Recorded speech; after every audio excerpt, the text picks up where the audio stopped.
you've all been patiently waiting for. Today's Opie and Anthony Show starts now.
This is Larry King welcoming you to the Opie and Anthony Show right here on Sirius XM Satellite Radio. What the hell am I doing here?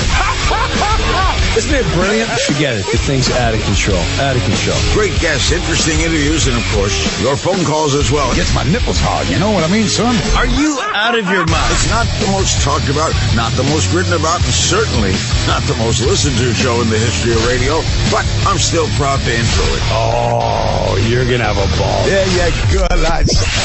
America's most trusted name in news, the Opie and Anthony Radio Show.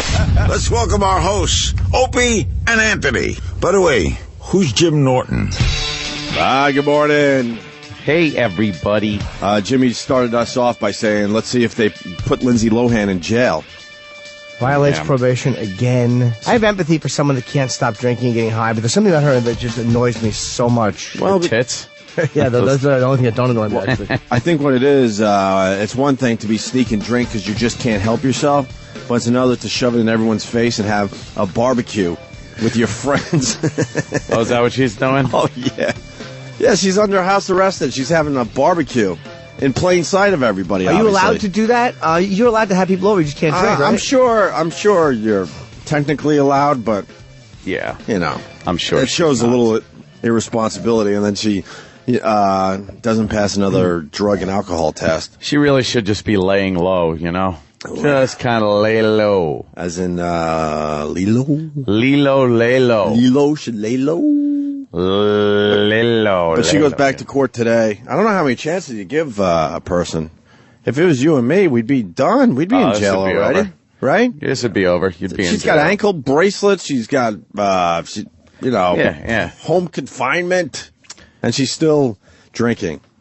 And she sits there in the courtroom looking like... She's not as hot as she used to be. No, she's weathered. She's got that horribly bleached hair.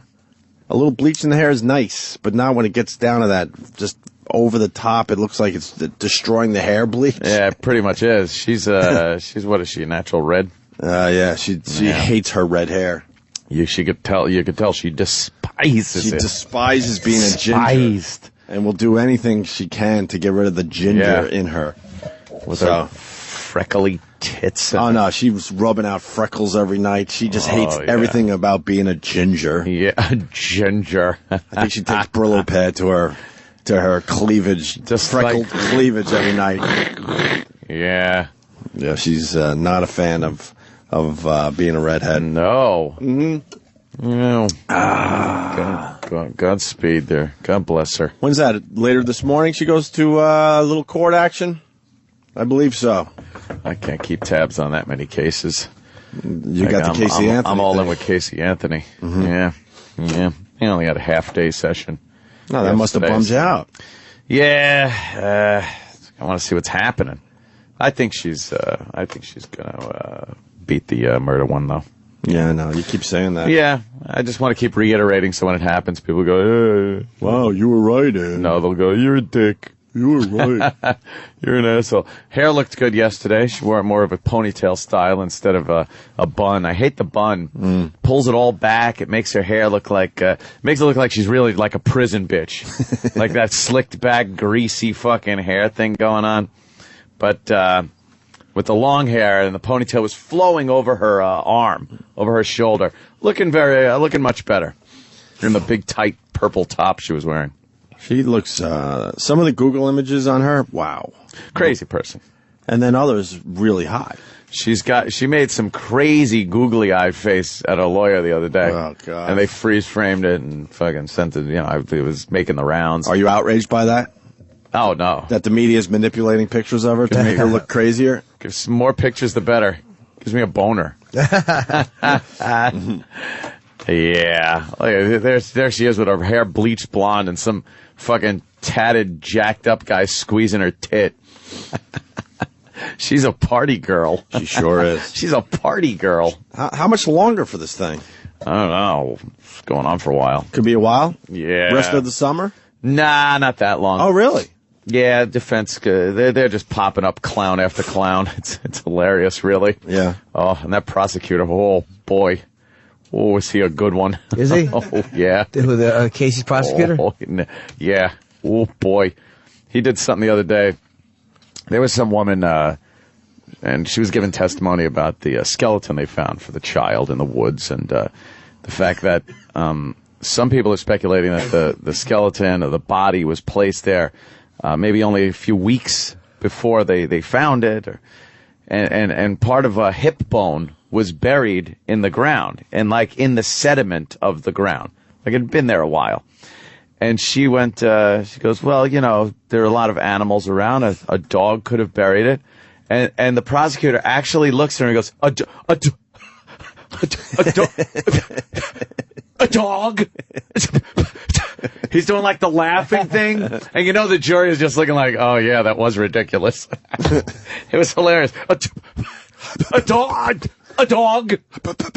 And then he's like, yeah, no further question. And they walk away with no further questions, like, I'm out of here. Like his big out. Mm-hmm. It was classic. That really is a great time to walk away. Like, did you hear this shit she just said? It took everything she had said, regardless if it was right, wrong, good, the jury loved it, didn't like it, and just made it look silly.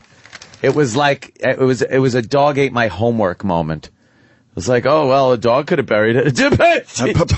Dog. Yeah.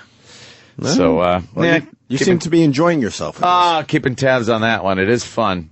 All right. It's making headline news. It's making its bones off of this case. Yeah. And all those people that you'd never know. And there's fights online for the 50 people a day that are allowed to go in and watch it live. They're actually duking it out on the line, punching each other in the face. It's wonderful. You ever see the video of the fight? It's great. Yeah, I've not seen it. I've seen this as well, yes. People are losing their minds. People want They want to check this shit out. They want to be there and see this. So they're pushing, shoving. There doesn't seem to be much organization. Why do they want to see it to this point where they have to fight each other? I mean, the morbid curiosity thing that we've talked about the last couple of days, but now it's like a fame thing. But look, they're kind of headlock.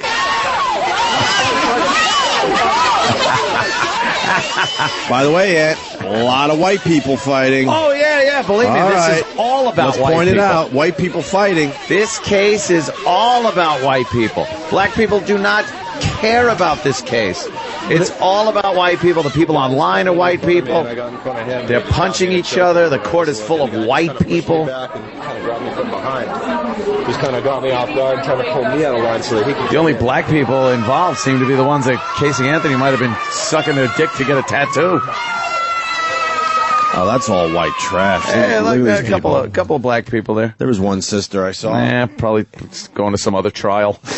Maybe a brother or something. It's emotions are probably running very high because of what the case is. Yeah. It really is a very murderable woman. She's a woman that you'd like to see ripped to death by people. Well, you're being a little harsh, Jim. I meant raped.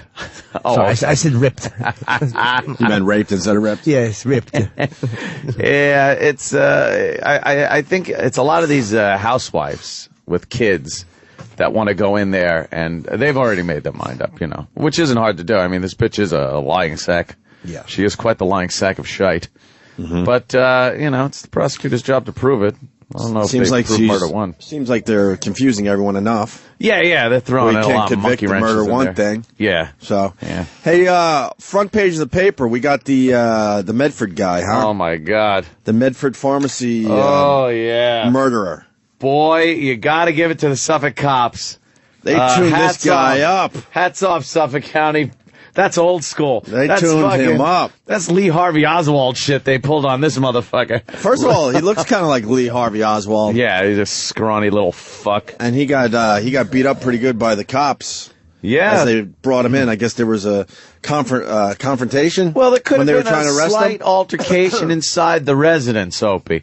What happened was they got a tip from some girl that she recognized him from the surveillance tape. Even though he was wearing a beard, huh? Yeah. A giant nose is hard to hide. Oh, man, does Fake he have beard. a schnozola? A-dink-a-dink-a-doo. and Everybody wants to get into the Oxycontin. yeah, he went out to his car because this girl said, "Hey, I think this is my neighbor." The cops staked the place out. They checked all this shit and everything just lined up. This guy's a fucking drug addict. His wife's a drug addict. Well, really fast, we're talking about the guy that walked into the Medford drugstore or pharmacy, whatever, early in the morning and just killed 4 people. 4 people. No one had a chance in this scenario. He walked in and just started executing people to get the drugs. He was afraid of being recognized, so you're right, they did not have a shot. Because he killed them not as a reaction, but because he didn't want to be recognized. He didn't want to be recognized. He walked in with the fake beard. They had him on surveillance camera. Most of the people know the story, but just in case. Anyway, continue. Sorry. No, they went to his house after figuring out, it's him. They checked his driver's license, saw that it matched to his the picture from the surveillance, and then they saw him get into his car, like he was leaving, and then I guess something tipped him off, and he went back into his house, and the cops were like, "That's all we need." They took their big master key. That giant pipe full of cement, that metal thing, bam, bashed the door in. And knowing that this guy killed 4 people and armed, I'm sure they didn't take any chances on, hey, could you please get on the ground? Grabbed him, and it looks to me like the guy obviously resisted. Because from what I see here, there looks like a right hook to his fucking eyeball. And then a few other to his mouth, his forehead. I'm sure they that looks like took a couple his face, couple boots, couple of boots maybe. Took his head and smashed it into the floor. You could tell by his forehead. So the Suffolk cops, not taking any chances. And took him into custody, saying that his wife, very sick, she needed the pain pills, and his wife is saying, that's why he did this, for me. She's another piece of shit. Just complete. The wife, what a trash. fucking fat rat. What Ugly. a mess. What Just an ugly, fat pill popper. Fucking, yeah. Horrible. 2 white trash Suffolk County douchebags. Someone asked me on Twitter, what should we do with this guy? I'm like, they should have killed him on the way to the fucking police station. Well, it looks like they try to maybe fuck his head up. But, obviously this isn't a death penalty case or anything like that. Should be. Even though he just executed 4 people. Should be. Even if it is. We haven't killed someone in New York. No, New York. We've had the death penalty forever, and we haven't even used it yet. They don't do that. No, of course not. And people will argue that point. I don't feel like arguing the death penalty thing with anyone. No. But, yeah. He should be killed, yeah. He should just be fucking killed. There's no doubt he's the guy. And that's that. Wait a minute, let me see. I'm sorry. Let me see that picture. Does he look tuned up in that photo yet? Oh, yeah. Oh, wow, yeah. Well, it takes a while for the bruises to appear, too. They did it all inside the house. Oh, yeah. No cameras there's around. no fuck cameras, no butt-in-skis. You could beat a man for a cop could beat a guy without the threat of a camera in front of him. And you can see the way that big cop, that's a big fucking cop. Oh, that's a big boy, that guy. If you have a cop coming in to get you, that guy is probably 6'5", and the guy's cuffed, and he's dragging him by the shirt. By his shirt. He's not even in uniform. He's in a Mets shirt. He's wearing a Met, like he got the call on his way to the game or something. He's annoyed. Big fucking cop. That's man. a big officer. Wow, is he not happy? And then the old veteran is standing next to him. I have a feeling the veterans got him. Yeah, you think the old school guy? Yeah. You're talking about the big 6'5", younger cop. I have a feeling it was the old guys going, let's do this for old time's sake. I think the big guy got his shots in. Oh, yeah. No, I think they showed him what to do. 40 cops This is what we used to do in the arrest. 70s, and I'm sure they showed the younger guy what it was all about back then.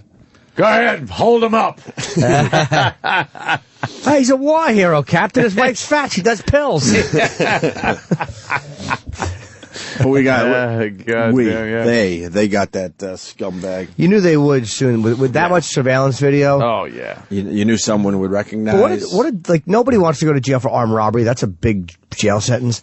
Yeah. But it's like now you'll never get out. That's it. He's done. Yeah, but who cares? He'll have a good life in fucking prison. Who cares? He'll be fine in prison.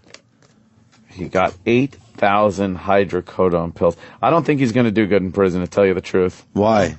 He doesn't have a record. He doesn't have a fucking record. He's not one of these guys that's been in and out of the joint. He was in the military, and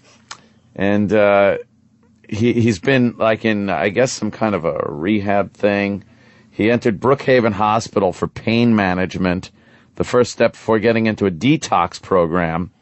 A source said his addiction began years ago after he was injured playing hockey. His wife has problems with her stomach, allegedly, and he lost his job because he was stealing from fellow employees. So when he lost his job, he had no health insurance. She couldn't get the pills. So she's like, I need my pills. So he goes and shoots 4 people. Anything to shut her up. Yeah. And I'm sure I'll be hearing shit about this one. Why? Licensed gun owner. Oh, boy. But allow me to retort. He obviously was lying because once you go into treatment for drug addiction, you have to report that, and they will take your fucking license. At least suspend it. And isn't that and take your weapon. The fact that he's licensed and he had to fire a bullet when he got a gun or whatever, or one of them they have a ballistics check already. They got ballistics checks on your guns. Is gonna help concretely tie this guy into the crime. Yeah, it's ballistics tests on your guns. What they do, there's a casing, and they have the actual round that they fire, and the casing on the firing pin or the primer will show up. Your firing pin's like a fingerprint. It's got different machine marks and everything, and you could look at the firing pin and look at the primer and see where it impacted and match it up. And now, why is everyone unique? Why is the same machine not making the same marks? It's just everyone's a little different. On purpose they do that? Yeah, well, they want to do it on purpose and really make these things markable. But it would pretty much break the gun industry. You can't really. They'd have to change all their machinery and everything. But it's good enough. I mean, every bullet looks different. Now, yeah. I mean, believe me, if any of my guns were used in a crime, they would be able to tie it because they do have ballistics on it. That's what they do now when they sell every gun here in at least New York. Wait, they couldn't do something that makes stamps each one with a number that is, like, instead of a weird whatever it is marking, they can't have something that in one of those markings is a number? Yeah, I guess they could, but why don't they do that? I don't know. It's all up in the legislation. They're trying. But I mean, why don't the gun companies do that? It would make it so much easier to track. As years went on, it'd be so much easier to track. Yeah, I don't know, and it's easily defeated by a criminal. That's what it is. A lot of these things are very easily defeated. Files, bashing shit up. I mean, there was a guy that committed a murder with a handgun, and then just reamed the shit out of the barrel, and it pretty much ruins the gun for ballistics tests. Oh, really? Yeah, or you could take the firing pin that lands on the primer and give it a couple of zips with a file. A couple of what? A couple of zips. Zips. What's that? That just reminded me of Charlie Callis. Oh, so when the bullet gets fired, it comes through the gun. As it goes through the chamber, it's also picking up markings? Yeah, it goes as it's the rifling inside gets picked up on the actual on the bullet itself, and you can match it up with the rifling. I feel like I get to ask, when I talk to Ann, I get to ask a Discovery Show questions. It's great. It's like watching TV and getting to stop it and get asked the man questions. They're called lands and grooves. It's like having a police officer in class. Lands and grooves. He's up there and you get to ask your questions. Well, they got that fucker. Yeah, they got this guy. They got dead to rights. But again, just disgusting. He'll be in life in prison. Oh, yeah. He's got it. But, I mean, this is not a death penalty case, obviously. It is. It's a death penalty case. It's premeditated murder. But I guess what I mean by that, there's not a chance in hell. The pukey New York. I don't give a fuck if going into it's a death penalty case. Yeah, they never means nothing in the end. They never start with a death penalty case. They're not even. Prosecutors are like, nah, we'll go, Yeah, they're not even brave enough to go death penalty case from day one. Yeah. What the fuck? These people didn't even have a shot. So, somebody's on the line wondering if someone in the store had a permit to carry if he had a chance. Nah, that looked like a bad situation because all four weren't in at the same time. He walked right up to the counter, and the two people were behind the counter. So he was able to just shoot both of them. And then two customers came in at the same time. So those two customers that came in, he's able to just pop them. They walked into a fucking armed robbery. I mean, yeah. Gun, having a gun for your protection does not necessarily mean you're always going to come out on the winning end. Of course. This guy knew exactly what he was doing. He murdered 4 people. He wasn't going to let any witnesses be around. Didn't give them a chance in hell. There was no reasoning, nothing. No. Because he probably knew the pharmacist recognized him. He probably was in front of that counter many times. He'd been in there. Getting those dumb pills for his wife and himself. That's how they got him. He'd been in there. Yeah, that's how they got him. He was a regular there, this dummy. And I get that they knew he was a regular because he probably knew where to go for the pills he wanted because he had seen the pharmacist do it so many times. So he was probably so direct when he went to the pills that they just were like, who was getting these pills recently? He's a dumb motherfucker. He got 8,000 pills that day. Wow. He stole 8,000 pills. And then what, pills. Just went home? I guess so. Yeah, his wife was waiting for him in the car, fat, ugly wife. Yeah, she was the getaway driver. So she's waiting outside as he goes inside and kills 4 people. And as they're, perp walking him, wherever the fuck they're taking him in Yaphank, she's blabbing to the press. She's talking. You know how you usually just put your head down? People put their head down and they're like, She's like, he did it for me. And it's like, can we get that audio? I don't know. I want that audio. Probably somewhere. He did it for me. She's going to go through some withdrawals. I hope she enjoys that. Yeah, enjoy your withdrawals. Because I'm sure they'll be a little slow as far as giving her a pill or two to calm her down. And this tells you what, this tells you what complete trash they are. He proposed to her at the Nassau Coliseum, popping the question on the big Jumbotron. I wonder if I was there that night. I don't know. I always hate that. I hate when you idiots propose at a sporting event because no one cares. Yeah. You care, and that's great. It's like, oh God, what is this? I think in a way, it's selfish too, man. Yeah. I think in a lot of cases, the guy is more the sports fan that he kind of brings his wife to be into that sport sort of. Yeah. And she might get into it and wear her pink Yankee cap. Like, look, I'm kind of into the team. Pink Yankee. But I think in general, you're doing it for yourself when you propose at an Islanders game. Yeah, of course. Fucking Islanders might get a new arena. Goes to vote August 1st. Yeah, great. You thank me later. It's only temporary. The tax is going up. Yeah, great. That's all Nassau County needs is the taxes to go up again. We need a new arena, though. Highest taxes Let the Islanders in pay the for country. it then. Or any team. Let the team pay for it. I think Wang would pretty much Wang pay for fucking it. pay for it. I think He's pretty got a much couple will. of bucks. He's doing what he can. But it's like, let them pay for it. It's their fucking building. I mean, like, they're not giving a share of the profits to people. Oh, no, they'll rape us. Everything will go up drastically if there's a new arena. They raise ticket prices even though they don't even make improvements on the damn place. Yeah, they always do that. They go, yeah, it's going to cost some tax money to build the arena, but the business it'll bring in, and then the local economy, and then you just go, why ain't I seeing this? Mm-hmm.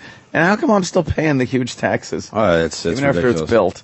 Hey, let's say hi to Frank on Long Island. Frank. Oh, Frank was better? Boys. Yeah. What's going on? Hey, a question. Why would a pharmacy carry 8,000 pills? I have no idea. Well, 8,000 pills isn't a lot. It's not? As people are coming in, that's their supply, don't you? You think know. 8,000 supplies is a lot, Ant? No. I don't think it's a lot, Frank. He managed to bag about 8,000 hydrocodone pills in the robbery, a source said. You know what? Adding that he had filled prescriptions at the pharmacy before. Might have been a bunch of different type of pills. No, maybe what happened, he knows exactly their schedule, too, when the new pills come in. Yeah, maybe. We have a Dwayne Reed in our neighborhood, and I forget what day it is. I'm not sure if it's once a week, but the truck pulls up, and they have bins. Yeah. Like dozens and dozens of bins, and there's a guy out there with a fucking gun, and they have the side door open. It's a CVS. Yeah. As they're bringing in the new supplies for the week or for the next 2 weeks. Yeah, that's a lot of shit. And I walked by and I kind of took a peek in the bins. I'm like, this is fucking some hardcore pharmaceuticals right on the sidewalk right now. Yeah. So maybe this guy knew exactly when the new supply was coming in, and you know, maybe that's what you're talking about with the 8,000 pills. This place was also not your basic CVS. It was a mom and pop, right? And more of an industrial. I think they also supplied some pharmacies. Oh, really? Some smaller pharmacies. And they had like everything stored in there. So Frank, maybe you're right, but 8,000 is nothing. I feel like 8,000 is The whole nothing. neighborhood is a pill popping happy neighborhood. 8,000. That would serve a couple hundred people, maybe, right? Yeah, 8,000. Over- You ever see those big fucking containers that they open up and then they go sprinkle, sprinkle, shuka. Me and Jimmy were talking about this case on the way home yesterday, and I don't understand why there's plexiglass in every pharmacy. They make it that if you're addicted or you're going to do some harm, I don't give a fuck if I walk up to the pharmacy desk and there's a plexiglass. Those guys look like they're sitting ducks. Like it would be really easy to rob them if you wanted to. Yeah, and we talked also about the banks that are not doing it. Yeah, Like, I don't give a fuck. What do they do? Why are there not plexiglass in Bank of America? Yeah, what is that about? No, There's pharmacies popping up on every corner now. Some places there are. Making people itch like, I think I could get away with robbing this place. But dude, when you think of Medford, Medford's a and little fucking rough. Suffolk, Even the Bank of America in Medford New York, Patchogue is a little white trashy. It is white trashy, but And I say that because I do have family down there. I do have, I don't want to say who I have, but I have family down there, so I kind of know that it's a bit white trashy. and they said something about this is the biggest mass murder, I guess they're calling it, in Suffolk County since DeFeo killed his family in the Amityville Horror Oh, no House kidding. in '74. So it's not like this happens all the time. Well, that's good to know. Yeah. Oh, wow. That's not bad. Yeah, you know. I mean, it sucks, but... Yeah, it does suck. No, I don't know. Something about pharmacies and just... They're just so welcoming. They're right there. It really bothers me. Hi, can I help you? Yeah, you know, you go to get your little prescription filled or whatever, and you go, man, if I was a bad guy or someone that has an itch, this would be kind of easy. The itch. You know? Get the itch. That itch that can't I'm just be thinking if you got the scratched. plexiglass up, it's going to diffuse some of this shit. Yeah. Because I really believe some more of this kind of weird shit's going to happen. I really do. Maybe not Yeah. mass murder, but a lot more holdups. This guy just had, like, all the fucking features of a douchebag. Yeah. Fucking with his Oxycontin and his fucking hydrocodone and... It gets better for him now, though. The tune-up was the worst thing that's going to happen to this guy. Oh, you think? You don't think the big cock in his asshole when he goes to prison? Ah, you know what? We talked to some of the guys. They all swear there's no one fesses up to it. They all swear there's no cock play unless you want the cock play. This skinny fucking douchebag. They all swear, though, man. Now, one guy he goes, it's not like that in here. We've talked to the prisoners. By the way, They're fans. He shot a black guy. That ain't good if you go to prison. Oh, really? And you're a white guy, skinny white guy. And he shot a teenage girl who should be at a teenage prom. girl. Yeah. Shot a fiance of some guy. I mean, geez, this guy's got to get. He's got to get the big dicking. He should just get pulled out in the parking lot, and a fucking bullet should be put in him. Yeah. We're too polite. We really are. Yeah. If it's obvious that he did it, and everybody knows he did it, and there's ballistic tests and all that shit, We're America, Jimmy. We don't do that type of thing in this country. You know that. Yes. You know that, sir. We're civilized. We're I a very know. civilized country, And we can't. just don't do that type of thing. He's just another one But that sometimes I think you just should. Yeah.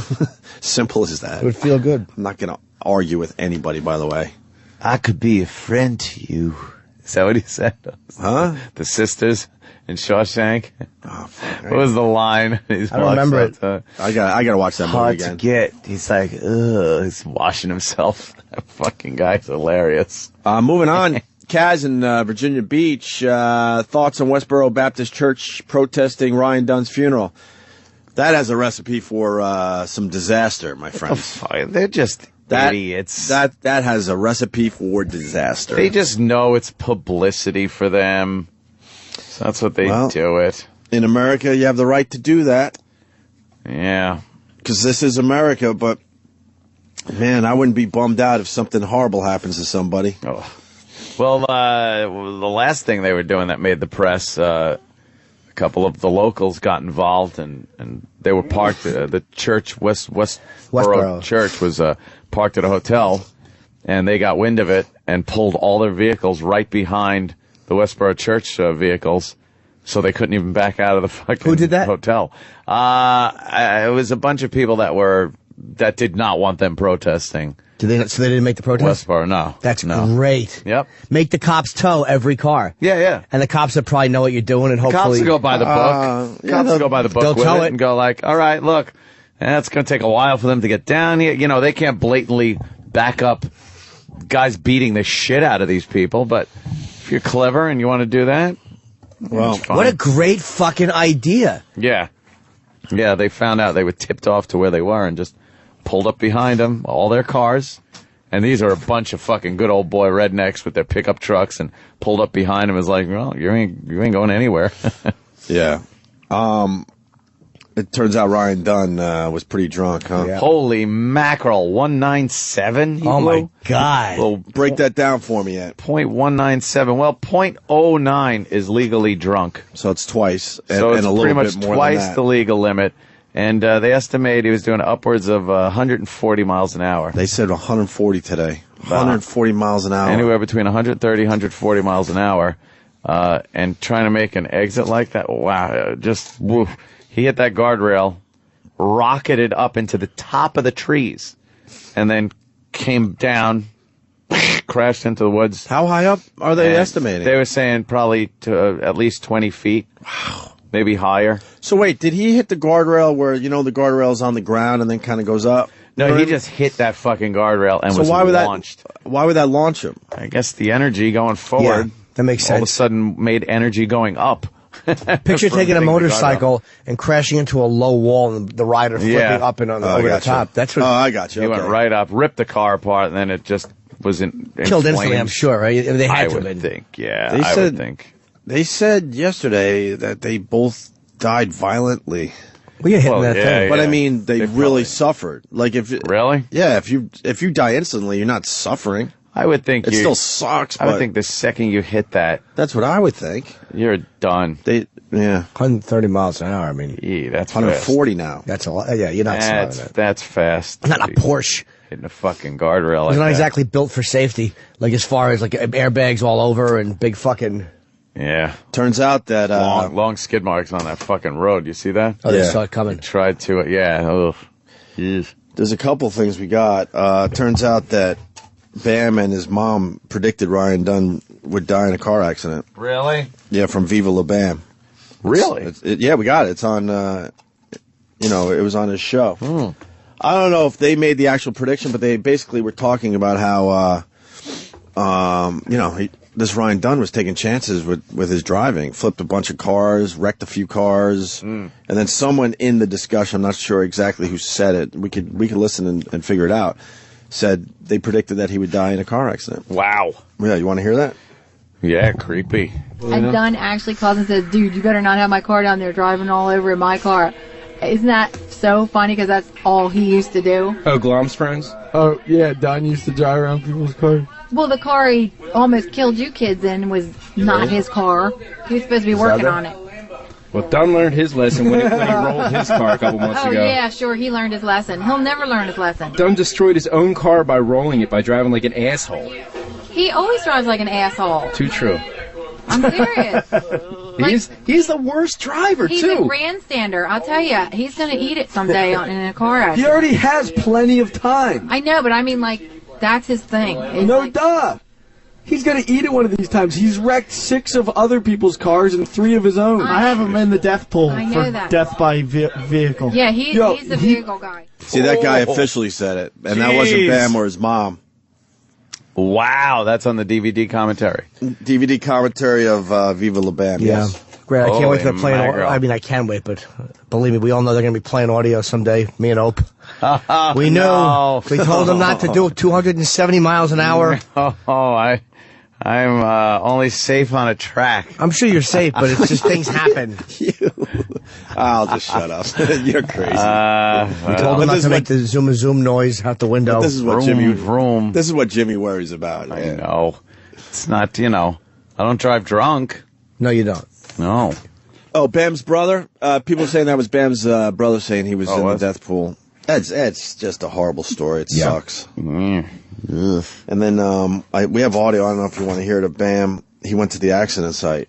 Really? Why? Well, it's funny you should say why, because a few people asked me that yesterday, and I said I think you do, when you're mourning, you do some kind of, I don't want to say crazy things, but unpredictable things. Like, why would you go down there? Yeah, I think it's with a the little media, but I'm not questioning that because he just lost his best friend. Yeah. Whatever he wants to do. Right. A little different when you know the guy too than I morbid. don't know. It just seems like, You want to hear it? I It's prolong it. rough. But Yeah, let's people hear. said, we criticized them yesterday for going down there, and then people were like, well, didn't you go to JFK's to Dealey Plaza? And it is different, but yeah, I guess I see that point. I mean, there is, even though there's the historic assassination of a president, it's a little different than a guy drunk. It's still the same thing. You're going to a scene. Maybe I would. For the record, I would go.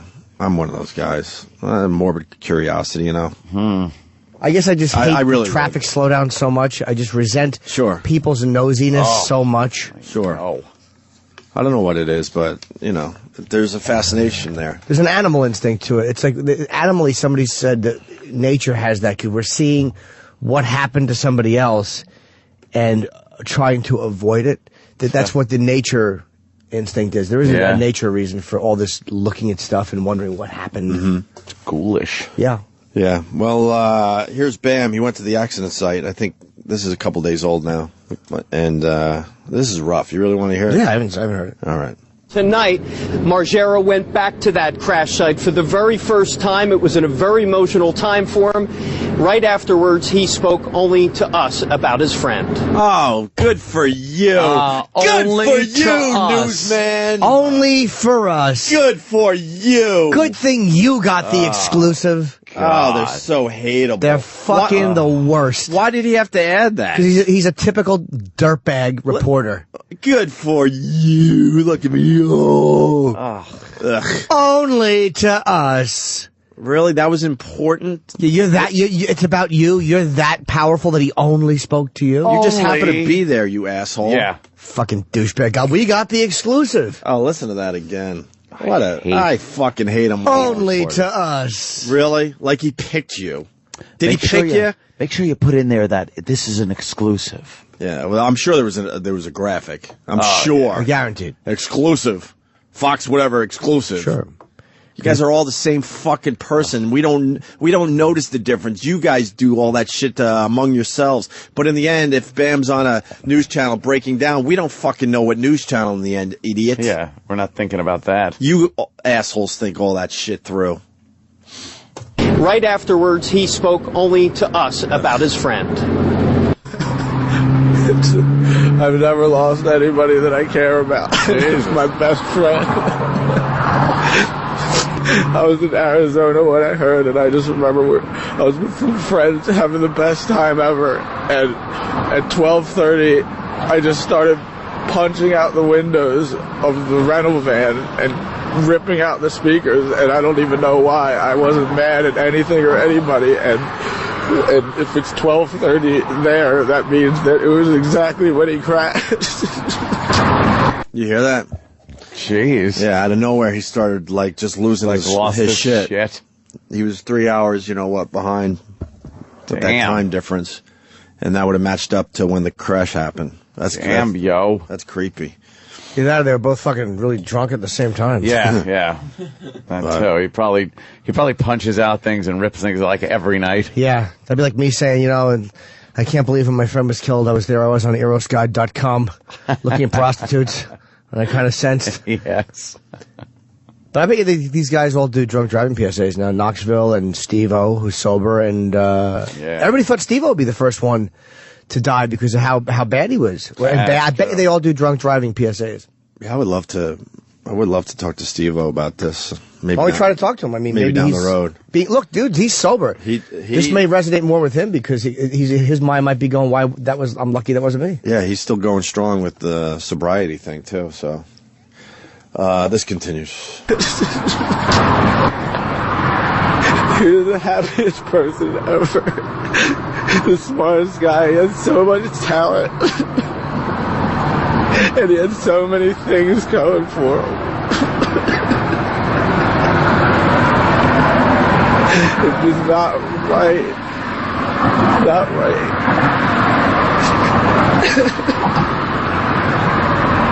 How do you get through this? A lot of people have been worried about you. I can't. Do you really care, Mr. Reporter? How do you get through this? Meaning, God, we really want more tears here. Yeah. Jeez, he is a fucking wreck.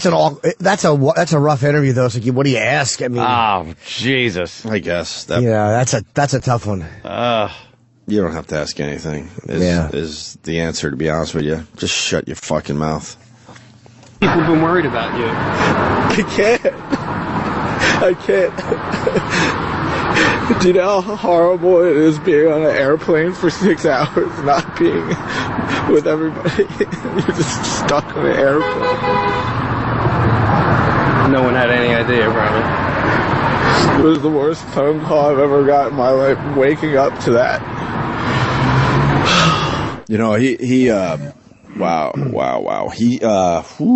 That just got me. He said something that I think a lot of people can relate to. When my dad was in that horrible car accident that ended up taking his life, I found out when I was in Boston, and I was just having I was having a lunch, and I got the call, and it was obvious this was not going to be good at all.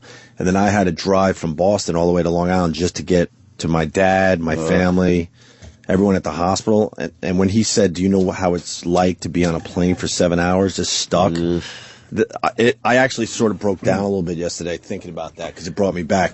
I had to drive from Boston to Long Island knowing that this was not going to end good, but I needed to get to Long Island. I was going over 100 miles an hour. I was you losing just my want to mind. be able to beam yourself, you know? Yeah. Just beat myself over. And I'm sure I'm not the only one that can relate to what he said there. It is probably the worst feeling that you could ever have.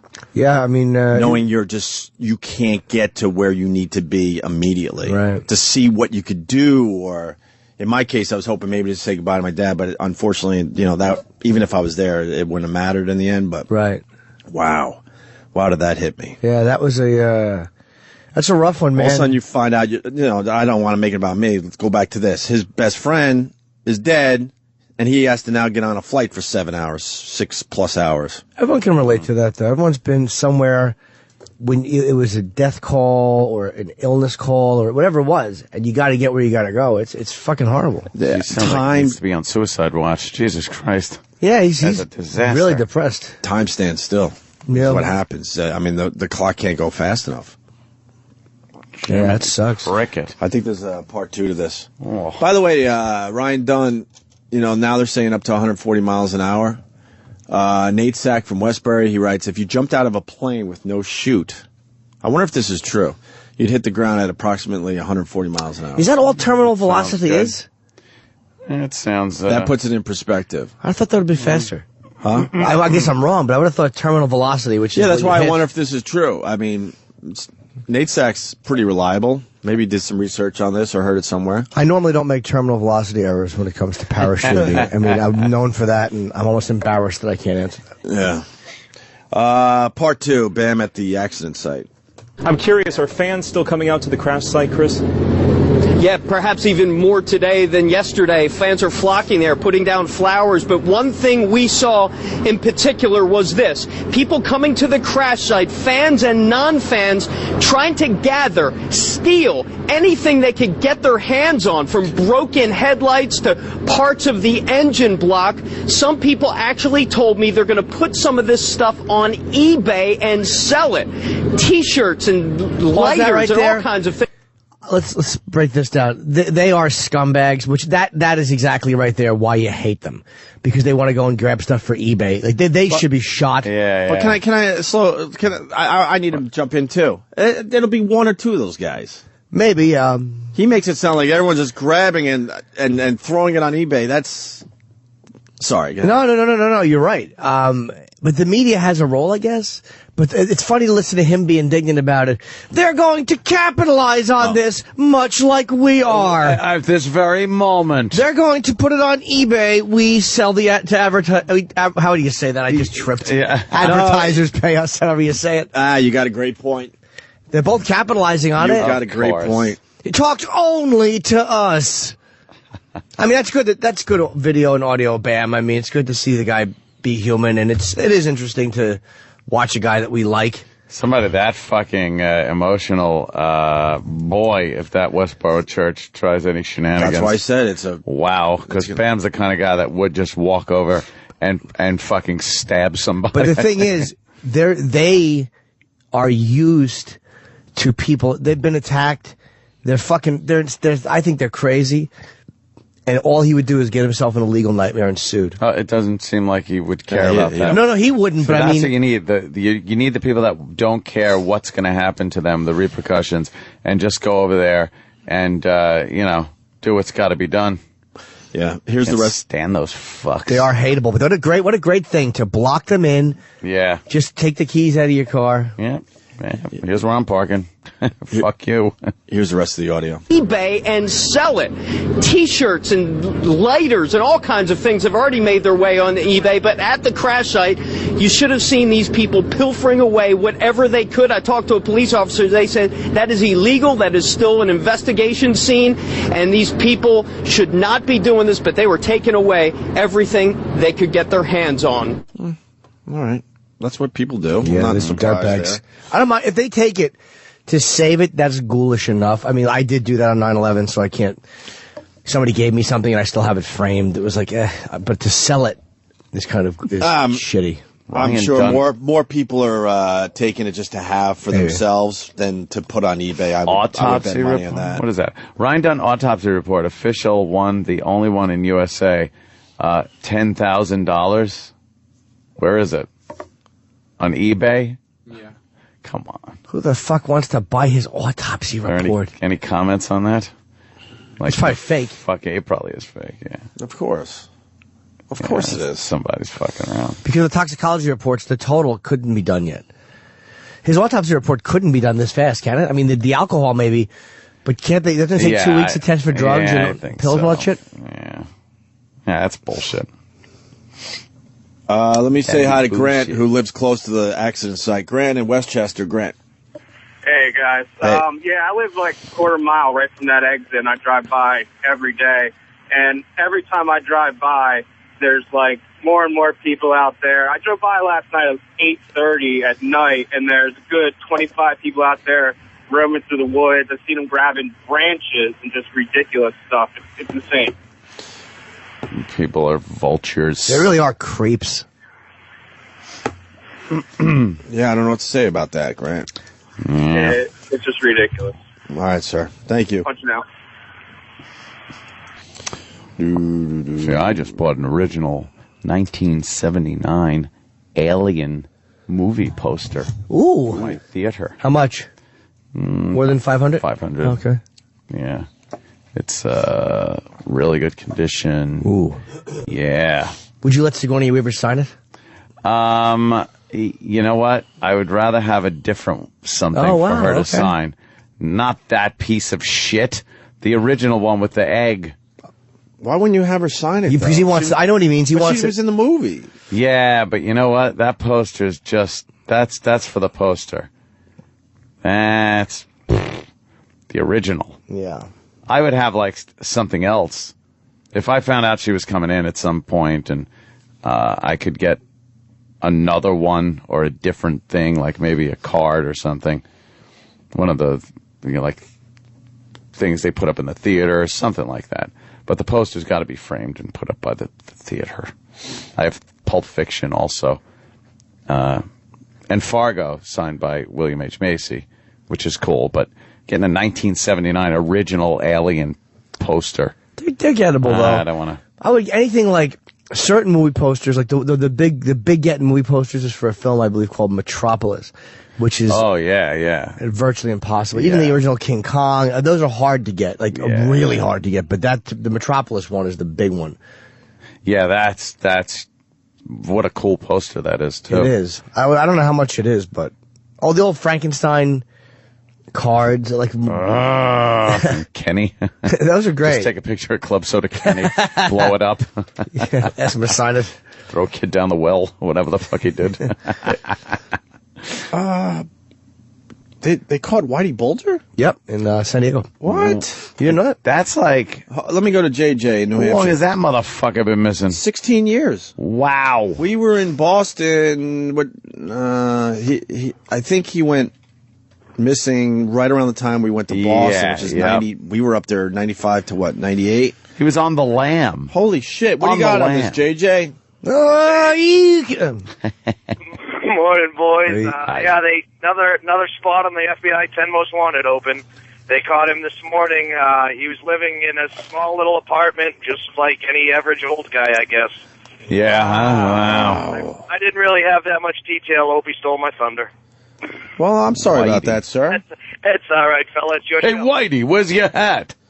Let me see. I got the story here. Whitey Bulger, alleged Boston organized crime boss who was on the FBI's 10 Most Wanted list, has been captured.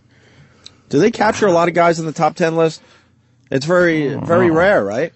No, I think they get them with America's Most Wanted was a big one. Like anytime you can put them on. But the top 10? He's the longest to be on it. Wow. 16 years.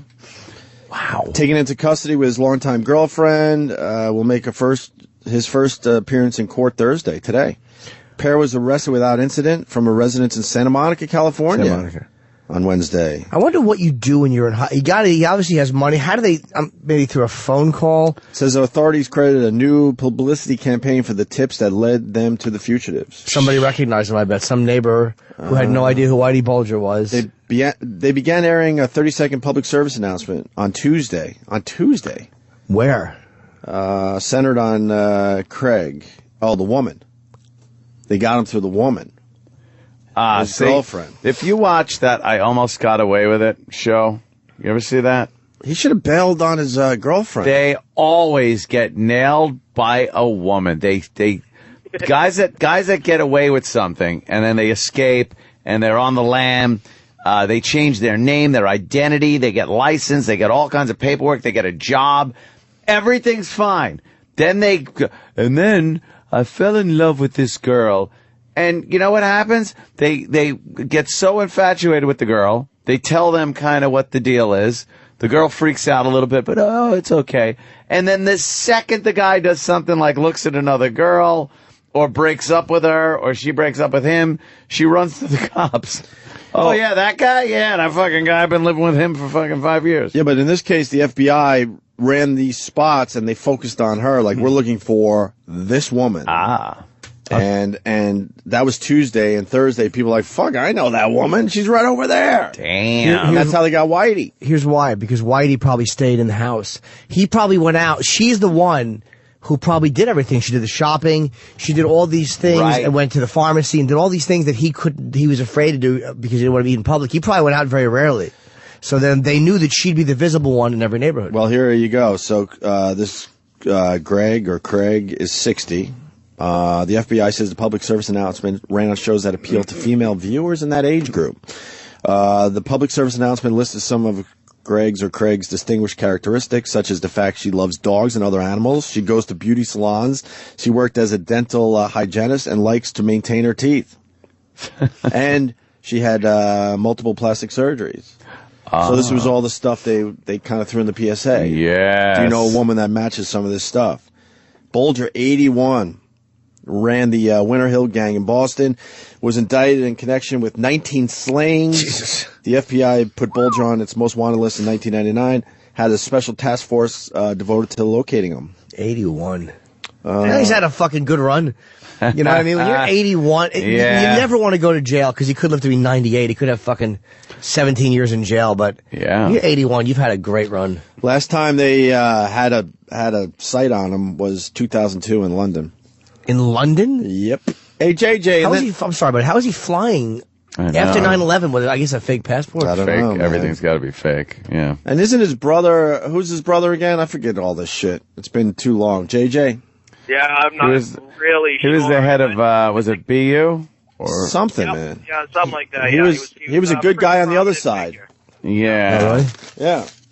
I think they caught him because the chick's Facebook said in a relationship with Whitey B. That was the first hint. Yeah. Very good. And that's not bad, though. He got 16 years. From 65 to 81. And he was... What? His age. Oh, I think in 1965. Yeah. He went on the lam when he was 65 years old, made it to 81 before they got him. Yeah, he probably thought he was home free, too. Probably thought he was home free. Yeah. But how would he go and meet a new chick? So when you're 65, it's kind of hard to go out and meet a hot chick who you know is going to keep quiet. You know, you got to just stay with your girl at that point. Well, she was 44 when they ran, I guess. If they were together that long. Yeah, I think she's long term. Oh, yeah, right. Probably. I don't know much about him. I mean, obviously I knew the name. I knew he was a Boston. Oh, yeah, this is a huge story in Boston today, guaranteed. Bill, what's up, buddy? Hey, Opie, his brother was head of the Massachusetts State Senate. That's what it was. See, it was more important. He was a politician. Sorry, go ahead, Bill. Yeah, they kicked him out of there because he was corrupt. He's gone now. They had a story in the local paper this morning of how they went to his South Boston home and he come out in a T-shirt and they told him and he's just like, what are you going to do? You know, it's a big thing around here. They finally caught him. He was quite a rat. He turned on a lot of people up here. Whitey did? Oh, yeah, that's why he went into hiding. Not so much because of the federal charges, because his own guys were after him. You think his brother was in contact with him, which I guess would be really tough because the FBI, I'm sure, was watching his brother real closely. You know Howie Carr up here, right? Of course. Good old Howie, who likes to talk about condiments and your favorite ice cream flavor. Favorite ice cream flavor. I like Rocky Road. When he has nothing else to talk about. Yes, I do know Howie Carr. He is literally obsessed with the man. He has many books written on Whitey Bulger. There's a lot of good stuff out there to read about him. It's a crazy story. I'd like to read something on Whitey Bulger. You could also, probably through an anonymous email address now, it's a lot easier because all you got to do is just make sure you don't do it from home. But if you have an email address that's fake and he has one that's fake, that can't be tied to you, as long as you don't check it from your iPhone or your home computer, they'll never know you're the one with that email address. Go to a library or somewhere. Yeah, that's a great point. Have a good day, guys. All right, buddy. All right, Bill, thank you. So there are ways to probably keep in touch now. They're a lot easier than they were 20 years ago. Yeah, probably. Wow, they got Whitey Bulger. They probably figure some way to fucking unless get they you anyway, follow yeah. you, yeah, and then they use the computer or they get the computer chip. What's that after? Right after the computer chip, there isn't one. the chip. What's that? Oh God, what do we got? Obama Bieber gridlock today? Yes. Psyched, huh? Wow. Why is Justin Bieber in town? Two of the most important people in the country. Where's Obama going to be today? Grubbing up money. Grubbing money with Whoopi, I guess.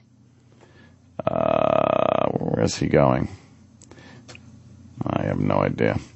He's going to be all over the place, though. The Sheraton Hotel on 7th, the FDR. He's going to, you know, the heliport. Sheraton Hotel on 7th. Isn't that a couple blocks from here? Yep. Yeah. Is that the Mark David Chapman Hotel? Sheraton 7th and 53rd? Yeah, that's the Mark David Chapman Hotel. That's where he stayed before he shot Lennon. I've gone to core dinners there, I believe, and then Sheraton. They probably have good security. It's where I met Laura Bush. Where she spoke. Really? Roy Ennis' event. Yeah, they've had Orrin Hatch speak there. But Bieber's already in town because Jimmy, didn't you tweet about Bieber last night, Jimmy? Yeah, he was, I did Corolla's podcast at Caroline's. It was a sold-out show. 7:30. And I woke up at 7 o'clock. I totally forgot, because I did Bob Kelly's podcast in the day. Totally forgot I had Adam's podcast. I knew it, and I napped. I was just fucking tired and depressed. And I woke up, and I'm on the phone with my manager, and he goes, "Oh, you got the podcast tonight?" I'm like, "It's 7:30 now." My balls were awful. I jump into a cab. Literally 5 minutes later, I'm in a cab.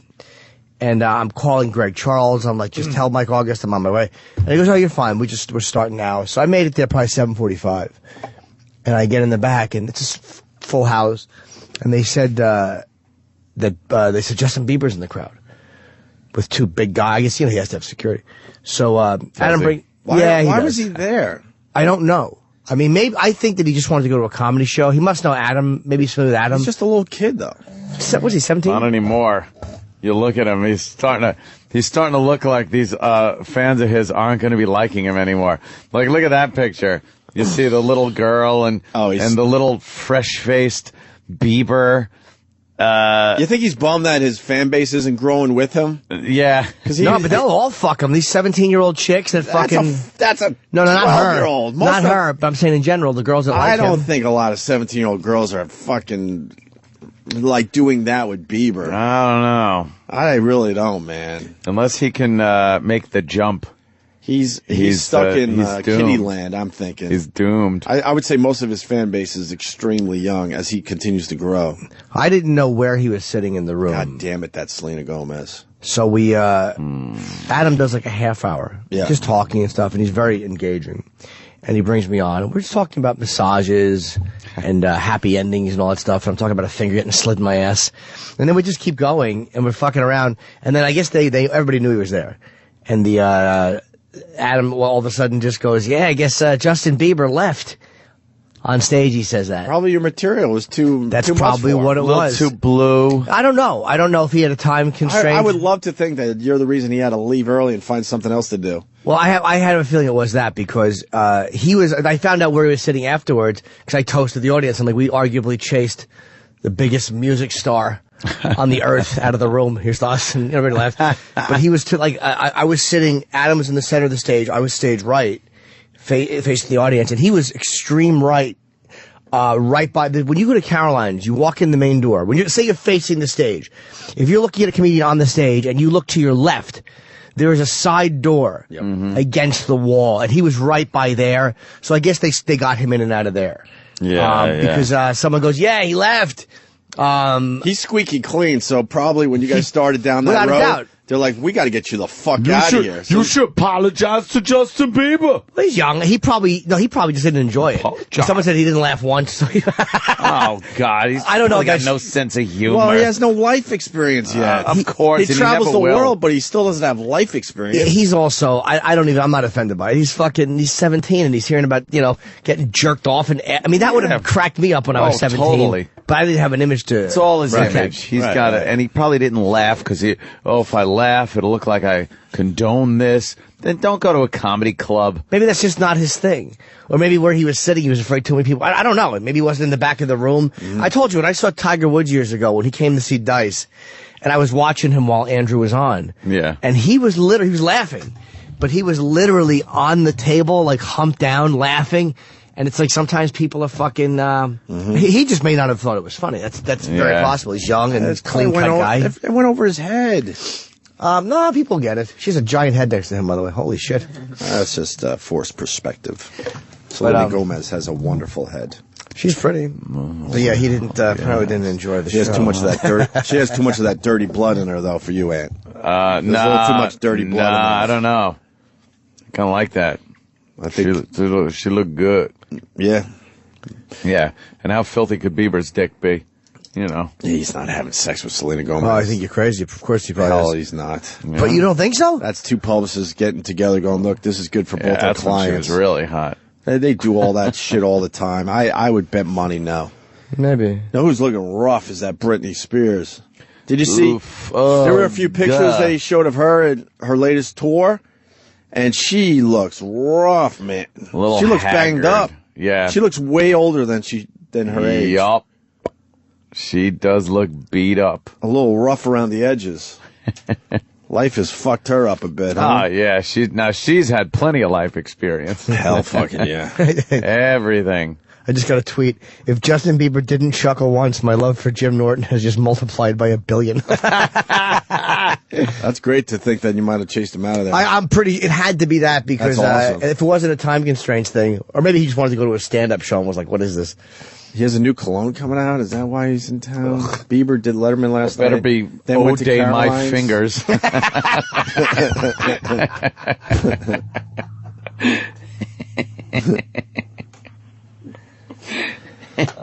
Charlie, last call before the break. What do you got? Charlie, let's go. Whitey Bulger killed 19 people. And the only thing Anthony cares about is that the woman couldn't keep her mouth shut. Yeah, see? Yeah, he was just... he's just saying how these guys do court. Yeah, he was just telling us how to get caught. I ain't no fucking rat. What's the matter with you? What's the matter with you? All right, so he might have... What's the matter with you? He might have killed 19, but I want to know what those people did. That pissed him off so exactly. Badly. All right. Thank you, Charlie. Not a clue. We'll break. I'm sure they were bad people. We got Elijah Wood coming in. Holy shit, that's an A-lister. Yes, he is. He's a big star. And Brooke Shields is certainly an A-lister. Oh, Brooke Shields is coming. I forgot about that. She's coming in to say hi as well today. At 9:15, yeah. Our new friend, Brooke Shields.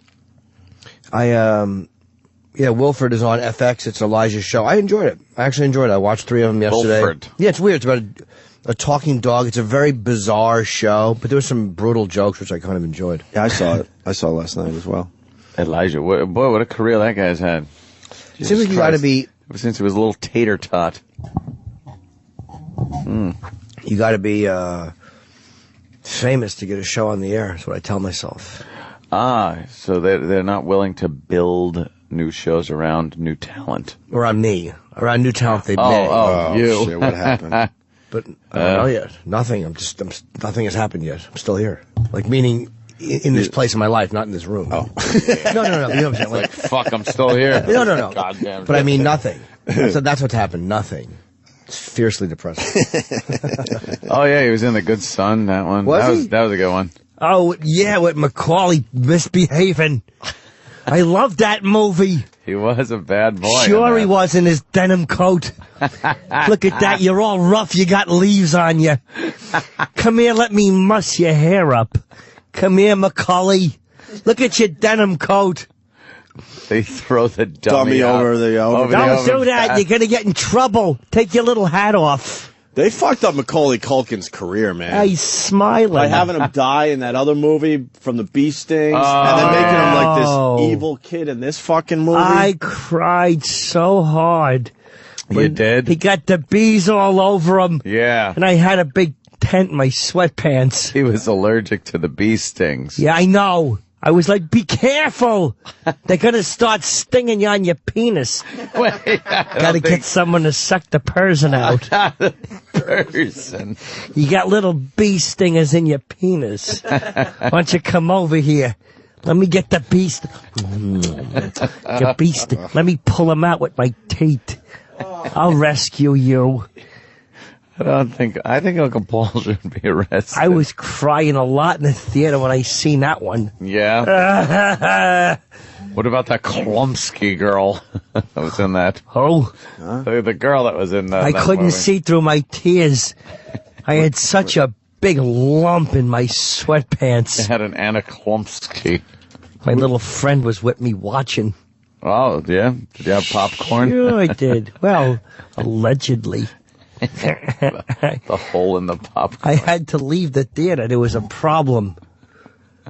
Somehow there's always a problem with you. Misunderstanding. The boy was crying. I was simply comforting him. Gotcha. I said, come here. Put A lot your of head in my misunderstandings lap. in your life. Sure there are.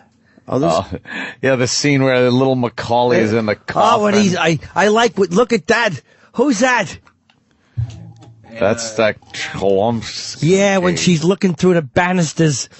I love that when she looks through the banisters at the wake. But Dan Aykroyd. Sure. This movie was the worst idea. No, it wasn't. It was depressing as hell. There she is with her little blue jeans and tucked in postal shirt. Looks like a little postman. Yeah, gonna deliver some mail in your postman shirt. She's crying. Oh, that's great. Yeah. Oh boy. Go drink every time straight. His face Oh, he's hurts. so. Like Where he's got is bee his stings. glasses? He can't see without his glasses. Who wants to be at this funeral? Looking at a The dead little Macaulay kid Culkin. crying because another little kid's in the box. He's so perfect with his little white suit, dressed like a little angel, with a blue tie. Bet she's got no pants on. Bet his undershorts that got torn off by the mortician. Someone's got to be. Kurt Love's got to be real literal. He's dead, dummy. He can't see anything. No shit. Know what? Did you see how she ran out of the house? Yeah. That has bothered me ever since I saw that movie. They hired this little girl, and she can't run. She did the retard run? Yes, it's horrible. Oh, I hate him with the glasses. He looked too old. Look, the big kiss is coming. Yeah. Oh, boy. Get the old smooch going. I don't think it's that big a smooch. Should show him cartoons first. The adult kind. Have some wine. Come in and bike shop. Put you in a tub with Dudley. Dudley. Hated his father's teeth. They're so big, like rowing oars. How do you chew with those? Goddamn black tattletale. And black kids are always tattling. My friend Mark got in big trouble in D.C. He certainly did. Just wanted to play some video games. Let me tug your little chocolatey. Some of So the much lads. bigger than the white kids down there. Oh, fuck. Uncle Paul disgusts me. Yeah, like a hard piece of candy. Well, leaning in, a little kid porn. Wow, that was a big one. Sure, they always pull back at first when you kiss them. Little boys. Little boys. Oh, my God. Yeah. I'm going to eat. I gotta go take care of this. Yeah, why don't you take care of business? Yeah. Sirius XM. The virus.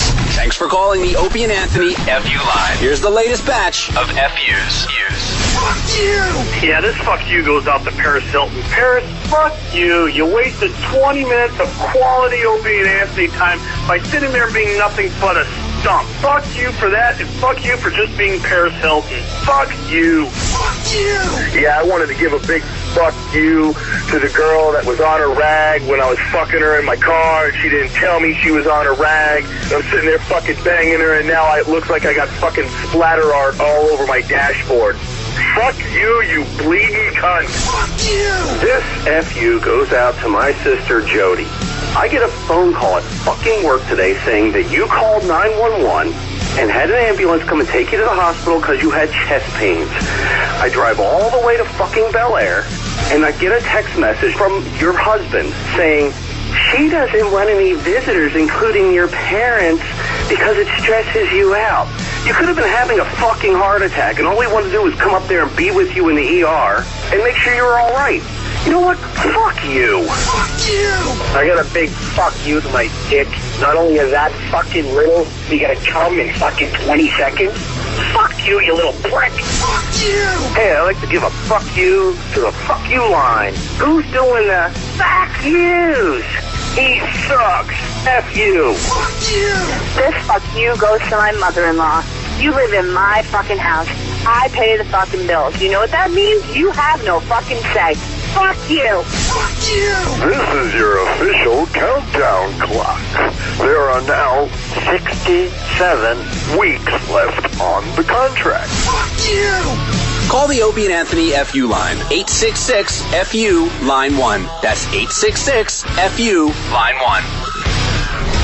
Hey, now, this is D.L. Hughley. Hey, this is Brewer. Hey, everybody, it's Joel McHale. Hi, this is Jim Jeffries. Hey, this is Jimmy Fallon. You're listening to Opie and Anthony. Oh, I'm sorry. Hey, this is Jimmy Fallon. You're listening to Opie and Anthony. Yes! Well, yes! Why are we playing Nirvana? Let me see. There's got to be a reason. There's always a theme. Let me There's always see. a theme. Second break. What?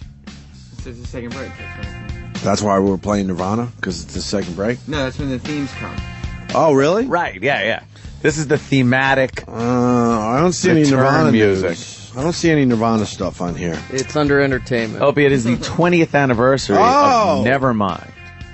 No, 20th anniversary edition of Nevermind will be released in September. That was So what, that announcement came out yesterday? I guess so. That's retarded. That's a little bit of a stretch. That is a stretch. A little bit of a stretch. Nothing else happened today that could have made. Yeah, why don't you do music? You could have done All right, you know what? See, top of my head. Let me think. No, I got one. E-Rock. Let's see how damn good you are. You got 1 minute to do this, okay? Oh, shit. Lorena Bobbitt cut off John's penis 18 years ago today. You got 1 minute to come up with a song. Wow. And go. Go, Virus. I mean, E-Rock. And go. Lorena Bobbitt. And just play the song as soon as you got it. Lorena Bobbitt cut off John's penis. That's 18 years ago. 18 fucking years ago. Oh, he already has one. Ah, detachable penis. Very nice. Oh, my God. Very nice, E. E-Rock E pulls to the it rock. together. Let's try another one. And comes up with a great fucking Who song. did this again? Detachable penis. King Missile, that's right. All right, how about, you want to try one, Ant? Could be anything. Trying to see what the... let's see. It could be anything. It could be the Glenn Campbell news. The Chris Brown that's thing. Pretty easy. I'm going to go with something a little harder. All right, turn off this. We're in the middle of a bit, Jimmy. We're coming back from break, let's say. We're coming back from break. Mm-hmm. And first thing I want to talk about, and I need a little music to start it off with, John Gotti was sentenced to life in prison 19 years ago. John Gotti, Dapper Don, sentenced to life in prison 19 That was 19 years ago? I don't know what happens to all this fucking time. Wow. What was that? That's 92 then, I guess? Uh-huh. That's very good. See? Right, well. The Godfather theme. I would have went with Brother not Joe's bad. version, by the way, just to pump it up a little bit. To pump it up a little more rock. But fair enough, he got it. Something like that. Jimmy, you want to try one? I don't know what you're doing. I came in. I think you're doing a live read. I came in at the after. Whatever. Well, we came back with some Nirvana playing. So I'm like, why is he playing Nirvana? And it turns out it's the 20th anniversary edition of Nirvana's Nevermind, which will be released in September. I guess that news broke. Okay. So we're trying to see how quickly E-Rock could come up with a song that goes along with something that's in the news today. E-Rock always looks at the prep sheet and decides to, in the second break, when we come back, what the hell we should come back to. So we decided Nirvana, we weren't really feeling that was that strong. So if you look at this prep sheet and go like, Did you do Ed? No. All right, how about this? Ed McMahon died 2 years ago at the age of 86. And go. He's got 1 minute. We gave him a minute, which is fair enough. I would have thought that was longer than 2 years ago now. See, yeah. Right. Hey, we're back. That's more Morning Zoo. By the way, we're back, and but he did get boy, we did lose Ed McMahon 2 years ago today at the age of 86. All right, here's one. Obviously the sidekick for Johnny Carson, and then later going on to Star Search. Ed McMahon 2 years ago, dead at 86. You got another one, Jimmy? I do. Okay. Oh, okay. Turn off this. And it was 345 years ago today, Americo Vespucci took his first boat ride. Americo Vespucci. Yeah. Oh my God! Is this E-Rock? Is this a new character? I play some Dago music. That ain't bad. I like this. He's much better than the virus at coming up with shit. I don't know. I just made that up. Of course. Well, duh. Americo Vespucci discovered America, right? Or he named America. Hey, Or Columbus discovered America. We made it. America. We made it too easy. Let's really start challenging E-Rock. Right. E-Rock, you ready? Glenn Campbell diagnosed with Alzheimer's. Now we pump it up. What? Oh, no. Yeah, but you know what? What song is I it? don't think it's fair just to play a Glenn Campbell song. What song is it? I don't That's my impression of Glenn Campbell. Same old song. I remember this one. Thanks, see? There you go. Lonely sidewalks of Broadway. It's a good tune, right? Where hustle's the name of the game. I think I remember this song. You think you got the words right? Yeah. This is good. I could tell it's playing so low. I know. How about you turn up a little bit for Jesus, fucking E-Rock. non-bats? This is the big. On me, right. It's Rhinestone Cowboy. Okay. Oh, I know Yeah. this. I just didn't know the lead up. Yeah. Rodeo, yeah. Like a rhinestone garage. Oh, you know, it's got Alzheimer's. Doesn't remember the words. Like a rhinestone cow patty.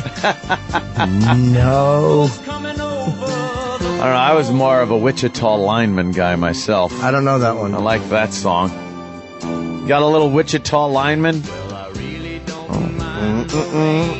Here's how you do it. Hey, bitch, get Wichita lineman. Oh, shit. That's the way you handle things in this fucking company. Yeah. So, Dee-dee-dee-dee-dum-dee. all this shit reminds me. It just reminds me of taking that trip to California in the Pinto with my dad, my brother, and his girlfriend. Not my brother's girlfriend, my dad's girlfriend. And driving from New York to California in a Ford Pinto. Wow. Was that a good ride? Suck. There was a cooler in the back for all of Dad's beers. And we used to have to be in the back, and it was a little hatchback. And the seat wasn't even up. So we had to lay down the whole time. And then the cooler. From where to where? From New York to Los Angeles. You had to lay down the whole time? Yeah, we stopped once in St. Charles. I think St. Charles, Minnesota or something. Did you try to South Dakota. St. Charles, South Dakota. I don't even know Was where he it was. drinking the whole time? Oh, yeah. Drinking the whole time. Wait, and, did you try to sit up? It's a hatchback and a Pinto. You couldn't really sit up. We could sit kind of Indian style a little if we ducked down. Your dad was an asshole. Oh yeah, sorry, and but then, he was. And then, well, he had his own agenda. Well, wait, and the cooler hold on. started leaking. Hold on, but I got to slow you down. Yeah. So you're New York to L.A. You have to lay down the whole time. You can't even look out the window at America. Well, it was a hatchback, so you could kind of look out the the window. whole thing was a window. So the back was the back. So there were a couple of pillows. So we propped the pillows up behind the driver and passenger seat and kind of lay down. Oh, so you can look out the back window. Yeah, so you look out the back window. That's not as bad. I get so car sick doing that. And it was, as a kid, who cared? But this cooler we would sweat the cooler. So I woke up with cold, freezing water on my leg. And he's like, all right, come on. We're going to check into a hotel. And it was this one-horse town fucking hotel we checked into. Was it like a 5-star hotel? Oh, this was a piece of shite hotel in the middle of nowhere. But we stopped at a few places. We stopped and saw Mount Rushmore. Nice. And then we saw the Badlands in South Dakota. And then we would dip down south and saw the Grand Canyon. Nice. And the Great Meteor Crater. Well, I guess he's not an asshole. That no, sounds like a good good kind trip. of fun, but he was something there. And at night he would drive with a beer between his legs and the fucking and his 38 in the console, just driving around. I'm like, yeah, that's how you do it. Oh, he had a gun all the time. Oh yeah, he was another one all the time. Well, not quite as legal as his son Anthony, but You're a lot like him. Well, you like to drive. I don't want to say fast, but he wasn't a fast driver. Yeah. He was a weavy driver. Wait, he could weave with the best of them. Were you ever scared in the car with him? Petrified. Yeah. There were many times I was petrified of falling off the edge of the Ortega Highway in California, going to Lake Elsinore. And it was one of those roads that were just like, it's a movie road. Yeah. Yeah, it's a fucking movie road. Like that fucking, what was that movie with the truck? Empire Strikes Back? Chasing Dennis Weaver, the whole movie. Duel. You ever see Jesus, Duel? No. Yeah, that's the road it was like. It sounds like the Pacific Coast Highway. Yeah, but PCH. But without the ocean, it was just fucking sheer cliffs. That's what the PCH is all about. And there'd be these big Conrock cement trucks that would come barreling down the other side, and Dad's just kind of looking down, and he'd be like, "Hey," on the CB. He's trying to drive, drink a beer, steer down this road on the CB. Man, Paisano Cowboy. Anyone out there got your ears on? Paisano Cowboy. And then... Wait, that was his handle? Yeah. Oh, he rules. There's a Paisano Cowboy. I take back the asshole comment. He rules. The Paisano Cowboy? You never said that before. Oh, no, the Paisano. I forgot. I just remembered. His handle was the Paisano Cowboy. And one of the greatest things to watch was him when he'd be on the CB. Yeah. And he'd key down and he'd be talking and he'd have to make a turn. So he'd put his hand with the CB mic on the steering wheel. And you know how you just whip the wheel around? He'd do that and the little curly mic cord would get caught around the steering column, and his hand would be like, "Goddamn son of a bitch!" It's all pissed and can't steer now. It's interrupting his driving even more. The Paisano Cowboy. Paisano Cowboy. And this was me. Look. Hey, it's Wrangler. It's Wrangler. Paisano Cowboy, you got your ears on? What was your handle? Paisano Cowboy Joe? No, I was a Wrangler. Yeah, we know that. Ew. We know that. I didn't know he was the Wrangler. I was the Wrangler. As you should have been. I was the Wrangler because I worked at Jimmy Jackson's rent string there, and I used to have to wrangle up the horses. And Got your ears on. This is the Wrangler. The Wrangler, and a lot of times Dad didn't answer back, and I got very nervous as to his whereabouts and his safety. Oh, you would try to talk to your dad on the CB? Yeah. So because dork. he wasn't home, and I was like, there were no cell phones or anything, and you were hungry, so I was starving, and I would try to, be like, I'm like, hey, it's a Wrangler. Paisano Cowboy, got your ears on? And then sometimes this old bag, Tiny Bubbles, would come on. She'd go, Wrangler, this is Tiny Bubbles. I'd be, hi, Tiny Bubbles. It's like, yeah, why don't you just call for your dad like maybe every half hour instead of every 5 minutes? Oh. I'd be like, oh, okay, Tiny Bubbles. They were telling you to shut the hell up. Because I was always... Breaker 19, Breaker 19 for Paisano Cowboy. Where's my daddy? You just wanted your daddy. Because he was probably out, getting lit up at the depot or at the Swallows Inn. What does Breaker 19 mean? That means, hi, I'm on Channel 19. I would like to get on the channel and request to talk to somebody. Do you interrupt people when you say that? No, you wait for people's conversation to be done. It was pretty much the phone ring. So it'd be like, Breaker 19, and then it's like, go ahead. And then you kind of have permission. You don't just get on and go, hey, what are you doing? It'd be like, you got to break first. Break, make sure there's not a conversation going on here, motherfucker. There were rules. Do people really... How could you stop somebody from interrupting if someone kept interrupting? You couldn't. You couldn't. It was a constant barrage of... Hey, motherfucker. You're not allowed to curse on this here radio. Yeah, fuck you, you fuck. And that's what the CB turned into. So people still have CBs, right? Wow, I think only truckers have them. But do truckers still use them? So I would think the truckers still use them. Yeah, to talk to each other on an open line? Yeah, and now it must be easy because, you don't have all the riffraff you had in the 70s when everybody had a CB. People were getting base stations at their house. We had a base station. I had a mic like fucking... Like in The Shining, calling the police. KDK 12. Yeah. I forgot about base stations. We had one too. A base station. And then you had your antennas on your car. You had to get them matched.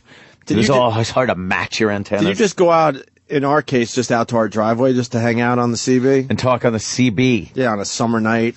Yeah. It's dark out. You're bored with TV. Your parents hogging it up, watching their shit. Of course. That's Yeah, we'd go outside and just turn on the CB radio and, wow. How I met the Dreamweaver, dude. Come on. Yeah. Of course. Oh, really? Yeah, met her on the CB. I had a much better handle than Anthony. Oh, God. His was the faggiest. Come on. Wait, what was it? I think it was Apple Tree Boy. No, not quite. What was it? We did this break. I don't remember. I might not have been here. Listen to like a best of. You'll find out. What what was it? I probably was away. I might have been on the road. Oh, no, you got it. Oh, boy, you think the Wrangler's very good. You think the Wrangler's bad. People know. See, people know, Jimmy. You don't pay attention. I was probably gone. You need to pay more attention. I don't Closer know. attention. I don't know if Jimmy was even. I was probably when away. We first started talking about. Well, I was 11, maybe 12, maybe. And my CB handle was, I can't believe I'm about to do this. Okay. People know. Yeah, I know. Jimmy's but not going to make fun. You promise you're not going to make fun, Jimmy? Yes. You sure? You're 11. Yeah. I was 11. Remember that. Yeah. Diamond. No, it wasn't Diamond. No? You're leaving part out. And then you decide which is a faggier handle. That's your job today. But don't make fun. You promise. Yeah, I won't. Diamond. Diamond Dust. Diamond Dust was his. Sounds like a stripper's name. Diamond Dust. Look at his face. I know. Diamond Dust. CB was the friggin' internet back then. It was the internet. That's all you had. It was Twitter. It was Twitter. Jimmy, you promised. I wouldn't make. Why would I? You promised. Who wouldn't want a handful of diamond dust to sprinkle about? I would love to have a handful of diamond dust. That's what I thought of myself. I wanted diamonds, but knew I was only good enough for the dust part. Breaker. After they made their nice stones. Yes, breaker, diamond dust here on the corner of 7th and Christopher. I was 11. Come on. Diamond dust. I didn't even have pubic hair yet. You got your ears on? Yeah. Hey, diamond dust. You got your bra and panties on. Diamond dust. Oh, how bad is that? That's pretty bad. Yeah. Cause that's when I don't even know why, to be honest. I don't know. 11-year-old would think that's cool. I forgot what that's based on. I don't even know. I don't remember why I came up with that dumb name. But an 11-year-old would think that's cool. That's all it is. When you're 11, you think that's cool. Diamond dust. It sounds like You don't have to mysterious. spin it. You could beat the shit out of me. No, believe me, I'm just being Diamond Dust honest. is rough. It's terrible. Wrangler's not much better. Hank. No, Come it's on. awful. Well, Wrangler was at least it had a reason, you know. I was the the rump Wrangler. variety. Yeah. No, I wasn't a rump. There is a reason you were fucking. They didn't put a mo, rump in there. Taking loads in your rectum. It's a perfect reason. I never. Catcher would have been great, and so would Swallower. Hey, little crybaby cocksucker, you're on. Got your ears on? Crybaby cocksucker, you got your ears on? That would have been more appropriate. Well, now they're coming up with CB names for us, which is awesome. Jordan writes, Breaker19, this is the Blue Comb Kid. I should have embraced that. And I should have been the Blue Comb Kid. Breaker19, this is the Tree Fort cocksucker. Tree Fort cocksucker coming in. Yeah. Go on. Download blowjob. Download blowjob. Are you on there? Oh my God. You never had a CB handle, Jimmy? No, I didn't. Why, man? Why would I? I didn't have a CB. Oh, he was too busy with the Lords. Exactly. Hang out with his gang, the Lords. Yes. Breaker19, this is the literal blowjob giver. This is the literal blowjob giver. It's all gay stuff. Gay stuff's always funny. Big Daddy James could have been a nice Yeah, CB handle. Breaker19, this is Big Daddy James. Word is Bond. Fat laces. I'm out. Yeah. CB was a very big thing back in the 70s. Hey, the Glenn Campbell song could have been I Will Remember You, by the way, E-Rock. That would have been clever. Oh, E-Rock, yeah. Instead of just playing a Glenn Campbell song. Mm-hmm. You want to still do that, or are we moving on It's from that? not in here. No, it's okay. You don't have to play Like it. a rhinestone cowboy. Breaker, this is Diamond Dust. Yeah. It's knowing that your floor is always open and your path is free to stand on your head. See, he's crazy now. He has Alzheimer's. You want to go more CB talk? Because one guy, Breaker, is willing to admit his CB handle was Howdy Doody. And then you got Carlos in Jersey. Carlos. What's up, boys? Hey. Hello? All right. I'm a trucker. Everybody's got a CB. And one time I had it on, just bullshitting. It's the most racist thing on the line, too. It's funny as hell. Then a cop gets on the channel, tells us that there's like a black Nissan caused an accident. So all the truckers, I'm on the turnpike in Jersey, and then we line up on the 3 lanes, like riding together, and then another guy gets like on the side, and then the car is trying to get around, and we're fucking all swerving. And Wow, you got you a convoy. Hey, got your ears on, son? Yeah, son. Let's play Convoy. Breaker19, this here's a rubber duck. A rubber duck. Copy on me, Big Ben, come on. This was very dramatic. Yeah, 10-4, Big Ben, for Turn sure, this up. for sure. By golly, it's clean clear to Flagtown, come on. Such Yeah, it's a douche big chills. 10-4 there, Big You don't Ben. like Yeah, this? we definitely No. got the front door good, buddy. I just love Mercy sakes how this alive, comes looks together. like We got us a ourselves a convoy. Convoy. Yeah. It was the dark of the moon on the 6th of June in a Kenworth pulling logs. Cab over Pete with a reefer on and a Jimmy hauling. This is somebody who really wanted to be Johnny Cash, but wasn't. It was not even close. Knows a lot about trucks, though. Was this song done for a morning show? No. This is... You sure? This is a movie. With Chris Christopherson. Yes. Yeah, but I think the movie is based on the song. Look at the fucking poster for it. A shirtless Chris Christopherson, all buff. Who's And who's the broad? yeah, who's that? Looks like, Let me see the broad. Oh, that was at Ally Ally McGraw. Yeah, in her afro stage. She used to be fucking hot. Sam Peckinpah did Convoy? Why is he shirtless in the poster? Because look at his abs. Do you think he looked at that poster and just went, oh my god, I look nothing like that? Cloverleaf and them bears was wall to wall. The bears was wall to wall. Bugs on the bumper. They even had a bear in the air. Oh, really? Calling all trucks, this here's the duck. We about to go a hunting bear. Yeah. The Smokey and the Bandit songs were good. This is fucking hideous. What was Bear again? Cop. That was your copper. Okay.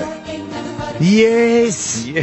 So it's the We truck. got a Kojak with a Kodak. That was a cop with a radar gun. A Kojak with a Kodak. Yeah.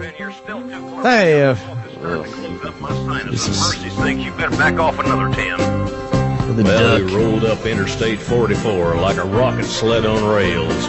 We tore up all of our swindle sheets and left them sitting on the scale. By the time They're we crazy. hit that Chi-town, them bears was getting smart. They'd brought up some reinforcements from the Illinois National Guard. Can you pause this There's song? armored cars. Yeah, you're not. What's the problem here? I don't know. A bunch of trucks going. What's the problem here? The cops are hot on their trail. For what reason? I have no idea. Someone break this song down. Yeah, we're hauling paper. We got too much. It's kind of heavy. What do you got? I've heard this song a million times. I got to break it. What's the problem? I don't know. Why is there a Hold in. bear in the air? Why are what's going on? It's the Maverick convoy. There's something happening. We're all doing 57 instead of 55 bears trying to get in there. Yeah, we got a bunch of stuff in the back of the truck. My tire pressure was 2 pounds low. So the convoy convoys were illegal? I don't know. What's the problem in this song? I got a little white in my beard. My girl's got hair like Juan Epstein. That is horrible. Yeah. Well, are they hauling crystal meth? What's the problem here? I don't know what was happening. All right, go back. Let's see if we can figure out the problem. The bears are in the air. The cops are all chasing the big convoy because it's kind of hard to find 400 tractor trailers. But now they're ripping up their paperwork. They're becoming rebels. If we leave it on the scale. Yeah, they're bypassing the scales. And are they? It's crazy. Going against the system. But what happened? I don't know. Let's go back What are to they the song. doing? I don't know. I'm so frustrated. We got 4,000 pounds of kitty porn on a pallet in the back truck. Little bunch of Asian boys with large white genitals in their mouths. We got to get it to California. They brought up some reinforcements from the Illinois National Guard. Right. There's armored cars and tanks and jeeps and rigs of every size. What's going on? Them chicken coops was full of bears and choppers filled the skies. Well, we shot the line, we went for broke with 1,000 screaming trucks. Why? And 11 long-haired friends of Jesus in a chartreuse microbus. Hippies. Yeah, rubber duck to sodbuster. Come on there, you got 10-4 sodbuster. Listen, you want to put that microbus in behind that suicide jockey? Yeah, he's hauling dynamite and he needs all the help he can get. Oh. Well, we laid a strip for the Jersey Shore and prepared to cross the line. I could see the bridge was lined with bears, but it didn't have a doggone dime. I says, Pigpen, this here's a rubber duck. We just ain't going to pay no toll. So we crashed the gate doing 98. I says, let them truckers roll 10-4. I stopped this again. You don't like that? No, this is terrible. What's going on? I don't know. We got to get to the Jersey Shore because we're holding flip-flops for the kids. Maybe they just did all their crystal meth before they left. But do they expect to get away with this? I don't know. What are they doing? Why not just pay the toll? Right. Why are you crashing the gate at 98? What is going on? Oh my God, the trailer looks really good. That's not the trailer. Oh, what is it? this? The whole movie? The whole movie. Oh, really? You found the whole movie? The whole movie's 2 minutes long? I like the Sam Peckinpah slow motion bar fight. Well, that's he was going known on. for that, wasn't he? Oh yeah, He was known for the fights. Hey, was that is that Is fucking that what- Paulie from from Rocky? Rocky? He was in this fucking movie. In this Little Burt Young. Burt Young. Burt Young, thank you. Yes. Wow. Can someone explain what this fucking Ernest song? Borgnine. Wow. Oh, it was one of those films where they got all the stars. Yeah, like Cannonball Run. Yeah, they got everybody. This is awful, man. Oof. I can't watch this. It's too chilly. We're gonna have to break because we got Elijah Wood coming in. We're Yes. gonna do a quick break. Let's do a single. Yeah, because he's here in the middle of this. But someone, don't forget, I want you to explain this Convoy song. Yeah, I want to know. Because what we're the not problem done was. with this. I want to know what the fucking issue was that they sang about it. Yeah. And did they get away with it in the end? Someone's saying that speeding was a big problem with truckers in the 70s. Uh-huh. So what does that mean? I don't know. Truckers out there know the reason for this song. So call us after Elijah Wood so we can go back to this, okay? All right. But next, Elijah Wood. Stay there. The Opie and Anthony Show presents Primetime Sam Roberts and One Question with a Guest We Couldn't Get.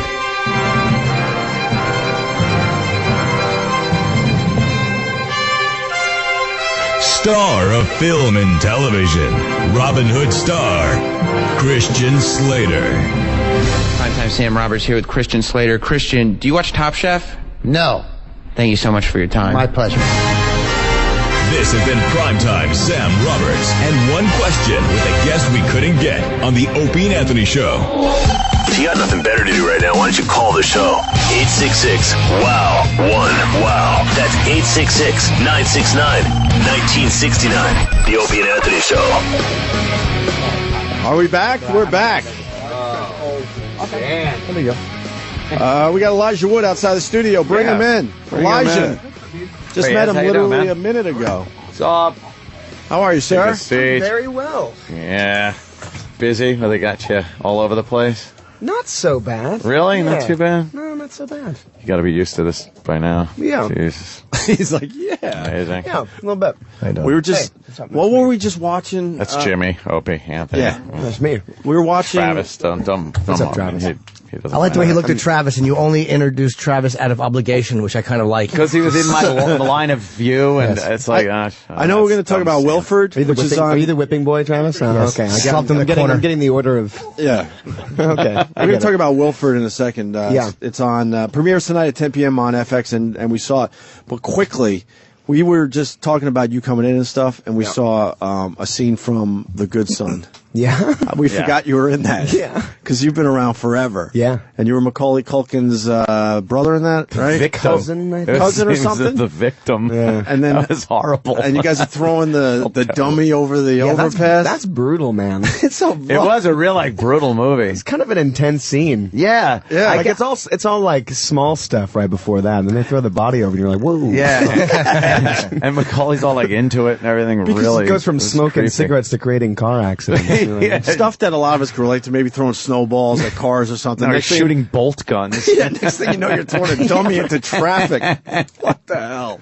How did you make that transition from, like, really, you were a child actor, into, you're doing roles now. They're adult roles. You have been for a while now. Do you remember when that transition happened? Or did it seem natural, or was it like, hey, look, I'm doing adult roles? I don't know if yeah. I mean, it's just one of those things where I just continued to work. So I don't know if there was like one film that did it, or if there were a series of films that just suddenly were more adult. I think. Do you remember the first movie you did, though, where you were like, okay, I'm not really playing like the little kid here? Although even as I a would have kid, said you The played... Ice Storm would have been a The Ice Storm? transitional film, because that was like, it was a teenage role, but it was the subject matter was so adult. Yeah. You know? Yeah, you know what it is with your whole career too, though. Even as a kid, you weren't playing like kid roles. Yeah, they were like some of those movies. Radio Flyer was insanely intense to watch. Great movie. You know, that was one of those like, holy Jesus, this one's. Yeah, there was always some sort of maturity to either the subject matter to the characters. Yeah, right? except maybe Back to the Future too. Right. Okay, that one, just a kid playing a game. Right. Love that one. It's like, hey, look, there he is playing a video game. That was the first movie I was ever in. Yeah. That was. What was that like? What year was it? God, in 89? Yeah, probably 89, Yeah. something like It's a that. hell of a start. Yeah, I know, right? Jesus. Yeah, that's a good one. It was so awesome. Because how'd you get that? When Spielberg see I and just go, he fits the bill for a Spielberg kid. I just auditioned. It was the tiniest little role, so I just auditioned for it. And yeah, it was nuts being on that set, like having seen the original film and then being there in the future. Like it blew my mind. Yeah. Like I don't even know how I could process that. It was so awesome. What'd you do? Like just start doing commercials, I guess. Yeah. As what was the first one? My very first job was a Paula Abdul music video. Really? Mm-hmm. It was for Forever Your Girl. E-Rock. E-Rock loves Paula Abdul. Yeah, he's a big... the guy in the booth. No, he's right here. Oh, yeah. Oh, he's over here Yes. today. There you go. Hey, what's up? I didn't see him in the Big studio. Paula Abdul. Do you remember him in Paula Abdul's video? Now that he said it, yes. Yeah? Yeah, it was that black and white video. David Fincher, funnily enough, directed that. Wow. Before he started making movies. Eric's very strange. He likes Paula Abdul and Weird Al Yankovic. That's his music. That's your jam? Those are your jams? That's pretty much jam. it. You That's get pretty much in it the for car him. for a road trip, and it's Making mixtapes for chicks. Right. Cold-Hearted Snake style. Good for Elijah, beating him up. Yeah, exactly. Even he hates you. Trust me, he deserves it. So, doing TV, that's kind of new, though, for you, right? Totally, yeah. Yeah. Absolutely. And from what I've heard from actors, it is a totally different vibe doing it. Do you like it? Yeah, I mean, the pace is so much faster. Yeah. You know, we shot 13 episodes in 10 weeks. We were doing like 8 to 10 pages a day. Some as many as 6 or 7 scenes a day. It was a lot. It was just a faster pace. That was like the whole thing is like one. It takes the time of one take in Lord of the Rings, I'm sure. Right. It was just like as long as it takes to do an entire series. Yeah, much different pacing. We should talk about Wilford, though. You want to tell the people what it's about? Yeah, it's a weird show. Yeah, it really is. It is. It's a weird show, and it's not easily defined. I mean, it's essentially about a guy who befriends his neighbor's dog, but he sees the dog as a man in a dog suit. And we find my character Ryan in a moment of crisis. He's essentially trying to commit suicide. Hilarious. And he fails and wakes up the next morning, or doesn't wake up, he doesn't go to sleep, and he gets a knock on his door from his neighbor, and his neighbor's like, "Can you look after my dog?" Reveal man in dog suit. And sort of from there on out, he spends the next day trying to figure out what the hell's going on. And then ultimately at the end of the episode sort of accepts this dog in his life and recognizes that nobody else sees him, only he does, and it's going to be some kind of coping mechanism for him. But everybody recognizes the dog as a dog. Yes. It's not an invisible friend. Correct. It really is. Chicks react to it like a dog. Yes. And the dog is just a pig, which is great. Does exactly what he puts his face in tits. I mean, there's some really funny scenes. Yeah, the scene with the waitress is hilarious. It's and there's one scene I don't remember what I watched all three. Too, the dog's always stoned. I like the fact they're showing that on FX. The dog is always FX is high. great, man. The language is great. You don't miss the word fuck. You don't realize that it's like it just feels like an HBO show. Yeah, with the language, and the dog is really. Was he fucking the big stuffed animal in one of them? It's hilarious because he keeps turning the stuffed animal. There's so much more of that as the series goes. He develops a very intense relationship with that stuffed animal called Bear. I think that maybe I was watching it last night. I got my thing late. Stains on the. He's talking about how much he likes eating out the asshole of a possum. Yeah. There's some really funny things. You gotta love FX, man. Yeah, that's why they're kicking ass on the networks and everything. It's because it's real language. You don't have to sit there and go, "Oh, really? You're spoon feeding this to the children." And they take risks. I mean, the concept of the show is strange. It's weird. It's very surreal. It's not easily defined, and they gave us full creative control to make the show we wanted to make, and not have to pander it to an audience to explain too much, because we don't explain a lot. Right. Yeah. It's like, why is this happening? It's like, never explain it. We're hoping Deal for with it. Yeah. Me and Jimmy are hoping for some kind of reveal eventually. I'm sure it'll happen as time goes on. You'll learn more. But I feel like there's something we don't know. Yeah. And you get that feeling watching it, like there is more to this. There's something deeper going on here. And he obviously wants to hook up with the dog's owner, who's this beautiful girl. Right. And the dog is kind of cock blocking, which is great. It's very funny. The cock blocks the dog throws. That's actually how the whole thing started. Jason Gann, who created the character of Wilfred, it initially started as a short film, and he was stoned with a friend of his. And they were talking about how their female friend had a dog that was cock-blocking her, prospective boyfriends. And, giving the boyfriend shit. And so he created this sort of humanized version of that dog, Wilt stoned. And they were like, wait, this is a really good idea for a short film. Well, there's one scene, I don't want to give away punchlines, but there's a very funny scene where the dog tells his character that she has a flaw, and he's like, I don't want to say what. Oh, Jesus! And the dog says, "The dog's an asshole." I'll say it's only one line in one of the episodes, but the dog says, the dog is getting anesthesia or whatever, and he goes, she passing out. Yeah. He's passing out, and the dog says, she has a dick, and then passes out. It's fucking funny, man. It was really great. They didn't soften it up and make it dog dialogue. The dog is really an asshole friend who does dog things. Yeah. And then you only remember he's a dog when he talks about chewing the asshole out of a possum, or he's humping somebody, or somebody's reacting and petting him. There's a very funny scene where he takes the dog to the beach, and the dog's just being a total douche on the beach. There's a lot of really, really funny scenes, and it is bizarre, so it's engaging to watch because you don't understand what this relationship is, but it's funny. Mm-hmm. How'd you get into this? I read the script. I was sent the script. I was reading a couple of different television scripts, just kind of interested in television. It's changed so much, in the last 5 years. It's definitely more acceptable and accepted to get into. And it's that, and it's also some incredible directors and writers and actors have moved to television, and it's an interesting medium now for storytelling. In some ways, more consistent than film in a way. And so I was just interested to see what was available. I'd never really taken a look at it, and this was one of the scripts that I read.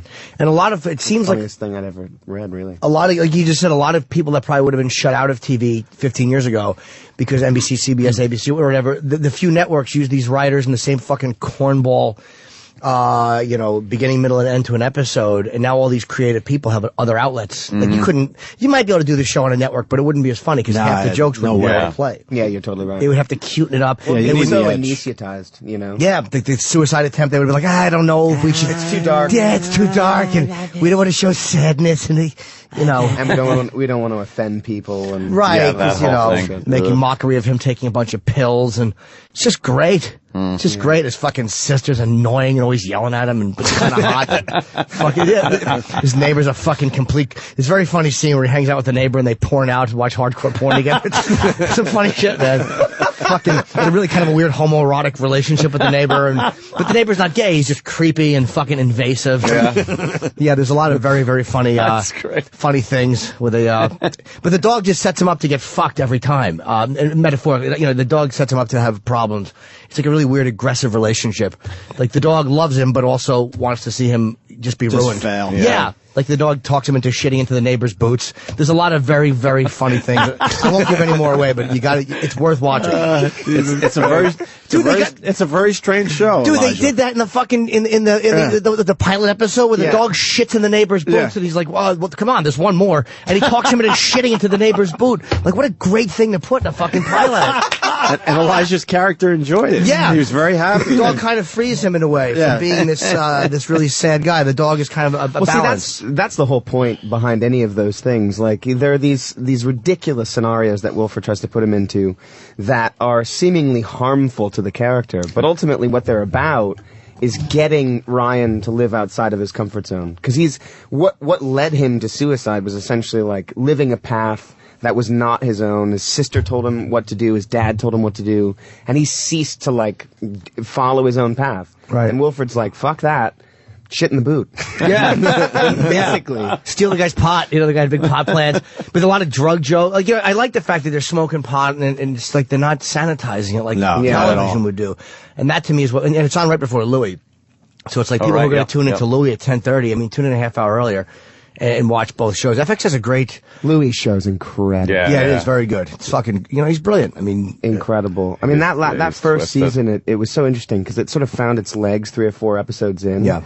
And just became something wholly unto its own, like indescribable, nothing like it on television. Yeah. And this new season, I saw the first episode from the new season, and it's fucking incredible. Yeah. Well, that's what makes FX great, is they let Louis, because he knows what he's doing. He has full control on the show. Yeah, amazing. But he was ready to walk. He's like, nah, I'm not interested in doing it that way. I want to do it this way. And they gave it to him. Yeah. They're like, he wants to edit, direct, write, everything. He's literally writing it as he goes along. Yeah. He doesn't have to submit scripts. We know Louis. It's amazing. Well. I know. He comes in a lot. Yeah. He's got to have great photos of FX executives. Absolutely. What's that? He wouldn't even show the executives the finished product. He goes, don't you worry, I will deliver, and then you'll see it for the first time. And it's a real credit to they decided FX. to go for it. Yes, it is. Yeah. And the fact is, and they said that, it's not a tremendously expensive show to do. That's why Louis, there's so much money wasted in television, and the fact that Louis knows how to do it. He's been doing home movies like these little shorts for years at the comic strip parties, fucking 15 years ago. Oh, Louis really? He'd be showing these little weird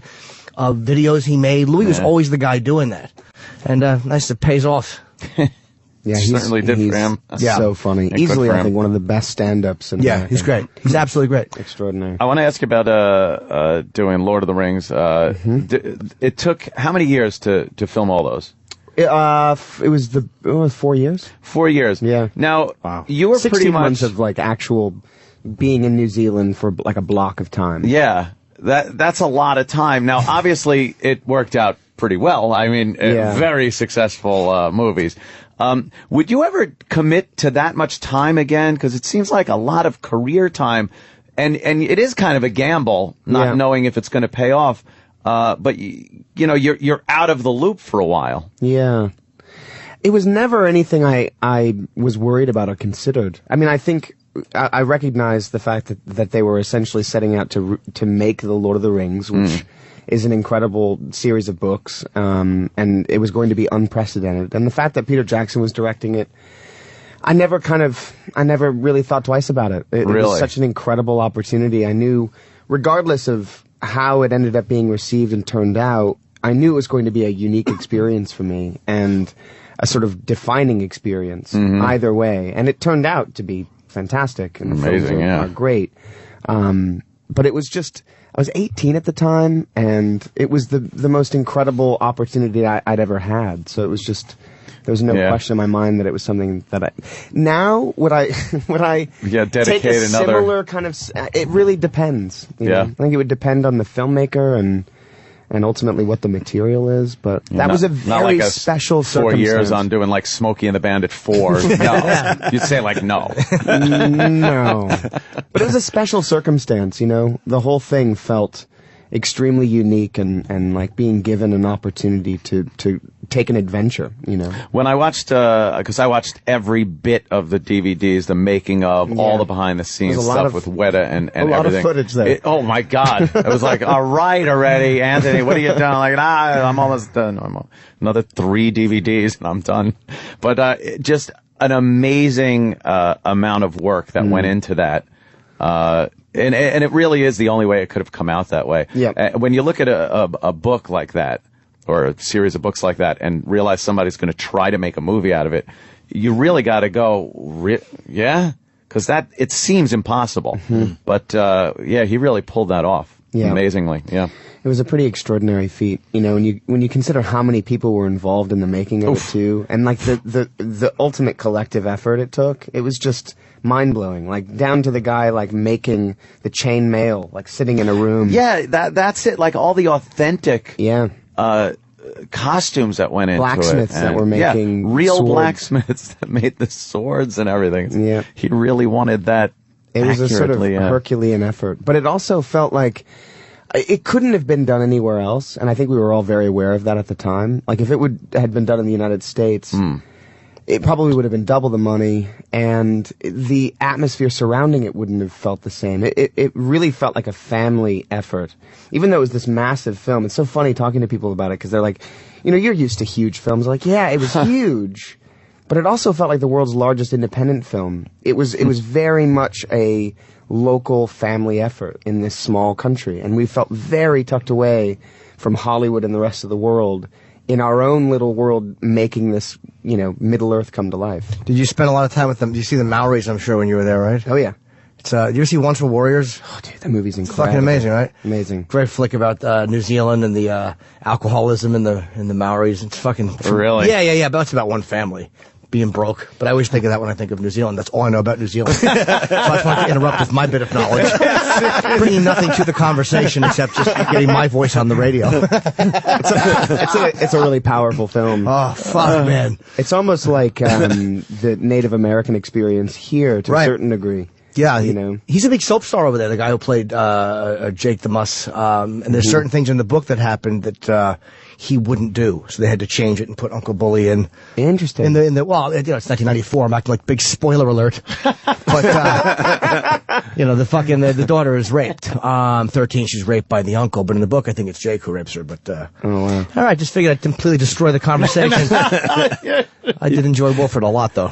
I did. Yeah, Wilford's going to do all right. Conceptually, it's great. Yes. When's the last time you auditioned for anything? Like, because you're obviously, as they say, offer only. I mean, you don't have to. No, I still audition. Do you really? Yeah. I auditioned for something the other day. God, that depresses me because I'm terrible on auditions. And when I get it, auditions still make me really nervous. I'm sure they make everybody else nervous too when he walks in. Imagine getting a call back and he walks in. Man. It's either me or Elijah. Your name is Fred Bentley. You're from Ohio. Right. Or does it go to Elijah or Fred Bentley? I think I did pretty good. Walks out. I think I did. Fred Bentley's good, man. You gotta love Fred Bentley. Check his IMDb. It's great. Yeah. Wow. All the roles he almost got. That's odd that you still get nervous, though. Totally. Yeah. I think I was also out of practice for a while because I wasn't auditioning as much. Yeah. And I'm sort of auditioning more now. I mean, I think the atmosphere around film has changed a little bit, and people are auditioning for things when they didn't necessarily used to have to. I think. Wow. I don't know what that's about, but. What do they? I have to say, like, auditioning for something and feeling like you've genuinely earned it. it means more. It feels like an actual that if you just achievement. get tossed the role because of who you are or totally. past work, yeah. Totally. How do they tell, like, is it awkward for them to ask you to read for something? We know he'd probably be great, but we have to ask to, it is kind of asking somebody to do something. I shan't. A lot of guys would, I'm sure. Yeah, I guess the only way I would know that is just the atmosphere of going in, and oftentimes I will say, like, I'll do a reading and they'll be very thankful. I'm like, no, thank you for having me. Like, it's not a big deal to come in. For coming in. I'm trying to get a job here. It's my job. Yeah, that's what I'm supposed to do. That's real fame right there. Does your agent bring you stuff, or will they say, look, we'd love Elijah to read for this? Would he be willing to come in and read? Do they send you scripts and go, would he read? That's great. Yeah. Because my agent will call, my manager will call, do you want to go in and try? Should I try to get you in for this? The last audition I did wasn't good. Did you bomb? Fucking horribly. It was for what happened? It was it's an awful feeling, isn't it? It certainly is. It was for the you walk out and you're like, just missed. No. It was for the Alec Baldwin Meryl Streep movie, which to me did not look like appealing. And the role that I was reading for, I was wrong for. But I was like, it's Meryl Streep, you have to read. It's like, but it was for the hotel doctor, and I'm like, you fuck it, to my manager. I'm like, I'm not a hotel doctor, you fucking. And I go in, and I'm so bad. I'm just disastrous, and the girl is sick. First of all, it's hard to get on camera, as you know. It's harder if the producers are in the room, but on camera it's fucking horrible. Yeah. And I'm bombing. Mr. Faversham? Dude, I wasn't even that good. I would have been better if I went, I was fucking, and I said, I stopped. I'm like, look, can we just restart this? And she goes, no, just keep going. We'll piece it together. Meaning, get the hell out. Meaning, you've wasted enough of my time already. No. But I couldn't even be mad at her because I was giving an abominable read. She did what she should have done. I was wasting her time. Yeah, she let you off the hook, basically. She fucking ushered me out. Just you a finish so favor. we can get you out of here. Exactly. Get you out of your mystery. The hotel doctor. Yeah, I never should have read for that. I should have just said no. Hey, I want to ask Elijah about Victoria Falls, which has nothing to do with acting and stuff. But you went across that in ropes? Yes. And you were the first person to do this? Apparently, yeah. What does that mean? You remember Jack Osborne's show, Adrenaline Junkie? I know. He was on it, and he did. It's a stunt, really. Yeah. Yeah, he had that show, which I think he still does, where he basically has people go to different parts of the world and they basically do sort of like adrenaline activities. And he asked me to come down to Africa, so it was an awesome. I'd never been to Africa before. And one of the activities that we did was they pulled a line across the Victoria Falls. There's a giant gorge. And we basically harnessed ourselves in and pulled ourselves across. Holy crap. It was amazing. How high up were you? I don't actually remember. But I mean, like, you weren't 20 feet off the water. You were high. I was high. It was actually the part of the season there where it's the lowest water, like the tide. It's not a tide, but the lowest amount of water coming off of the falls. Oh, wow. So we could actually stand on the falls. It was mind-blowing. And pulling ourselves across, it wasn't harrowing in like a bungee jumping kind of way. In fact, in some ways, I wasn't even nervous. It was adrenalizing, kind of pulling myself out there and just looking at the vista. And I ended up just sitting there and taking photos the whole time. Well, you stopped in the middle and took pictures? That's cool. Yeah, it was fucking awesome. Then again, if you've seen Cliffhanger, there's no guarantees. I mean, fucking equipment breaks. Yeah. Great scene, right? I think I'm far too trusting. Yeah. So I didn't even really consider those options. Yeah. Wasn't that great when she's fucking hanging there and Stallone grabs her and there's a great shot of the canyon? Oh, yeah. Couldn't hold I did on. a gorge swing, too. Have you guys ever done a bungee jump or anything like that? No. No bungee jumping. No. Skydive, anything like that? My girlfriend and I fought because in Vegas, we fought because I didn't want to go up into a 51-story glass elevator because I hate heights so much. And she's like, just come on, do it. I'm like, you go fucking take the elevator. I'll wait. And this castrating, rotten monster just screamed at me until I took the elevator. Fucking horrible. So I don't know. I never bungeed. It scares me. I want to hear about the swing. Of course. Yeah, so the gorge swing is like a bungee jump, except you're not on a bungee, it's just a normal cable. And I did it twice. Once with Jack, we did a tandem jump, which, dude, it's intense enough on your own, but when you've got double the weight, it's so much faster. And we did it backwards, so you're not looking. No. But the first time I did it, I'm standing and you're looking at this giant gorge in front of you. and they tell you to jump, and everything in your body is saying, nope, this is death. This means death. And the free fall, I don't know how many seconds it is, but it feels like an eternity. It is the most intense feeling and horrifyingly scary. Well, there it is. Oh, my. Is this actually you doing it? There is just, footage of me doing it. There's a guy, he's doing a handstand. I didn't do that. Okay, the that's not you handstand, doing the handstand. That's unadvisable. Oh, gorge jump is... That's unadvisable, yeah. Oh, Christ. Oh, no way. I would never do that. Wow, yeah, What's it attached to? It's something going across to the middle? Cable, It's a cable. So then what happens, why they call it a swing, is basically at the end, it goes taut, and once it goes taut, it turns into this lovely little swing, which is... And they lower you or raise you back to get up? to a very peaceful thing. Yeah. And I immediately felt like I wanted to do it again, and then I regretted it when I was back, facing my back to the gorge, doing it backwards. Wait, now, which was an absolute nightmare. When you do that, do they lower you into the water when you're done, or do you get We pulled actually back did up? it. There was no water below us. It was just rocks. But you go to the ground? Yeah. Okay. 'Cause going back up would scare me more. Being hauled back up would, because you're losing ground. At least when you're falling, you're getting closer to the ground. That would scare me more. See, that's the most dangerous part, though. No, I is know, the but closer to the ground part. Yeah. That's scary, man. Yeah, it was scary. We also did a 2.5-day rafting trip down the Zambezi River, too. With Jack? Yeah. Why does he do that? Why doesn't he just stay home and just talk to Ozzy all day? That's what I would do. That's all I would do is just talk to Ozzy. Jimmy's a huge Ozzy fan. Huge fan of Ozzy. An adventurer. Yeah. We had Jack in here recently. He's doing well. Yeah, I don't know. He is, isn't he? Yeah, he is. It's amazing. Did you see the documentary? He's grown up so much. What's that? The documentary, did you see he did about... He did one on his father, Yeah, right? yeah, No, I haven't seen it. It's fucking great. Is it? Jimmy I'm a huge Sabbath fan. Yeah, me too.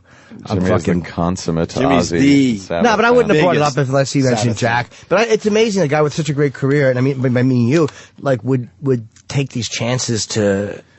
Well, he wants to live. Yeah, I know. Yeah. It sounds like he likes a little Just adventure. stay in front of the cameras all the time. Right. That's it. No, I'm not Keep saying working. you don't live and enjoy life, but I would never. Did you get the bug for adventure filming in New Zealand? Because they're all about that. They are. They have a lot of bungee jumps and gorge swings and all that Yeah, stuff. I did some of that there, but I didn't do a bungee jump. They also do, you can jump out of planes and stuff there too. I didn't do a lot of that. They have this thing down in Queenstown. It's like a jet boat, where it's a very fast jet boat that they drive around in these sort of like little rivers, and it's very frightening, and you get very close to the rocks, like dangerously close. That sounds creepy. Yeah, I did that. That was pretty awesome. No, thank you. No adventure for you. No. I like being out there, but nah, that's too fast. I'm just. Would you do that? The Nah, jet boat in I'm- a river with the rocks flying by your face? I'm a car guy. I'll do things in cars, but Yeah. I won't. I did that in New Zealand. There was a Yeah. What is it where it's off-road racing? What is that called? Rally cars? Yeah. They do rally cars, like doing the Baja down in Mexico. So that kind of thing. I got to do a ride in a rally car, and that was the most intense experience. Yeah, it'll shake your kidneys out of you. Well, dude, the thing that blew my mind was how much control they have, but how it feels like you're out of control the entire time. Yeah. Like it's all about the skid, and we were near like the edge of cliffs, and the guy had control, but it literally felt like it was constantly just out of control. I'm sure if you got behind the wheel, it wouldn't be as in control. That's how I was feeling. That is correct. That's how I felt. I did the NASCAR thing over at Pocono Raceway, where you go around with an instructor and kind of get the feel of the car, and then they put you in the driver's seat, and you take one out at like 140 miles an hour, 150. And when you're with the guy and you're in the passenger seat, you're kind of like, wow, this thing does stick to the road really well. Like, he's going around these curves just flying. Yeah. And then you get in the car yourself, and like I said, everything tells you, I'm not supposed to cut the wheel going this fast. Yeah, and you do it and realize, oh, yeah, this does kind of stick. Then you got to come out right next to the wall. Yeah, that stuff, though, I love doing. That's fun for me. But I would never parachute. I would never bungee jump, but something like that. I love it. Dude, that sounds awesome. It was so I would cool. love to have an opportunity to do Pocono Raceway. What were we talking about yesterday in Vegas? Oh, I was just thinking that my ex did it. We went to Vegas. Oh, yeah, you were petrified. I wouldn't do it. Little scared Jimmy. I really am. Elijah's laughing. My race car driving is, I throw I don't wear condoms. I mean, we all have our thing.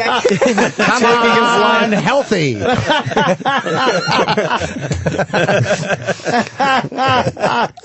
Death defying. Yeah, exactly. Whatever it is, it works. But we went to the Stratosphere in Vegas, where you fall. I imagine you would do it. It's. I think Elijah would do it. Yeah. I don't think it's as scary as what he's already done. To me, the decelerator. Yeah, they use a decelerator. You seen this, right, Elijah? Yeah. Will you jump? Would you do that? Where you jump? It's probably about a 900-foot drop, where they just kind of lower you off the stratosphere. Yeah. You would do that? Yeah, I would. Yeah. So he's not afraid of heights. He's probably been in decelerators and rigging and stuff like that. Yeah. Yeah. That doesn't really scare me. That sounds. Yeah, that would horrify me from that. It wouldn't scare me if it was like a certain height. Did you do that? No, my girlfriend did. Oh, no. okay. Again, the castrating. Yeah. His girlfriend does all the manly stuff. Yeah, she wanted. No, she knew I wouldn't do it. She knew not to ask. She's lucky I paid for her to do it. But no, the elevator was the thing I did. I was like, brave boy in the elevator. The elevator. The glass elevator at the Rio. We saw Penn and Teller. Fucking total pussy I am. It's humiliating. What is this ride? At least you can own up to it. I know. Yeah. I'm aware of that. That's, by the way, that's where you go. Yeah, she did that too. What is that? It's where they hold you over the edge and they drop you. No. What? She said it wasn't that scary. Oh, that's over the edge of Stratosphere. That's scary. Yeah, I know. It's horrifying. What a strange place Vegas is. Yeah. It really is just Dude, an odd place. It is such an odd place. I was just there for the Beatles, the Love Show, their 5th anniversary, and I actually got to DJ the event after, but I hadn't been to Vegas in a long time, and I hadn't really spent time there as an adult. Yeah. It was a very odd. It's such an odd city. Weird mix. Like there's kids there. There's so much ingrained sadness. Yeah, like it's such sadness. You know, at like 5 a.m, you're walking around and they're old women smoking, sitting there at the fucking slot machines. The slot machines just hoping for the big win. Oh my god! You ever take the ride 2 blocks off the strip? If you want to see real sadness, the old strip. Not even, man. Like the actual town of Las Vegas? Oh, yeah. A mere 2 blocks away. It is really sad. I'm sure. With the horrible motels and... Well, the whole city, it sort of survives on the fact that it's all about... Losing your house. And it's a city built on hotels and gambling and attractions. So people have to lose for them to sustain the city. So... There's just, like you said, this underlying and they come in droves, and it feels like a lot of it's Middle America and European tourists, and it's just a bummer. Just hoping to make that big one and forget about their problems. And in the midst of it, there are these Cirque du Soleil shows. So weird. It really is built on misery. It's a show that, it's a place that can be enjoyed for sure. And I think like 36 to 48 hours... Go to some great shows, have some great dinners, and get the hell out. Do you gamble? I don't gamble at all. I'm going to work, so I have fun in Vegas because I don't gamble. I blow $200 in a week on video poker. Gamble little. I would, I didn't do it when I was there. I would love to. Like, I've never done blackjack at a table or poker at a table. That would be awesome. Yeah, it's hard to stop. I'd want to be able to play with somebody that knows what they're doing. Well, this guy does. That's fun. You play? Yeah. He's, when I'm at casinos. The thing is, I don't like make it a point to go to casinos just to gamble.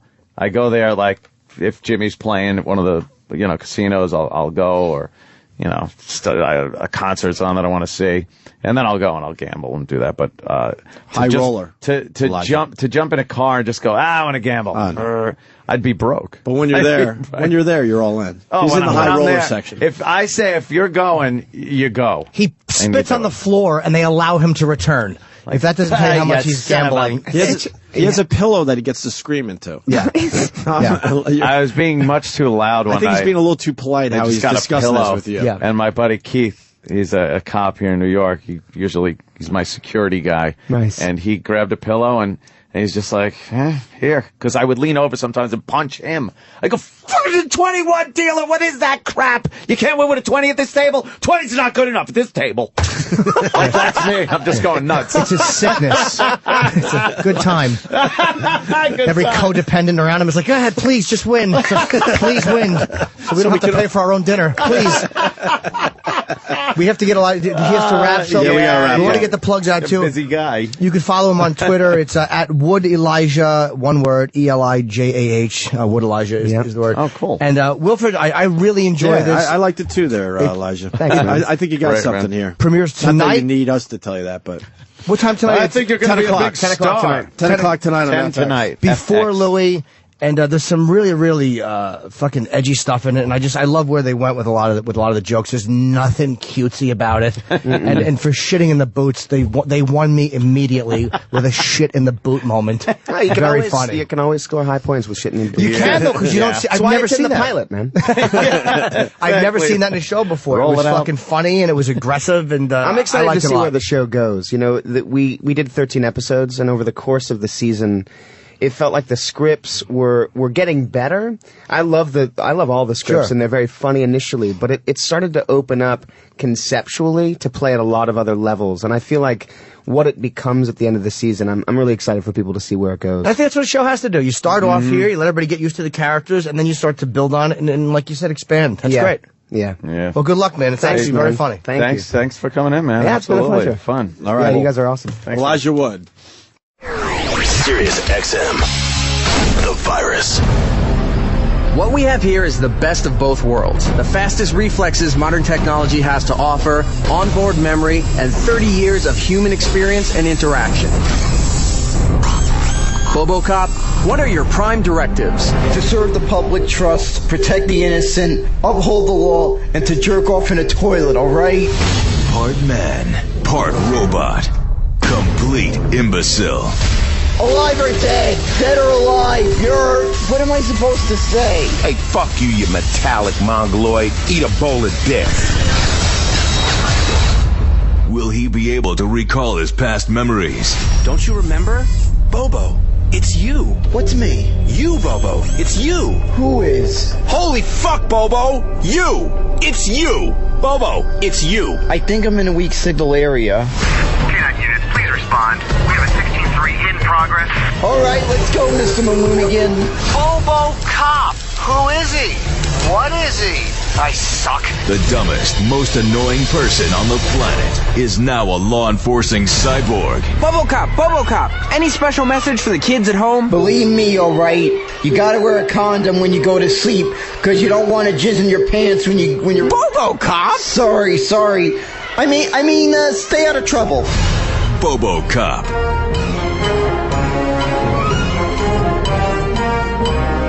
The virus. Sirius XM. Follow the Opie and Anthony Show online. Facebook.com/Opie and Anthony. Twitter.com/Opie Radio. Twitter.com/Anthony Cumia. And Twitter.com/Jim Norton. This is the Opie and Anthony Show.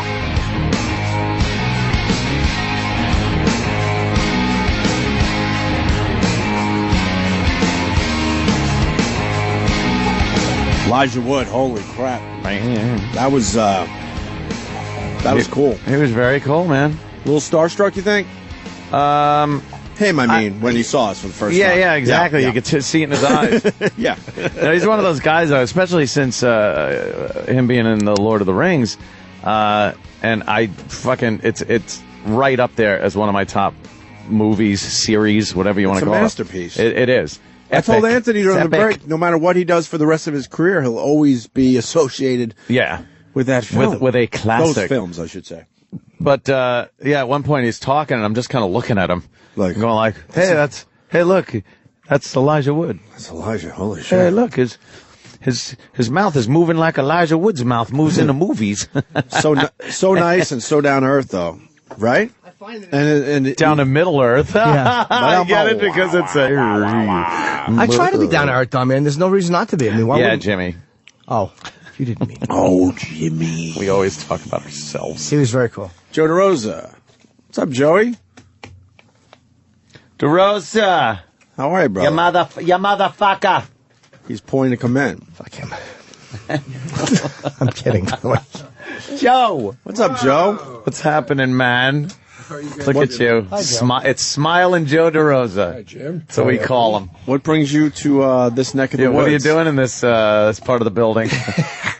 I have to do 2 other shows over here. Damn, you should have just done the Bob Kelly. Did you hear what he did the other day? What did he do? That was classic. He walked by this window like, yeah, I'm here, and I'm not here for you guys. He walked past, and he tipped his sunglasses down, and gave like this half-ass peace sign thing, like, hey, as he was scurrying down the hall to be somewhere much more important. And we did a little research. Turns out he didn't have to walk down that long hallway. He wanted to kind of show us, look, there's other people around here that want to talk to you. There's a real buzz about me around here. Right. There's not. No one's talking about Bob. Patrice was here, and he's like, That fucking Bob Kelly just blew us off like that, walking past like he got somewhere to be. Fuck Bob Kelly. That's all Bobby's ever wanted out of life, was to be able to snub somebody. To snub, yes. To just walk by and just go like that. Oh. So he leapt at that opportunity. To make him feel better about himself, but he never will.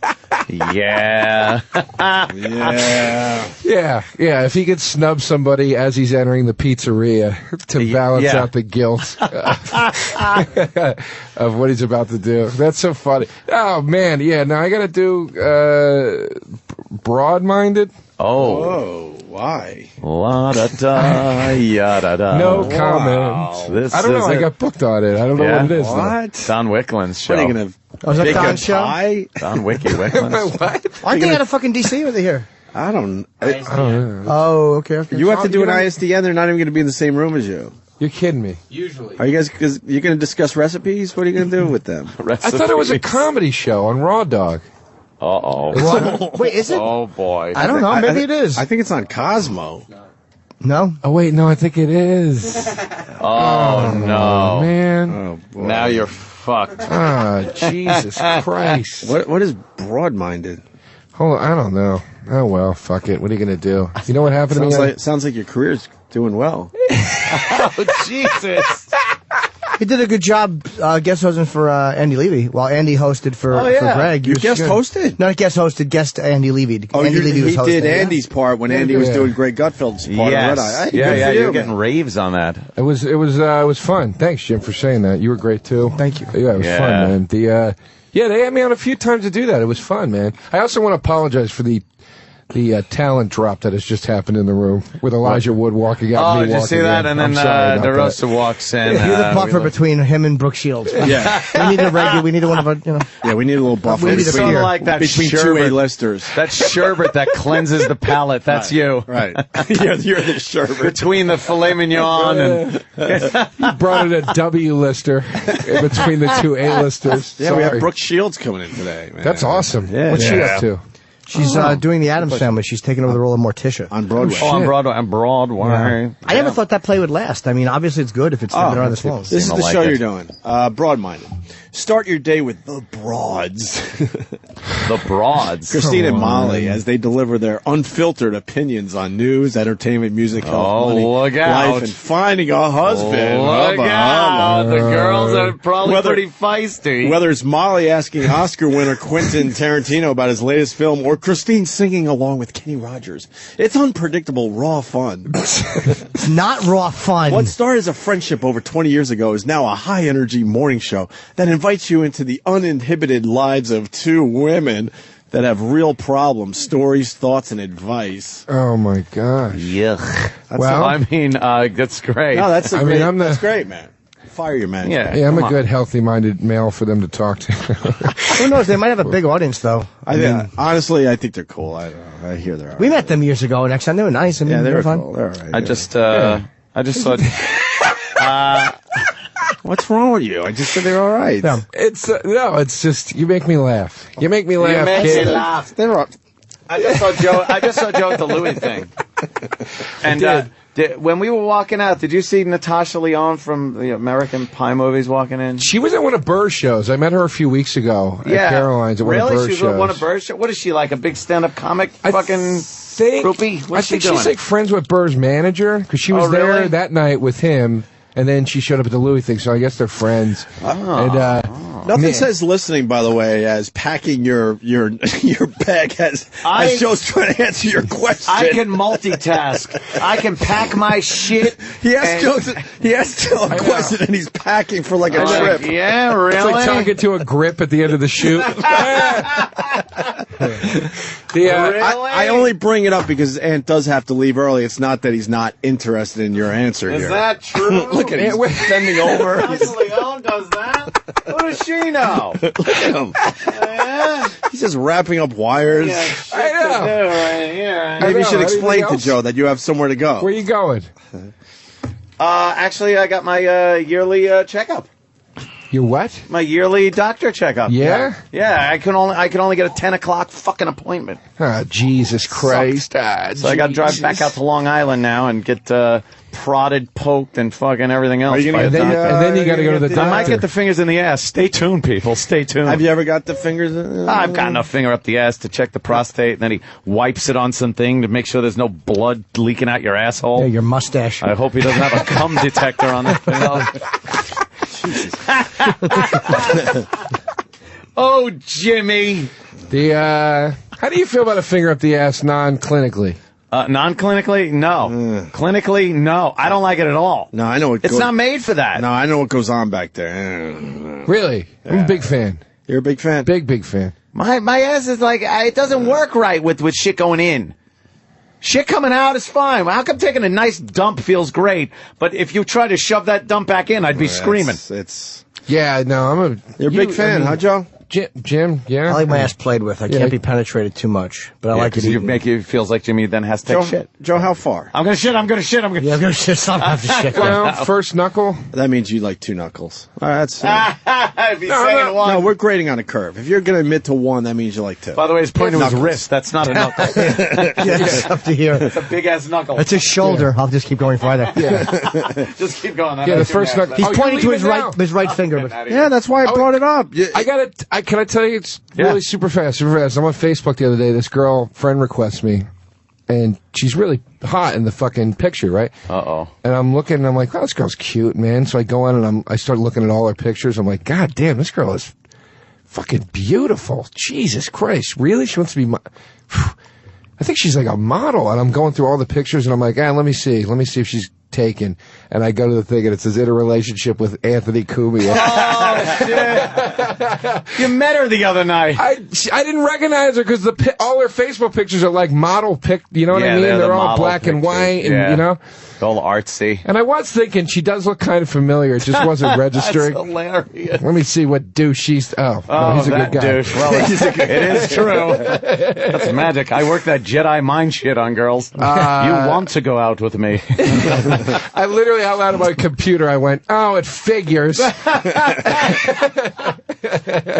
Yeah. Well, let me go get a big man's finger up my ass. Yep. Your backpack is fucking huge. Yeah, I got computer equipment in there. Yeah, that's a lot of shit. And there's a couple of cameras in there. You got school books in there? No, I think there's some of like the shit that Roland gives me that I never take out of my bag. Is it your go-to bag? No, this is not. Well, it's kind of a go bag. It's got like stuff to start fire in it if I get on matches, and it's got a satellite phone. I got a satellite phone in here. Yeah. I'm not even kidding. You got your water purification. I got water purification tablets, survival things in there. Yeah, just in case. You never know. You never know, Joe. You know. You guys all gonna be chasing me, Anthony. What's in your backpack? Help me! And I'll just be blasting away, going, "Shut up! Get away from me! I live. You don't." You're the first. If there's ever a zombie outbreak or like Walking Dead, I'm coming to your house. I'd be the guy though that you'll be pretty well protected. I'd be the guy that like has all the equipment, is all prepared. I'd be the first one to get bit in the neck by one of those bastards. Yeah, trying to lead everybody into battle. Yeah, here we go. That guy. I gotta get out of here. All right, go. Bye. See you, man. Good luck. See you tomorrow. Yeah. All right, Joe. It's good talking to you. What? Oh, it hurts. Jesus, what's going on, man? What's going on? Nothing. Just fucking. Just doing this. Yeah. What's how's the kid? How's the family? Good. Mm-hmm. Good. Very good. Yeah. Mm-hmm. That's good. I'm still single. And, I had a nice Father's Day. Yeah. Yeah, it's a big day with the kid, man. I do have to tell you that I think I told you personally, but I don't know if I said it on the air yet. That movie that you guys did, that 15-minute movie, fuck, man, it turned out well, huh? Thank you very much. Thank you. Seriously, I appreciate that. Where you at with that? It's playing at I think it just screened in Chicago at Just for Laughs. I couldn't go to that one, and then it's going to Montreal Just for Laughs in July. Mm-hmm. At the end, last week in July, and then Billy and Bobby and me are doing a live show to like sort of cross promote it up there or whatever. So. That's what's happening right now. But how do you make money off something like that? You don't. I mean, not because it's a short. It's tough to. Yeah, you don't, man. There's no way to make any cash off of it. But it gets your name out there, and maybe the right people see it, and it could lead to something else. Is that how that works? Yeah, I mean, I guess that's a possibility, and it hopefully opens some doors up and stuff like that. But, at the end of the day, I think the most you could do with a short is maybe get it onto a DVD with other shorts, or put it on a DVD of something full length, and as a bonus fee. It's like, what are you going to do? Sell a DVD to your fans for $20? But could it lead to a longer version? Yeah, that's kind of what we're hoping to do. We wrote a screenplay based on the short, so we're hoping that maybe we can sell that. But it's just going through this process of like showing it to people and waiting for somebody that can actually maybe facilitate something like that happening. You know what I mean? So I don't know. Maybe we'll go out and look for investors or something. And I saw you guys too at the Louis premiere, and Bobby's all excited about the book. Yeah, the books. Yeah, the book that came out of this, so that's exciting, man. A book on cheating. Oh, you don't want to give it away? No. Well, you said it's based on the movie, which is called Cheat. What am I saying? Well, yeah, no. But they don't know. You said it's based on the movie. Your movie's called Cheat. What's wrong with you? What am I giving away? Well, we don't know what kind of cheating it is in the movie, so, it's, Your movie's called Cheat. Yeah, I know, but it's not. What did I do, really? Nothing. You said it's a book on cheating, but no one knows what kind of cheating you meant when you just said that. That's right. It may or may not be relationship cheating. It may be cheating at cards. It may be cheating on taxes. You didn't just say what it was. You just said a book on cheating. There you go. So I still haven't given anything away. There you go. All right, it's good. We're good. I get all nervous though. I panic because it's like so hard to talk about this without saying the wrong thing. You know what I mean? The movie? Either. Because the movie, it's like we're trying not to. It's called Cheat, but we don't want to give away what it is. Like Jimmy just was saying, what kind of, and then the book, I don't know if we're even allowed to talk about. I don't know. I got you. You know what I mean? You didn't do anything wrong. No, I was just trying to pump you up and help you out a little bit. No, it was. Thank you. Because it's exciting that a book came out of the movie. Yeah, no, the book came out of the movie, so that'll be out in I think based on the movie. Hopefully February, based on the whatever movie. the movie's about. Yes, whatever it is. Jesus. All right, I tried. Let you go home. I tried. I tried. Am I blowing it today? You're blowing it. I'm sorry. No, I love fucking with you. I feel bad that you were trying to do something nice and I panicked. That's all right. Which I do a lot. I kind of get it though now. I sort of get it. Yeah. So. Yeah. But either way, that came out of it. You're in a tough spot. Yeah, it's a tough spot. What would you have asked Elijah Wood? What would I have asked Elijah Wood? Why? I don't fucking know, man. It's like I was thinking about that when I was sitting out there listening. What would I even talk to this guy about? Because it's like all you want to do is talk about Lord of the Rings, and I'm like, how fucking sick is this guy? Did you talk to him about that? Is that like an off limits thing at this point? Like enough? We were discussing after the interview. I think he appreciated that. We spend a little time on it. You gotta, but not a lot. Right. He was cool, down to earth. He seems like a cool guy. Yeah, and edgy, right, Jimmy? Yeah, very nice dude. I liked him. No, I mean edgy though. More edgy than I thought he would be. Yeah, I mean he's an adult male. He wasn't like he wasn't a typical Hollywood pussy like a lot of them are. He was great. Yeah, really cool guy. And the new show looks all right. So I actually got some really good laughs watching it, man. I enjoyed it. So I heard Jim's testimonial of it. It made me really want to see it. Not that I didn't want to see it before, but when I heard that, I was like, oh, it sounds like not what I thought it was going to be. Very like indie art house. You smoke pot? A little bit. Why? I'm thinking about it. You thinking about smoking? What? Thinking about me smoking pot? Yeah, I just want to make it very awkward for you right there. No, my point, I think, and I wanted to ask Elijah, this Wilford seems like a show that if you were a stoner, what do you think, Jimmy? Well, I would love it.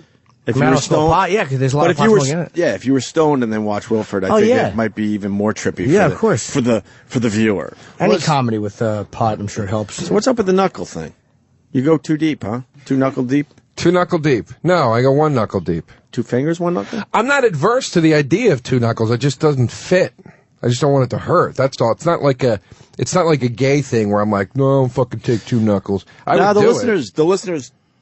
I don't care. They changed how me and Ann thought about that. I always thought it was kind of a gay thing. No. And then the fingers and also strap-ons. We got into the strap-on discussion, and me and Ann were like, that's fucking gay. The strap-ons are And then, and the listeners convinced us otherwise, so. No, I Good think for them. They turned us on that one. I think the strap-ons Would you take a strap-on? No. That's a dick. That's gay at that point. But the listeners say it's not. It's not. I think they came out of the woodwork saying it's not.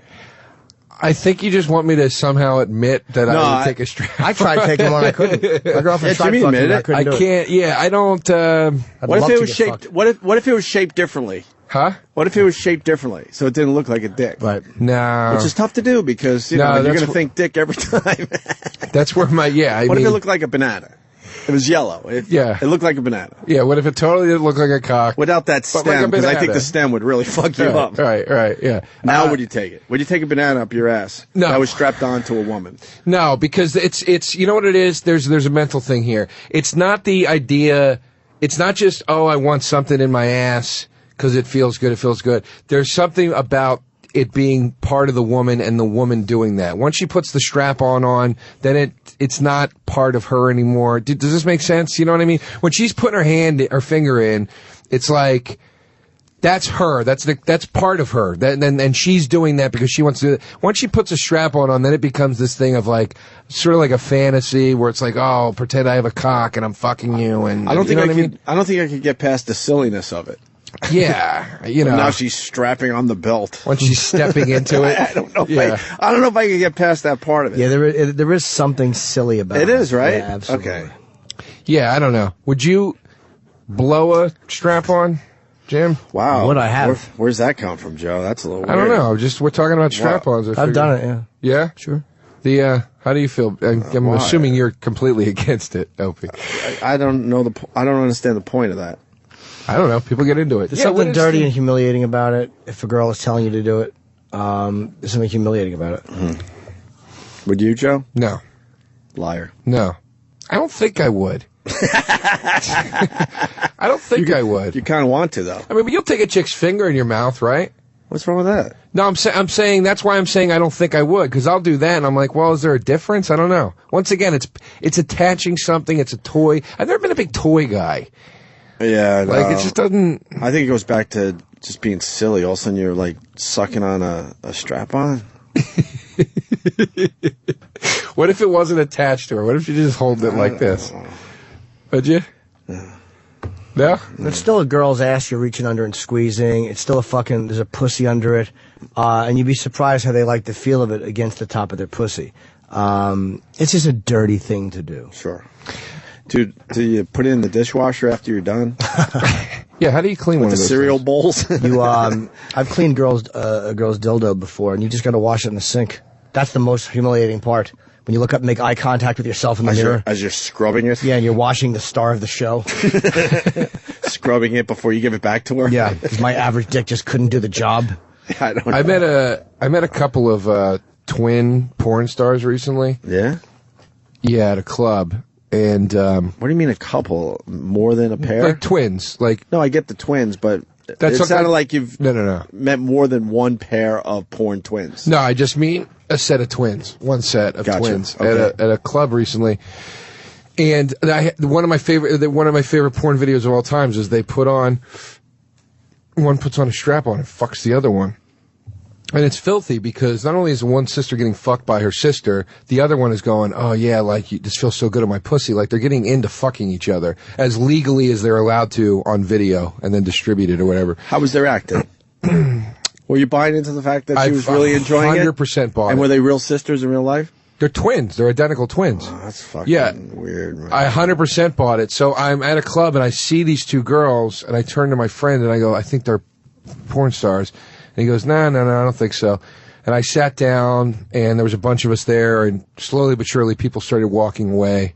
And then finally it was just me and the two of them. And I was like, hey, sorry, that was rude of me. I'm Joe. And I introduced myself. And they gave me their names and I said, are you guys on? Do you work in the business?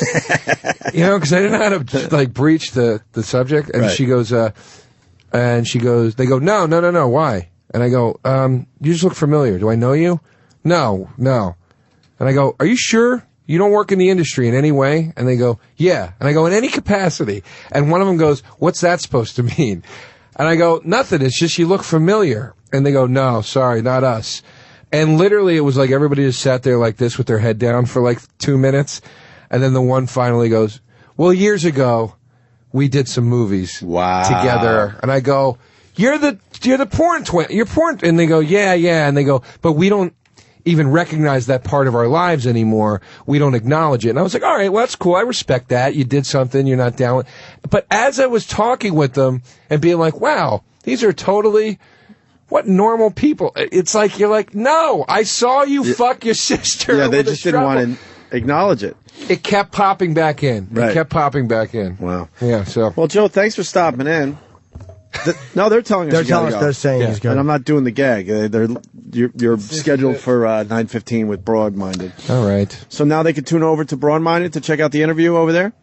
Or Are you gonna stay talk- here and listen to our Brooke Shields interview. If I shouldn't send listeners. I away. don't care. They'll hear the Brooke Shields either way. Oh yeah, on the replay. That's true. Guys, I'm going to miss you, to be honest with you. Why, you becoming a star? No. Right now, I'm going to miss you. When I leave, I'm... What is it today? You're just saying weird shit. I'm not. I'm saying like I don't want. You're not going to miss us? I have fun. We'll have you come back for a longer session. Miss you, yeah. At least you stopped in and said hi, unlike your pal Bob Kelly. Well, here there was a Stromboli at the end of the hallway. Whoa! You guys are podcasting together? He does a podcast called You Know What, Dude. I'm on it a lot, but I'm not like. He's trying to pull you away from Bill Burr, isn't he? There's something going on. There's something going on. There's a little tug of war between Bill Burr and Bob Kelly. The three of us are doing shit together now. But then Everybody's Bobby's breaking like off. kind of pulling you his way a little bit. Bill's like, what are you doing? It's like Trying the to pull you back. band when the singer goes and does his own album, then the rest of the band does their own album. Sure. You know what I mean? We're the rest of the band right now. If you had to choose, which one would you choose? If I could shake both of them fucking loose, I would. Yeah. Oh, really? No, I'm Do your own kidding. thing? No, I'm kidding. You can only pick Bill Burr or Bob Kelly. It depends on what the situation Nope. is. It depends You on know what the the situation question. is. You know the question. If it's talking about two guys that can be emotional with each other once in a while, I'm going with Kelly. Absolutely. You enjoy that he could get emotional with Bob Kelly? Yeah. And If Bill it Burr comes would be with- like, what? If it comes with somebody trying to keep me stable, I'm going with Burr every day of the fucking week. It's You're a politician. I am. Of You have course to pick I am. one. I can't. How about one for a podcast? Can I for a podcast? Right. You're in the podcast world. This is your thing. You can either go with Bill Burr or Bob Kelly based That's a on tough one. what you know. That's a tough one. Bobby's a lot of fun to talk to, but Billy's got quite a listenership to his podcast. So you would go with Bob Kelly. If I was keeping it real and artsy, I'd go with Bob. I love that we just broke up a friendship. If I was going to the major labels, I'd go with Burr. Depending if you want to go independent or mainstream. Yeah. Sometimes I want to go indie. Sometimes I want to be the indie rock I see what band. you're saying. And sometimes I want to be in Aerosmith. You know what I mean? No. I'm just kidding, Bob. It's just a joke, in case you're listening. All right, Joe. They want you over there. All right. So I'll see you guys. Thanks for letting me pop in. Right on, bro. Good seeing you. What are we guys. promoting? Anything quick? Oh, I'll be at Stand Up New York tonight for a show called Love Machine. It's the late show at Stand Up New York tonight. Come out. It's a new show. It's supposed to be pretty cool. So. All right. All right, cool. Thanks, Joe. guys. Later. Thank you, man. Do we have time to break before Brooke Shields or no? No, we have like a minute, I think, before she's in. Yeah, she's just finishing out. And then we have her for like 15, 20 minutes. That's it? Yeah. Yeah, you're better off staying. Last time I tried to go on at Stand Up New York, they wouldn't put me on, so I'll never go back. Why? Fucking What's wrong knows. with that? I was doing it was for a TV spot. Oh, that was the place? Was one of them. And why wouldn't they do that? Who knows? I'll never walk in there again. And the fucking Chicago Comedy Festival, I'm so irritated. We did the Wednesday night show, which is a weird night for a show. We were guaranteed that we would be the only show that night. That's why you do a Wednesday show. It's hard to sell tickets on a Wednesday. It's fucking Wednesday, middle of the week. So they come to you and go, look, don't worry about it. You're the only show, so that'll help the numbers. Wow, she looks good. Yeah, she does. So we agree to it, and then they put another show on sale with Ron White. And okay. She's in the restroom? Can we take a tiny, tiny break? How long is a 1 minute, one break? A single? 4 minutes. That's good. I mean, it'll eat into your time. Huh? It'll eat into your time. Well, she's in the bathroom. Take a one break. Take a single, and we'll come right back. All right, Brooke Shields next. Sirius XM, the virus. You're listening to Opie and Anthony. Well, actually, Opie and Jim Norton. Anthony had to head out early today. Yes. Brooke Shields, how are you, Brooke? Hi, Brooke. How are you? You look great. Thank you. I think she's becoming our friend. Yes. You're our friend now. Yeah. I'm a friend. Yes, if you've done the show twice, you become a friend. And if you drink red wine, You remember that? crack of dawn. Remember that? Then you're really. Oh, I remember that. That's when I I was trying to be cool. That's when I knew you were cool, because it was homemade wine from Vinny's His uncle Gino. His uncle from Gino's. Jersey Shore, right? We have not seen them since. No, and Brooke And it just was like in the basement. They made it in the basement. Yeah, it's not good stuff. how bad was it? Now they're not here. It was ripe. It was right. It was very ripe. Did you drink it to be polite, or because it was getting you where you needed to go fast? That's right. So it's all about that. Yeah. It's just getting a good bump. Yeah, homemade wine does that. Really?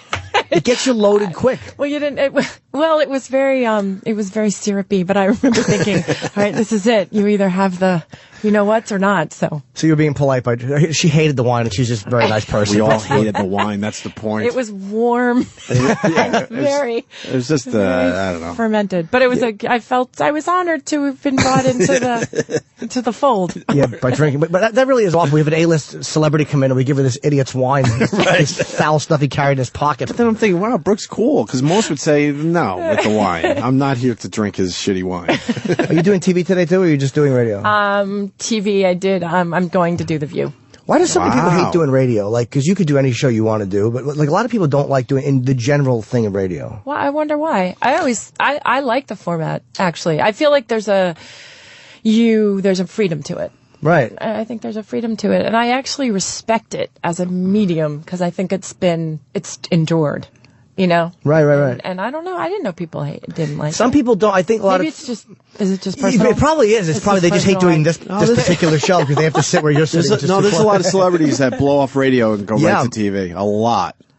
But it's such a it's a different type of intimacy with people. You know what I mean? Like I think people wake up with it. They live with it, and and I think they get to have their own independent sort of relationship with it. So that's why and you could take your time with it.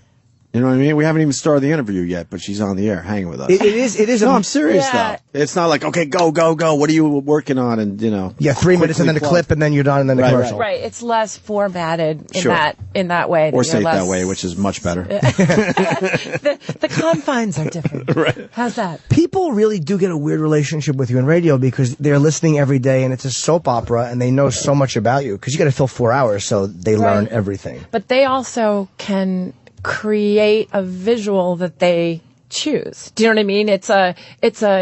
They get to have their own independent relationship with you because you're not sitting watching somebody and then you know that person is seeing the same person. Right. Like, so they can envision whatever they want, and I think it's more intimate in a weird way. Do you attract? I mean, I think for a woman it's harder because especially a beautiful woman, a model. Do you attract kind of a weird, eclectic group of fans? Like, I'm sure you have nice people that like you, and then the creepy ones you're like, ugh, I have to shake your hand. Get out the Purell. I've been around for so long that the scope and the age range is sort of staggering. Really? So it's it's grandparents, and there's this little kid, like a little Broadway kid, just yesterday, and she was like, I know you, and I thought, you're 6. How the hell do you know? Like, and it's, it wasn't Hannah Montana or, you know what I mean? It's there's definitely I have an eclectic, and also there's people that have like grown up with me, and they've got the whatever it is with Blue Lagoon or whatever that world, and then there's so it's different. But how did that kid know you? She saw the Tonys. She watched the Tonys. Oh, wow. And she was and I heard her talking to her mom, and it was one of those like very stage mother, you have that tap class tomorrow and you have this, and I never lived in that era of I wasn't on stage when I was a kid. Right. But it was definitely like the professional mom, and and the kid recognized, and I was I didn't know if I was sad about it or if it was like I wanted her. She was too young to know about the Tonys. And speaking of kids, I read recently you don't want your kids in showbiz, right? I can't be a hypocrite. Like it's one of those things where I love what I do so much, but it's also a business that is it's all about rejection, and it's all about not being good enough, and it's all about someone getting there first, and you're always not tall enough, not short enough, not blonde enough, not young enough, not old enough. Like there's something about it, and I would love them to not feel that rejection. Do you get used to it after a while? Like, are you comfortable? Like, now you probably don't get a lot of it. I don't think you ever get used to it. I don't think you ever get used to it, and especially if you're an entertainer, right? At your heart, you want approval all the time. Whether it's you're a comedian, you want to be funny, or you want that. Like there's this validation that no matter where you are, I don't think you ever feel like you get it. Mm-hmm. And can I point out what a phony I am? I just asked Brooke Shields, do you ever get used to rejection? Like, I don't know the answer to that. Of course you do.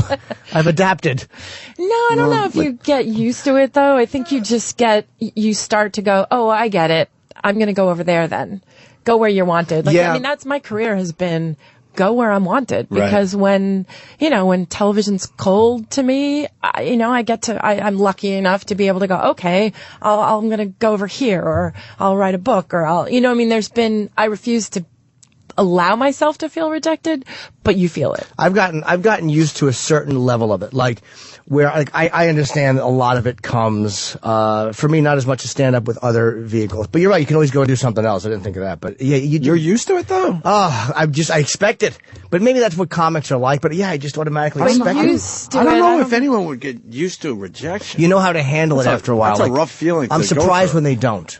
Huh. That's where I'm at. I'm surprised when they don't. But is that a defense mechanism? Oh, yeah, probably. I think that's sure. like, because you don't really, I think what happens is, it used to be where if I was in a room full of people and there was one person that I felt I hadn't won over or didn't like me, I would focus on that person. Right. And that I've stopped doing. And getting back to the kid thing, it's one thing to feel rejection yourself. I'm finally a parent. My kid's 13 months old. Oh. I can't imagine going through him being rejected. You want to kill, like you, right. it's all of a sudden irrational to right. you. Like that is, and my older one, she used to go on the playground, and I'd see her walk up to kids and be like, you want to play with me? And they'd say no, and she'd go, okay. And she'd say, you want to play with me? No. And I would watch her just get rejected on that. And then she would just dance around her, you know what I mean? And you kind of went like, wow, that's resilience. I don't. Because she's going, F you, my mom's Brooke Shields. Yeah. Sorry. Yeah. No, they're starting to. Do they understand how this whole thing works? It started a little bit at school because some of the fourth graders or it's like second grade and then fourth graders gave my older one a hard time, and they said something like, your mom's famous. And she answered back with something and I didn't know what it was, and then I asked the teacher, and her answer was, she's not just famous. And I was like, that's so cool. It's a good answer. 6-year-old. You know what I mean? It was just, so I'm not as worried. But it definitely, they're now starting to, but now if you have something that precedes you, like going into Broadway or going into the Addams Family, that now is bigger than my just being famous. Right. So they're able to focus on that. They'll be like, my mom's going to go into the Addams Family. You should go. Right. You know what I mean? So it's a thing gotcha. It's less about their mom and more about, I don't know, it separates it a little bit. Who are you replacing, by the way? BB North. I'm not familiar with Broadway. You know her. Oh, really? Yeah, if you saw her and, face. Wasn't she also on Cheers? She was on Cheers and she's a real... And Frasier. Oh, okay. I'm sure I would know her if I saw her. Yeah, you would absolutely know her. Consummate, in Broadway, did Chicago for she was one of the only people, I think, to play both Velma and Roxy. And she's been at it she's the. Are you excited? I am. I got the dress is really hard to navigate, and the wig is a bit. And doing a show. I've been doing shows now for years, and not being 28 doing a show, and you're doing 8 a week. I can feel it now. You're starting like, wow, it's a tough one. Oh, that's her. Okay, yeah, I don't recognize her. You pretty much got to get in shape to do Broadway, I would imagine. It's like being an athlete. It's definitely right. You got to learn how to pace yourself and find some kind of rhythm. And you have to live like an athlete, too. You know what? I think I might have to see The Addams Family. I definitely want to see it now. I had never seen a musical, and then I saw Book of Mormon a couple of times. We both went. Oh, you did? I enjoyed it. So I'm like, now I would see. See, when I first heard about The Addams Family, I didn't want to see it. But now it's still around. It's not like a quick run. It's still here, so it must be good because it's been around. It's an iconic. It spans such a long period of time from the original television show, which was like in the 50s, and then you've got the movies with Angelica Houston and Raul Julia, and that became sort of iconic in its own way. And now this is it's when I have to say I understand what you mean, because you think, oh, it's for. People are going to come and see it in the summer, but it's a very, very beautifully crafted show, and it's funny and it's very wry. Is it hard walking into one like with a cast that's already established too, where like you're the new person and in the cast? You're the new kid. Like right. you have to. There's a lot of respect though that I have for all the performers, and you realize more than in any other medium how much you need each other. Who else is in that? Roger Reese is replaced Nathan Lane, and so it's the two of us. Okay. And you'd recognize him too, and he's a thespian, and he's just a lovely energy, and it's good. You get asked to play Morticia. You have to say yes, right? You say yes. Of course. Have you done one yet? I haven't, and I haven't even done it with the whole cast. Okay. And I've been in rehearsals, and today is one of the first days I get to be on stage with other actors. When do you actually, if people, you can get tickets, Addams Family Musical, it's 2 Ds, AddamsFamilyMusical.com. When will you actually be on the stage? My first show is Tuesday. Oh, wow, it's coming up. Around the corner now. Yeah, my first show. So, how long have you been rehearsing? 2 weeks. This is our 3rd week. Oh, okay. So which is actually longer than I've ever been given for a show, because they're rewriting some of the book and some of the choreography. They're changing it, and they're also preparing the tour. So they're rewriting some of the book. The book is like the script. Okay. So it's like book, lyrics, and then choreography, and they've added, we've sort of finessed it a little bit, and so it feels new. It feels like it's going to be new. So when you walk out onto the stage, you have to like pause because people are going to applaud when they first see you? Well, this entrance for the actual Addams Family, because we're the unit with Pugsley and Wednesday and Lurch, and it's such a showcase. Like a house crashes down, and it's one of the best orchestrations of an entrance, and so basically you're begging for the applause. There's no way around it. Yes, so it doesn't come as humiliating. It kind of has to. It has to show up. Do you know the? That's all. Yeah, the two. Imagine she can't get that right. I'm like, God, she's really good, but she can't. She just doesn't know how to snap correctly. Yeah, she snaps out of tune like a second after everybody else. Just a little bit late. Oops. Are you happy when you see? I can't say happy, but you see someone like Spider-Man, which is so much, and it's been such a mess so far, and it's got to make you feel better about the show you're doing. Like, nobody wants to go see that because it's a disaster waiting to happen. Well, so at least this the weird thing is working. everyone does want to see. Oh, do you think it's a disaster? Yeah, it's a weird thing going on with that. It's like a car accident. It's like big. But, I haven't seen it. They reworked the whole thing, and they're trying again now. Yeah. So. I mean, I don't know if it'll ever make back its money, but it's almost, I can't imagine. 80 million, I think, is what it's in the hole. A promoter I talked to recently told me they would have to be sold out until sometime at the end of 2012 or 2013, every show. Just to break even. Wow. It's not good. That's a shame, because a lot of hard work went into it. Oh, God, yeah. But it's fun, I went to go see the Addams Family and went with my older daughter, and the minute the orchestra starts, the audience snaps. Like it's part of Americana. It's like a part of people's psyche, and so you're like, well, you know what? This is a hit. Hey, I got to go to Bobby in New York. Bobby, we got Brooke Shields in studio. She's going to be doing Addams Family. What's up, buddy? I actually, when I found out she was doing Addams Family, I'm a big fan of Addams Family. I bought 5 tickets for me and my family to go front row, actually. Oh, goodness.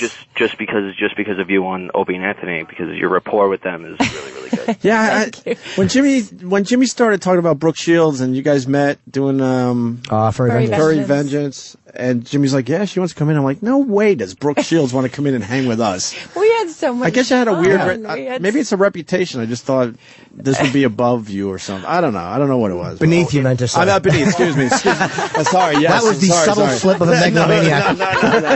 No, you're It's so above you. I'm like, she's not gonna thank you for buying the tickets. Yeah, Bob's going to be in the front row. Bob's going to be in the front row, and there's an orchestra pit, which is always special. A lot of shows I've done, we haven't had a pit. The orchestra's been behind us, so it's always a treat for the. The orchestra pit is you can actually see the orchestra. You can see the orchestra, yeah, and they're all in the pit, and they're all playing, and it's being conducted from what's called the pit. How many weeks you got to do?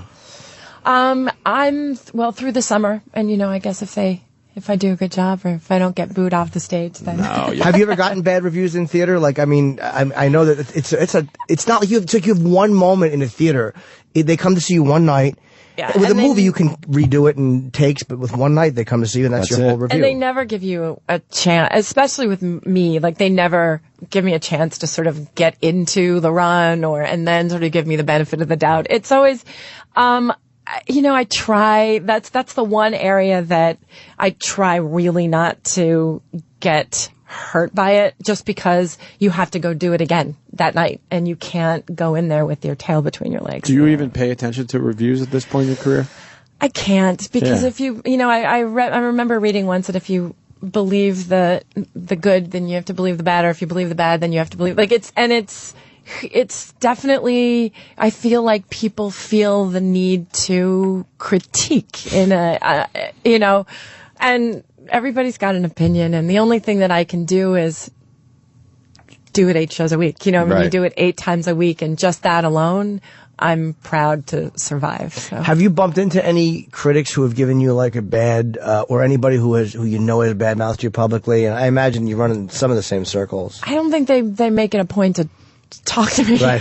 I think, but I just, and again, it's like, because the thing that you have to know is that each person that bought a ticket, or 5, like Bob. Good old Bobby. It could be First Family, or we have a lot of fat listeners. It could just be Bob alone. It's one of the listeners that will behave. You never know. But each one of those people, they've spent a good amount of money on that ticket. Yeah. And Broadway in particular, especially in this day. And you have to do that show for them.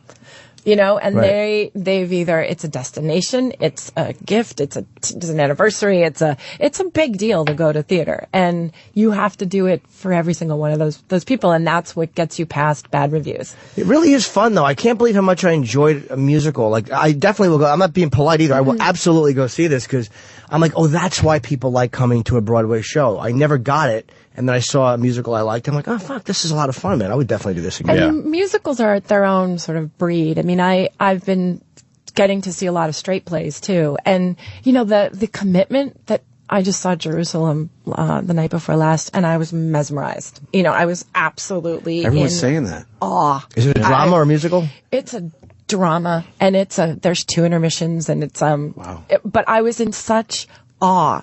I was the only one in the theater in my mind. It was all done for me. How long is it? It's 2.5, almost 3 hours. Oh, that's not bad. Yeah, and you don't know it. It goes by very quickly. But I think just that there are a few things in the industry that are still about just hard work, and you don't, and talent, but you don't get rewarded for bad behavior in theater. It's not celebrated. It's everybody's in there. You sign a call board.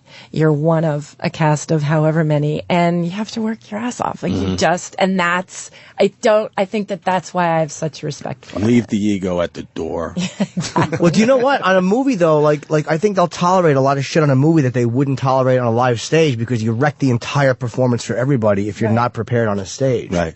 And if you're, you don't get to show up late. You don't get to not come out of your dressing room, or you don't get to, you do your own makeup. You do your, I have a wig, so I don't do my own hair, but someone does that. You do your own. It's like we're like gypsies, you're like you're in a troupe. It's kind of like going back to earlier days where before, you were very famous and it's like bare bones. Everybody kind of does their own shit. There's a bunch of you go. If you don't show up, there's someone else who's ready and waiting and prepared. Hey, do you even have a memory of not being famous? Because you pretty much hit when you were 12, I guess, right? Yeah. Somewhere around there? I do you even have a memory of walking around like just being anonymous? No, and I think that's in a way it was a helpful thing because I've seen young people who don't have any fame, and then in one movie or 1 year they become absolutely more famous than they could handle, and they don't know how to handle it. Right.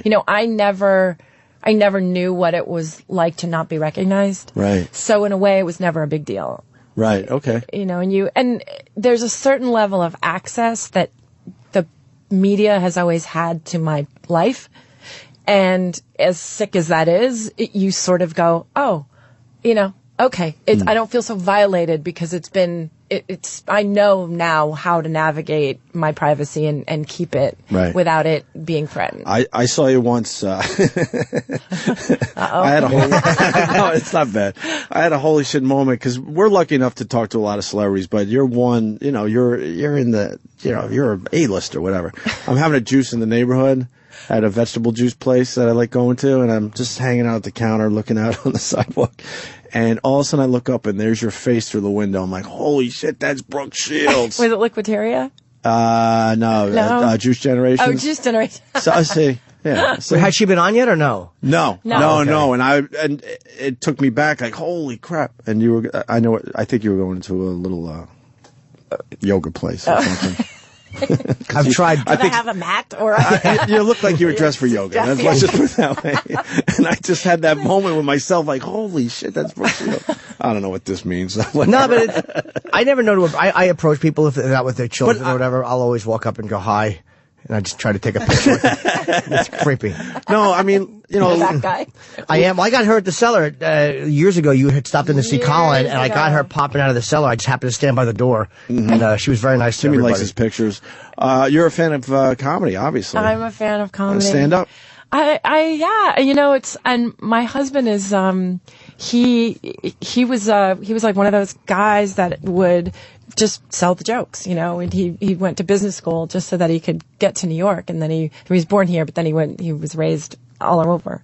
And, all those guys, like just... Wait, he would sell the jokes when he was a writer? Yeah. Oh, he sold Jim Carrey a joke for $50 or something like that. And it's like you hear those stories and you're like, I used to go see Adam Sandler all the time and Chris Rock, those guys, I just would, we'd go in on a Wednesday night or we'd go to Caroline's or we'd go to whatever with my friends. And what is this? Because you're on the other end that we're on, like with all that Tracy has gotten in trouble, and people say stupid things, and when you're in this world of everything you say is scrutinized, and then any special interest group comes to you and goes, look, this bothers us, we want you to do this, this, and this. Is the motivation normally because you're afraid of? Do you think people are afraid that everything's going to be taken away if they don't do it exactly as whatever special interest group it is asks them to do it? Like, you know what I mean? You know what I'm talking about? Kind of. But what's the? Like, what is the counterbalance to that? Like, how do you counter that? Whatever the instance is, doesn't even have to be his instance.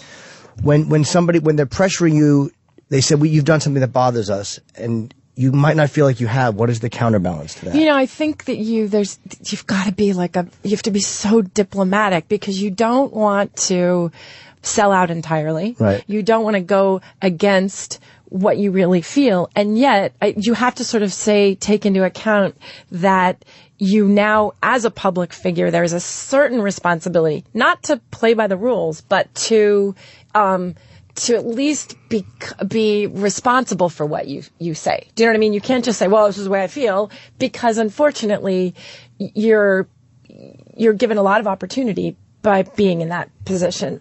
Do you know what I mean? Right. I think I'm sort of talking in circles, but no, not really. No, I totally got it. It's a delicate place to be, and it's very political. You kind of got to be a politician. I was going to say, it's very political. And I understand people saying, well, this is it. But you're in a position now, you've been given a lot of opportunity and money, and you're reaping the benefits of that. So there's got to be some type of accountability that goes with it, whether you agree with it or not. Right. You can agree to disagree, but you have to at least do that. Kind of play the game. Now, it seems harder now for people too because there's so many. I mean, this just happened to be somebody saying something, but it seems like they're always out to get people doing something wrong. Whether you're a politician doing something sexual, it's like they're out to get you, and we're kind of like a gotcha country now. Where the access is just unbelievable. I mean, if you're out on, and TMZ gets you doing something, no matter what you do with your mouth, it can be dubbed into something. Right. Everybody has access constantly to people, and it's a frenzy. There's a frenzy, and I think it's really difficult. Yeah, there wasn't. It was hard to get scandal out there, like years ago. Yeah, they could cover it a little bit easier. It was. Yeah. How did they do it in the 70s or 80s? It was really tough. It's interesting because I was recently just on the Tonys, and I had a huge debacle. Like I live television. I thought I was having a stroke because I was saying something, but I was reading something else, and I started to stutter, and I didn't do my intro, and we hadn't rehearsed it, and they threw it at me at the last minute, and I was trying to be a good sport, and I called my husband, and I said, I don't know what to do. I just made a fool of myself in front of the whole Broadway community, and I'm a professional. I knew what I was doing, but it was a series of things that made me mess up, but I took it hard because I don't like to mess up. And he said, you know what? Curse. He said, if you get up there and curse, you'll get bleeped, and that'll be a bigger story. And it was an interesting, the psychology behind it was fascinating to me because it's exactly what happened. And so I got up there and I thought I need to regain this, and the idea of me saying a bad word was everybody was in such up in arms, and it fascinated me because it was the biggest story. What a brilliant point by him. But that's your husband's pretty smart. And he's so bright. He's bright about all of that. But he just he understood the psychology behind it. And I thought after the fact, after I sort of regained my footing, I thought, wow, that's really interesting.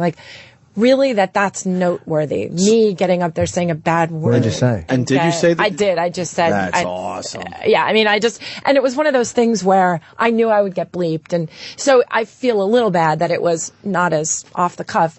Fine. But at the same time, I was like, you know what? This is a survival business. You survive because you're the only one out there. But the fact that was news, I thought, wow, this is how fascinating, What'd you say? You don't have to. Oh no, I just said shit.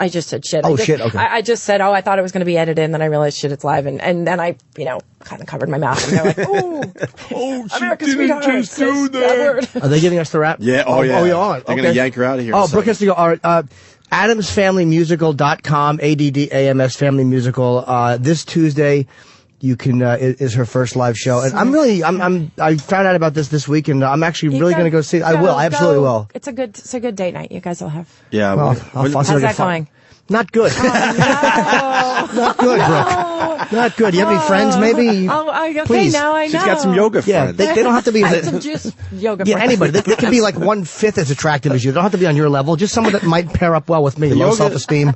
The yoga's working for Brooke, by the way. Fantastic. Not to embarrass you, but you're all right. All right. It's all right. That's a very good comment to give Brooke Shields. You're all right. All right.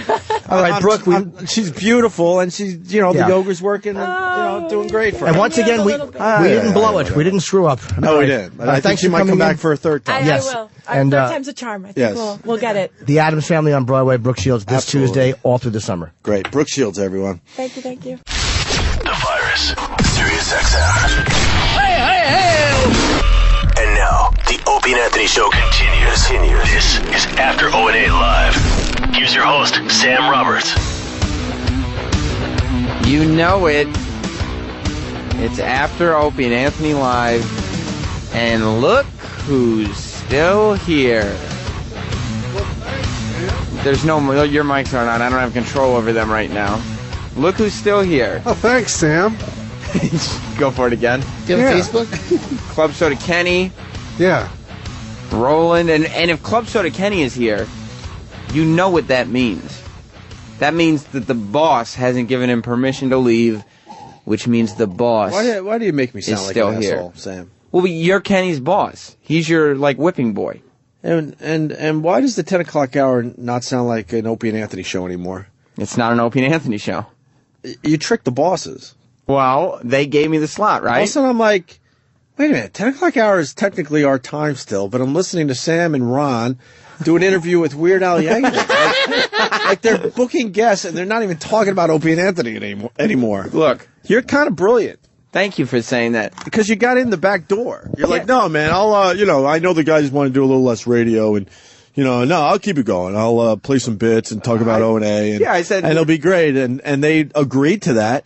And now it's basically your show now. Well, but you and Ant are on the show all the time. You're obviously enjoying it. So as long as you and Ant are happy. I'm not saying it's bad. Right. It just has become something completely different. And they didn't see it coming. Like, as if I didn't have this in mind all along. Like, Ronnie is like us. He doesn't want to do more radio. But he comes in. Yeah. Because it gets him away from Fez for a little while. I don't know what his motives are. He gets to kind of do something a little different. Yeah, everybody's I'm doing something a little different right now. I mean, you wanted to leave early today. I did. And I've officially kept you here past 10 o'clock. I did, but we didn't want to blow off the Brooke Shields interview, who I'm just amazed she's a friend of the show. And I'll say this.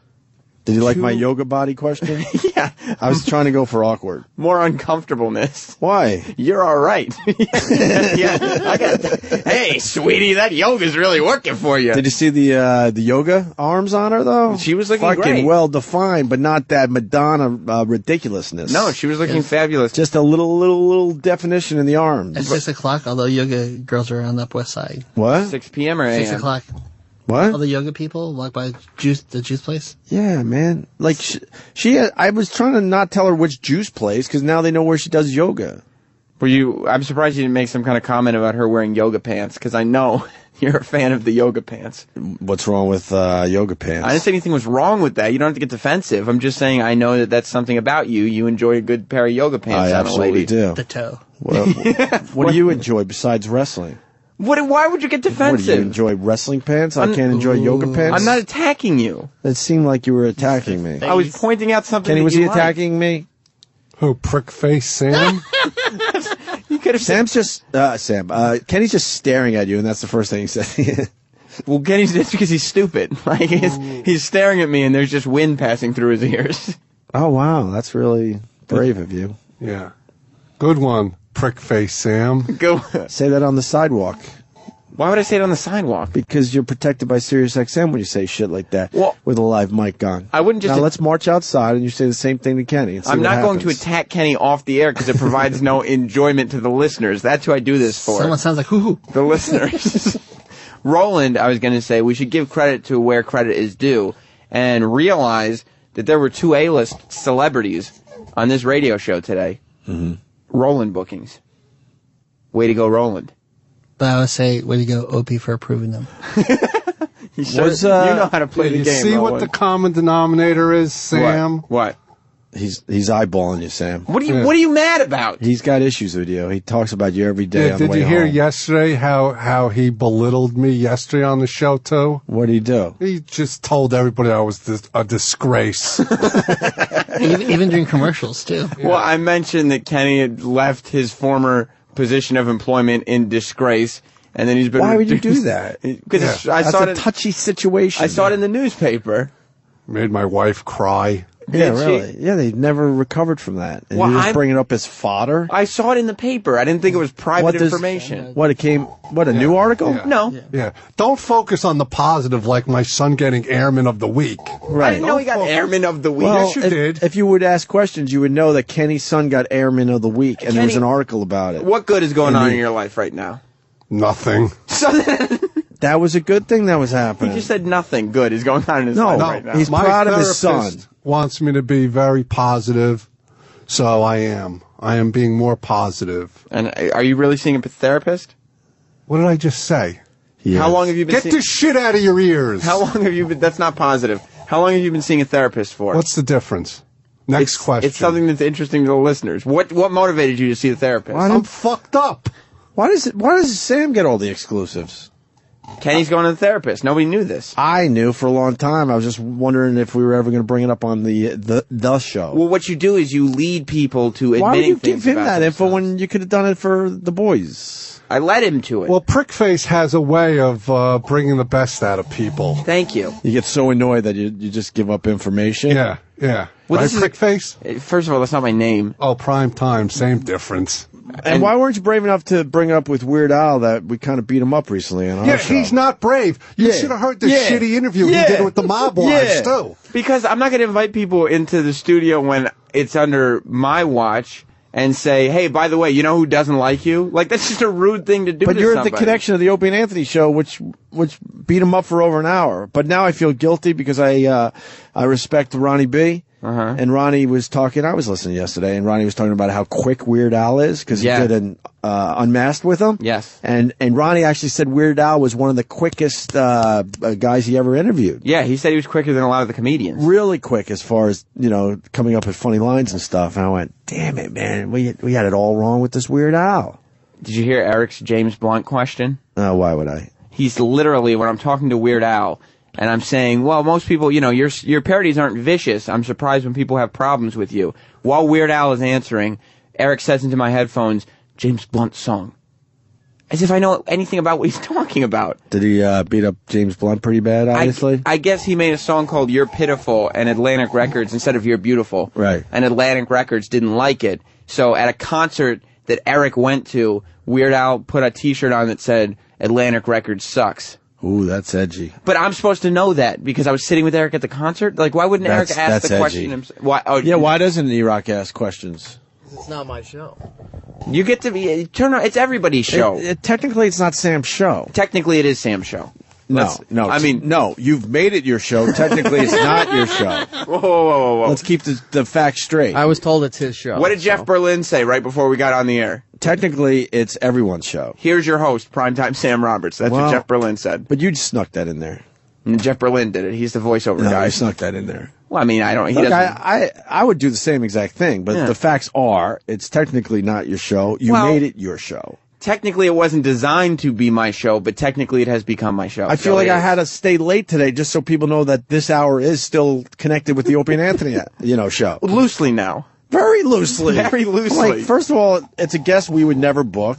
Although now I feel guilty that we didn't talk to Weird Al because I think we blew it on that one.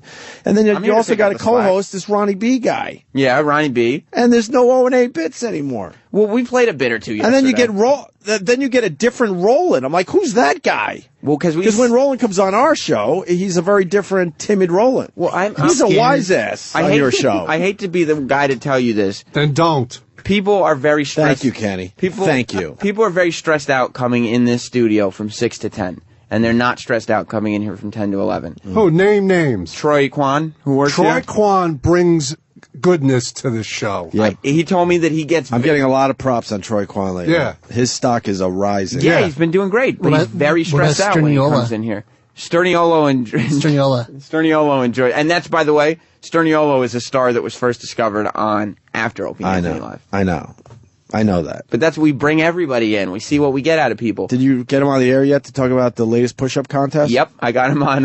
yesterday? Yesterday. And the day before yesterday. He's out of his mind, right? He went crazy on E-Rock. He started screaming at him all over again. Once again, and also Pete Dominic called Eric an idiot. Oh, yeah, Pete Dominic. I told him during the afternoon. He's not here yet.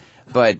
he started yelling at E-Rock in the hallway about what an idiot he is. And I apologize for being obsessed with this, but it amazes me that the kid won't do 18 push-ups for $180 and then $10 for every push-up he does after 18. Like, who wouldn't take that bet? I can do 2. I would still try. Beyond that, who the fuck would do that? You offered him $1,000 for that's 30 off the push-ups. Table. I'm not messing around anymore. But he still said no. By the way, I'm in training. For what? To take out Mars. MMA? No, Mars says he could do 60. I'm not. Wait, I'll wake him up. Mars is in another shot from Roland. Another shot. No, from Mars Roland. starts his fiesta at what? 10? Siesta. Oh, fiesta's what? Party. Thank you for the introduction, Gordito. Hey, gracias, pendejo, cabrón, pinche madre. Dios, pendejo la gran puta. Oh shit. Yo chingas su madre. Oh, but you want to know what's really going on behind the scenes? You guys could do that? Yeah. I want to hear more I of could that. tell that maricón que un pendejo. Let me tell you. Su padre es un maricón con mi pipi. See, he doesn't even know how to Doesn't speak make Spanish. sense. I can do it too. Taco Bell. You want to know what's really going on behind the scenes? Mars has picked up on the fact that whether he's in studio or not, every time his name comes up, Roland takes a shot at him, and it's gotten under Mars's skin on a legitimate level, not just in good humor. He's annoyed that Roland keeps taking shots at him. I'm going back at him in humor, and on the show I'll go back at him outside. But you don't like that when you're not in here, he's still taking shots at you. I'm used to it now. But you don't like it. I'm used to it. He doesn't. I didn't do that. Where's my wallet? But anyway, Mars, why do you have a problem with everybody here? He does end up with problems with everybody. Who the fuck says that? Oh, You have a problem with they're talking. Roland. They're talking behind the your other back. day you said Jim was peer pressuring you. You got a problem with everybody all of a sudden. Anyway, getting back to the push-ups. Avoid the topic. Avoid it. Avoid. Can you move your phone this way? He makes snag it. It should be. I do 60 push-ups before I stop. Wait, you could do more than 60? Yeah. Oof. Can you do 60 I right can. now? No, I just finished doing 300. Mars was in the army, Sam. He just said I just finished doing 300 today. My, you know what I'm Wait, the army's called San Quentin? Have you done 70? My limit is 70. I once pushed 70. I could do 90 push-ups in 2 minutes. Oh, I'm done. Without stopping? No. I said I could How do many 60 without stopping? Okay. Can you all right, can you do more than 60 right now? No. Oh, all right. I'm in training. I'm officially in training. It's going to go down one of these days. Without stopping? Yeah, I understand. Okay. I did the 51. Okay. But I was fucking shot. I got to get in How long more is it going shape. to take you? To get in shape? Yeah. Month. 1 month. I'm a little soft right now. Okay. It's July competition. I could see that. Huh? Whoa. See, he's using what I say to him on me. I know what he did there. Oh, Brown Noser is finally Come up taking with your some own shots. shit. You're taking my shit and using it against me. That's my line. Is it? Okay, I'm sorry. I've said that 1,000,000 times to you. Okay. But fair enough. It was a good line. Yeah. I mean, Mars is a little chubby for an MMA Am I guy. disturbing your guest, Who is Sam? that? Brooke Shields. She should come in. No. We did the Brooke Shields thing. We could get a different side of her. Yeah, of course we can. Well, I mean, after opening. But what does all this have to do with my videos? What does it have anything to do with your videos? Nobody was talking about them. You know what was great the other day, GH? What, Kenny? That big compliment Tom Papa gave you about the Central Park video. Yeah, but Roland hinted that he told Tom Papa to do that. You were listening? Yeah, I picked up on that. No, Tom Papa's sincere. Did Tom Papa do He's it on his own? NBC. Tom Papa did it on his own. But Roland hinted. I saw that. Roland was pointing at himself. Pointing and at it like nodding, I made him and say pointing that. at his head like my great idea. I saw what you did, Roland. I didn't do that. Not for Tom Papa. For who? What? For who? No, I didn't do that. You said not for Tom Papa. Yeah, I didn't do it for Tom Papa. No. Why did you point your head then? I don't know. I'm Did you have an retarded. itch? He is. Look, I'm bald. It happens. I swear I'm a mess. He is a My sweaty bald guy. stomach itches. My balls itches. I don't know what the fuck's going on. Can I talk to the morning mashup on this show today? I know Oh, wait. They were yelling at each other in the That's hallway. what I'm trying to say. Yeah. Stanley was screaming at Nicole. Because I know you don't like them on this show. You bring them in, I'm out of here. All right. Well, then I we'll got wait. a real problem with those people. Why is that? Because they just play hits. Well, they have to. I mean, less talk, more music, right? They so, do like. so then why do you need 6 people? They have 4, and they do like 2.5 minute No, talk because breaks. some of them like do different names and stuff. Like who? Stanley Sack.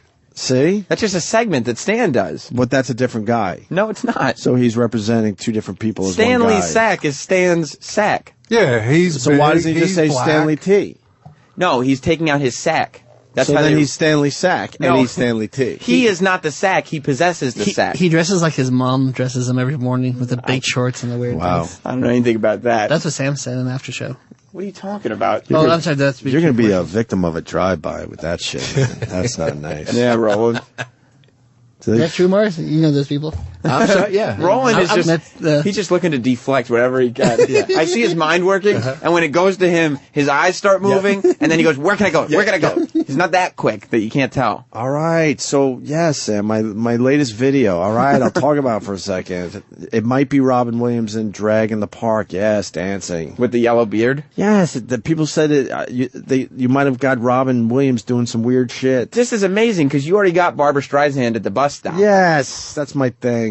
And now you found Robin Williams dancing in the park. And Yeah, yes, that- and yes, that is a great and video. yes, because you're asking, it might be Fez. But I thought it was Robin Williams. Now that Fez is not on the Ron and Fez show, I might have caught Fez in the park. I'm not sure if it's Fez or Robin Williams. Yes, all right, fine, I'll talk about it. Where can people even see these videos?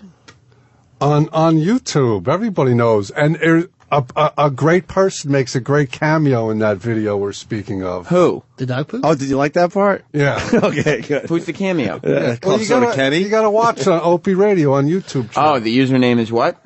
Opie Radio. Oh, okay. Did I stutter? I was trying to get a second plug out, bitch. Biatch. Why the attitude?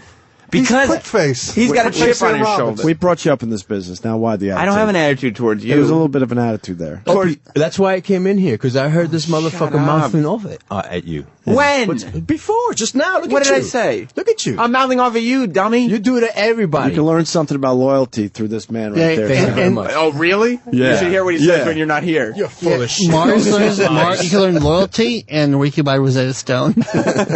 Why would Mars need Rosetta Stone? Because he's a dummy. He don't know what the fuck he's talking about. Rosetta Stone is how people learn Spanish. Mars, He already knows Spanish. Mars, could you teach my kids some dirty Spanish? Yes. Because he might need a second language in this world. Opie, you don't want Mars around your kid. Remember the Hispanic thing? All right. Those only uncles. Yeah, I but don't you're know. an I uncle think to it's- something. Exactly. So technically you're an uncle. Well, uncle to their nieces and nephews. Plus, it's like that's where the problem lies. You know, you work with Mars. Mars comes over. So- Hey, it's Uncle Mars, everybody. Uh-oh. So Sam, yes, it's really important that you do stay to the end of my videos because there's always a little special treat at the end, and the latest special treat might be a cameo from Club Soda Kenny. That's Yes. amazing. Yes, I call it a little something something. Do you? Penny, what's your problem with me? You are the one with the problem with me. You made my wife cry yesterday. Why did she cry? Tell because her you're not to bringing up listen. some old stuff that no one wants to talk about anymore. So Yeah. what? So just don't you talk about it. Just because Yeah. you ran out of time after the Weird Al interview. Yeah. The Weird Al interview went to the end of the show. Oh, then before that. Yeah. Well, I'm sorry if I made your wife cry, but there was nothing to cry about. All right, I accept your apology. So fucking relax over there. Oh my God. Kenny, you gonna take that shit? Who from Madison Square Gaga? That's what the shirt says. It's not even a shot at me. My T-shirt actually says that. But why are you wearing a Lady Gaga shirt? Because I went to the show and enjoyed it. Because you're a faggot. Oh, boy. Good one, Oh. Tracy Morgan. Why don't you keep Way it to up, go. Mars? Is that bad? Yeah, you're gonna Calling be fired. someone? Yes! Is that bad? This is what Have you been so stupid? Have you turned on a TV lately? He can't read, so it's okay. No, he made comments Did about he just say, is Wait a that minute, hold bad? on. Wait a minute. You really are a stupid guy. didn't call Look, in someone- the old wait a days, minute. we were allowed to do that, and we weren't even thinking gay. But He said now you stabbing. can't really say that shit. Not even gay? What? That's gay? I mean, you could put it in the right context. Look, we you could still, say, we obviously still do it, my and want God. to still do it. We don't mean anything by it. It's just a bunch of guys talking. But the fact is, it's He's a stupid it's guy. It's a You gotta rough one forgive right him. now, man. Okay, so I'll stay away from that. we've learned something. What do you mean by That might be tough for you. What do you mean by he's a faggot? Yeah. Now I gotta be careful, because if I define did the faggot the Earl. way I was using it, Well, how are you Am I- using it? Yeah, how are you using it? Let's be honest. well, He's wearing a Lady Gaga shirt, and you said something like he's a faggot. he's a little monster, and he just look Kids at are him, little he's a twink. monsters, too. Well, what do you mean by that? He's a look at his look at the way he is. He's not manly, like a real man. Do you mean What, like I'm not like I need to lose a few pounds like Mars? Do you mean he's No, like gay? not to grow a pair of Mars. balls. Do you mean he's gay? No, bring up the barrette in his hair. Yeah, that shit too. Scrunchy in your hair. There's no barrette or scrunchie in my hair. There's a band that I tie it back with. I think you picked the wrong color. Is the problem people have? No, Fucking Jess, red. Jess said she It's a liked girl's red. color. Well, I don't mind that. I mean, I'm pretty secure in my masculinity that I can pull off a red headband. It's bright red. I mean, I'm sorry it's not a free T-shirt, Mars, but I feel you sorry know, for Jess. We all make. Ooh. I feel sorry for your nieces. Oh, That's why they stay away from me. oh, what? Okay, now he's admitting to child abuse. Anyway, but you want to hear a secret? What? Troy has heard you on the air repeatedly say, and you said it again today, that's why I bring it up, that you're thinking about smoking pot again. 6 years already you've been saying that. Troy wants to smoke you up bad. No. Like, he said if you ever invite him anywhere. Jay Moore gave me something. What did he give you? Just an envelope. What's in the envelope? I don't know. I haven't opened it yet. When did he give it to you? When he was doing Law and Order. What's in it? I don't know. I didn't open it up yet. Why don't you take a look? Where is the envelope? It's in my house. Well, why can't we see it? Because I don't know what's in it yet. Troy wants to smoke you up. Hey, look, Simon Cowell. I get that. Okay, I got that. I'm not going to smoke pot with a hipster. You don't like Troy that much. I like Troy. But I don't socially. understand the hipster thing. So socially, like What as does a that have work. to do with smoking pot? He doesn't like your ideals, so he doesn't want to be that too like. And the new stuff's really strong, right? Oh, I'd get like ridiculous shit. Well, then you try to put it in my butt, probably. Would you try? Why would you give me ridiculous shit unless you were going to do some harm to me? Troy, would you try to have sex with Opie if you got him high? I would not. No. Okay. No. I thought that should be addressed. So why are we getting ridiculous shit? What are we doing after we get high? Well, I don't know. Because we were talking What would about... we do after we got high together? No, because we were talking about you going to see So Sully. why do I need ridiculous shit if I haven't smoked pot? And I'm embarrassed to say this because it makes me sound really old. 20 years. Because it's You were 10? 10. Well, yeah, 17. Wow. It's just real good, clean, high grade. See, like, But if I haven't smoked in that long, why would it Well, then matter you if don't- it you was don't have to- ridiculous or not? It could be shitty, and I'm going to do all right. you can just take 1 or 2 hits, but it'll just be like a And nice, then what do we clean do? high. Well, because we were talking about going to a concert. You watch cartoons. And I said, if I ever went to a concert with Opie, I'd get him ripped. What concert? I don't know. Something cool. Like Mars what? is going to Rihanna. What do you consider cool? Soundgarden Well, that you're into? Foo Fighters, U2. Yeah, exactly. If Foo Fighters are playing or any But that's band. November. That's a long time. I'm just You okay know- with Foo Fighters. Would want to take you to some like electronic show Which or would some be hipster. fine. That's like a you- hipster thing. You wouldn't dig that. That's a little. Yeah, why don't you dubstep on down there? Or Williamsburg with glow I know what that is. Or Troy will take you to Williamsburg with a bunch of glow sticks. Oh, like a gay club? No. The Williamsburg ball. That's what they have, like the electronic with glow sticks. If I don't know what the Williamsburg ball is, what do you think the status that most of the listeners know what that is? Fine. Dunkin' Donuts. It's a hip event. in Nobody Brooklyn. knows what that. Yeah, but it's Brooklyn. We're a With national glow show. sticks. What's wrong with glow sticks? Nothing's wrong with glow sticks. Rave kids like If glow there's sticks. glow sticks around, there's going to be some girl rubbing up against you. Yeah, Is that what she's you're probably counting on on? ecstasy. Troy, Yeah. tell him. Yeah. If there's glow sticks, that means they're on the E or the ecstasy, Or- whatever the fuck I didn't the take a kids call it position. now, and then they have to rub up against you. Yeah. Or That's what Troy can take happens. you to the 675 bar on Tuesday. I didn't take a position against glow sticks. You kinda for the did. record. I mean, I'm fine with glow sticks. You kind of like thought it was kind of wimpy and lame, I didn't. but the girls will rub up against you. I'll take that into consideration and if you next happen time to I have a- criticize glow sticks. And if you happen to have a boner at that point, it could be a good thing.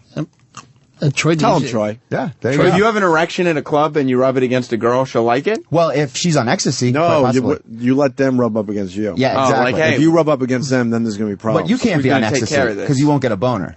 So that would totally... But you got to go into one of these places making believe you're on ecstasy so they feel like you're on ecstasy. Yeah, And you're on their level. But you're faking it so that way you still get the erection. Right. I Sam, see. girls will back their shit up right Yeah, into well, you. Troy DJs every Tuesday Yeah. at the meatpacking. Yeah, and when Troy DJs, he gets 675. chicks wet. Do you? He said there's tons of chicks at Do chicks 675. get wet when they hear your music? They haven't told me that they. So you don't know that yes there's or no no. certain- You don't know Right. fact or fiction on that. Exactly. Okay. But he said there's a lot of chicks there. Oh yeah, Yeah. It's a cool spot. Troy, you're flaming. Flaming You know, tattoos. Yeah. that's in reference. Most people would take that to mean gay. That's Mars over there giggling like That's why Mars giggles. But the fact is, you're wearing a low V-neck and you got some flames popping out, so you're flaming. See wings. what I did there? Yeah. That's the brilliance of me. Yeah. I got to laugh for Mars because he thought something else. And Yeah. I said something very safe. You know, Mars is very simple, right? Oh, quite. Like it's not that much of an accomplishment to get a laugh from Mars. Mars, you're kind of simple. He's we a know that. simple guy. There's nothing wrong with being simple. I enjoy myself. Yeah, like It's when he- easy, right? It's easy to have a good Mars, time. say something that'll blow us away right now. 1, 2, 3. Where we go. Roland nailed you on that one, Mars. Did he really? Yeah, he nailed you on that one. Yeah, you're not smart enough to understand.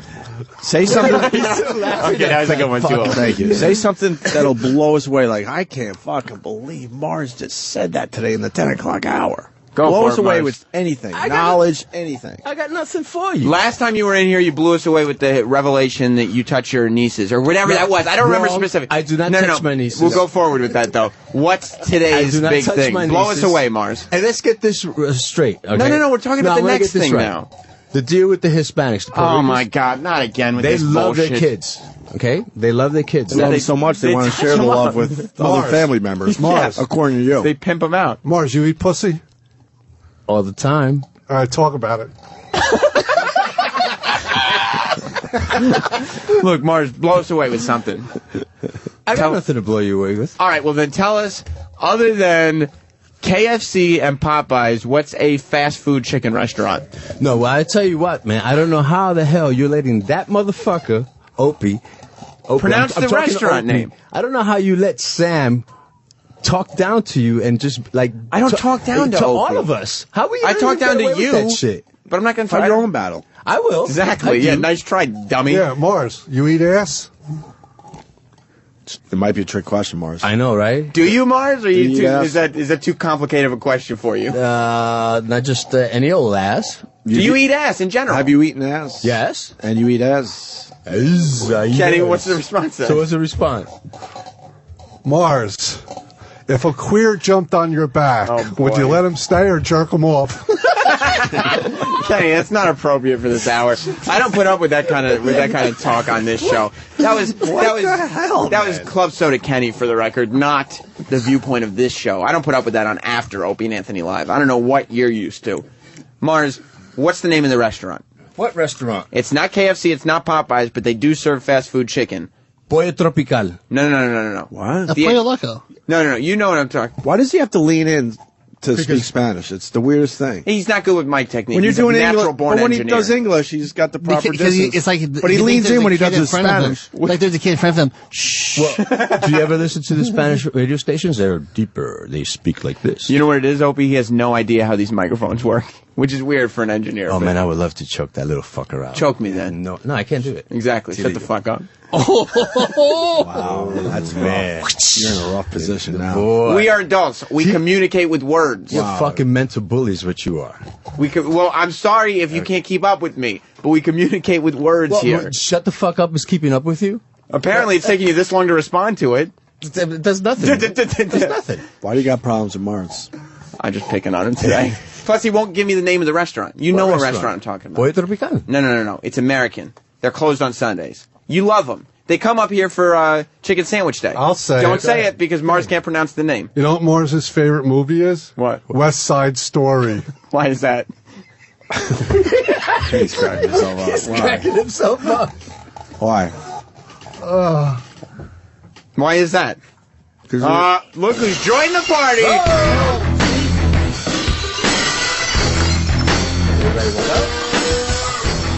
Sam, you don't even move over? You know, We just freed up Wait, a he mic. doesn't even move over? yeah, he's gonna move. He's gonna move. Yeah. Let's trade. No, it's not trading. It's called moving out of his way. You know, let him we take his traded. spot. You know, Ronnie, it's great to see you. it's good to see you. You know, you created a monster with this kid, well, right? yeah. And He started to turn on me too, which is wonderful. Well, the strange thing about it is that the feedback that I get from listeners is just hate right now. Yeah. And I go, well, sometimes that works because at least it's energy. Right. And then you could flip it. Obviously, you bought a lot of goodwill yesterday bringing Weird Al in here. You know, who doesn't love him? Well, we didn't love him until I heard what you said. I don't know if you were listening to this hour, but No, I can't. you turned me on. You turned me around on Weird Al because I thought what he did was pretty easy. He's made a great living. Okay? No. Here's the interesting thing. Yeah. A lot of guys do that. Right. And he's the only Weird Al, though. True. But how you turned me, you said you did it unmasked and said he Yeah. was one of the quickest guys you've ever talked to. Yeah, and I was waiting for it to be kind of a boring hour, and he's legitimately a funny guy. He just puts it in that strange fucking realm. Do you think he wants to be doing more? No. I think he's very knows what he's happy. got I and- think he loves. He's got over like 1 million Twitter followers. Yeah, I and all know. that Who am kind I of to shit. say? Of course, but I just always thought it was a simple thing. That's all. But here's the thing about it. It is somewhat of a simple thing. But why, for like 35 fucking years, is he the only song parody guy? I know you've never worked anywhere without the Weird Al clone. They've been in every fucking station. That guy in the Hawaiian shirt and a mustache. What did you say yesterday? Because he picks hit songs to redo, and oh fuck, what was the line? It was classic. I shouldn't have went there because now I'm. No. We've got plenty of time to wait for you. I know it's going to be good. It was. I know it's going to be there. You're used to waiting for people to fucking. See? Was that my fault too? No, but just the fact that you bring it up goes to show the flashlight comes back on again. And here's the thing that you don't understand, Sam. Okay. You're under Opie's protection, and everybody fucking sees that. For whatever reason, Opie goes, "Oh, I like this kid." Someday, Opie will get hit by a truck, and people are going to come after you with knives. What did I do to anybody? I'm not going to go through fucking details for you, because that's what you do. You try to bring... It's up to you to figure it out. Yeah, and then that would lead to me setting up things where other human beings have had their fucking feelings hurt. And there's this... And again, it's nothing against you. You're clawing your way up. I get the whole thing. You're like, oh, I'm in over my head. What do I have to do to make things work? I get it. It's like a junior shock jock. I think it works out well for you. Who did you guys have on today? Oh my God, we had Elijah Wood. Kind of starstruck. I'm not going to lie to you. What Every once in a while, you look at one of these guests and go, "Holy shit!" But what is it about Elijah Wood for you? Lord of the Rings. Yeah, that was a masterpiece. I can't fucking sit through it. I don't. You've never sat through Lord of the Rings. I've tried. I think I'm not an action movie guy, by the way. In general, a lot of action in that movie, but it's a masterpiece. Yeah, I don't. I think it has to do with fantasy for me. Like science fiction, I'm okay with if it's science. Mm-hmm. But if there's like fucking dragons and wizards and Can't shit, get into I'm it, just huh? like a fucking bad Led Zeppelin song to me. I'm like, I don't know what to tell you. The guy with the long beard died. I don't know. There's darkness has come over the kingdom. Do you watch the Lord of the Rings stuff? Yeah, I did. I know it's really big. I mean, I wasn't like a super fan, like a Trekkie for Lord of the Rings, but there was huge movies. No, that doesn't. Yeah, there's a lot of. You know what? Right now, I just found this out yesterday. The number 10 movie of all time just came out. That fucking Pirates 4. Right.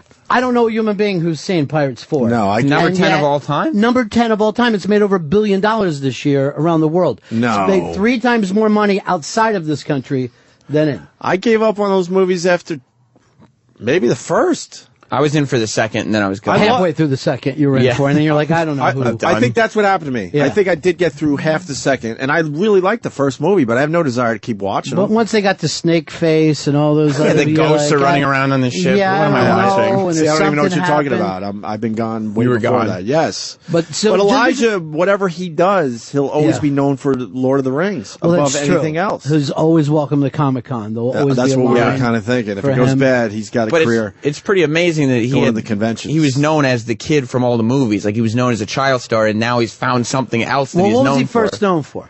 I would say he was in The Good Son. The Good believe Son. It or not. He was Macaulay Culkin's. I So think he he's was like cousin. tiny then. Oh yeah, yeah. See, here's the weird thing: is like a lot of in the old days. I'm only talking about like 20, 30 years ago. If you were a kid star, that was the end of you. Right. Now all these people were kid stars. Just about everybody you know has been, if they're 30, they've been acting for like 27 years. Yeah. It's no longer a bad thing to have been on the Mickey Mouse Club. Sure. It's fucking neat. Child star is Yeah. not a term really anymore. Right. Child star means you were really famous and now you're a complete fuck up. Right. And you don't get that anymore. What are all for the those most kids part. in the 70s? Well, I don't think they had any training. I think they just picked cute kids. Right. Where now, good point. Now I think it's You gotta like be trained. Yeah, they're like little fucking chess prodigies. They're you right. know, like stay with it, do it, don't fucking. No one ever thinks, all right, I'm 13, I've made $1 million. How much heroin can I put in my arm? I think I can put a lot in. That is true because Elijah, when in like '94, Roger Ebert said that Elijah Wood was the greatest actor of his age group, or whatever. Like he was a phenomenal actor for Right. that age. And then he said, "Good, Ryan Dunn's dead. Good." Yeah, fuck Ebert. You're mad at He Ebert? had every right to say what he did, but relax. Well, it's- how much you- attention you need? You got to jump on that right The away. thing is, everyone knows. Yeah, you don't turn- need to fucking Yeah, we all say knew it. what it was going to be, but a lot of people were, severely bummed out.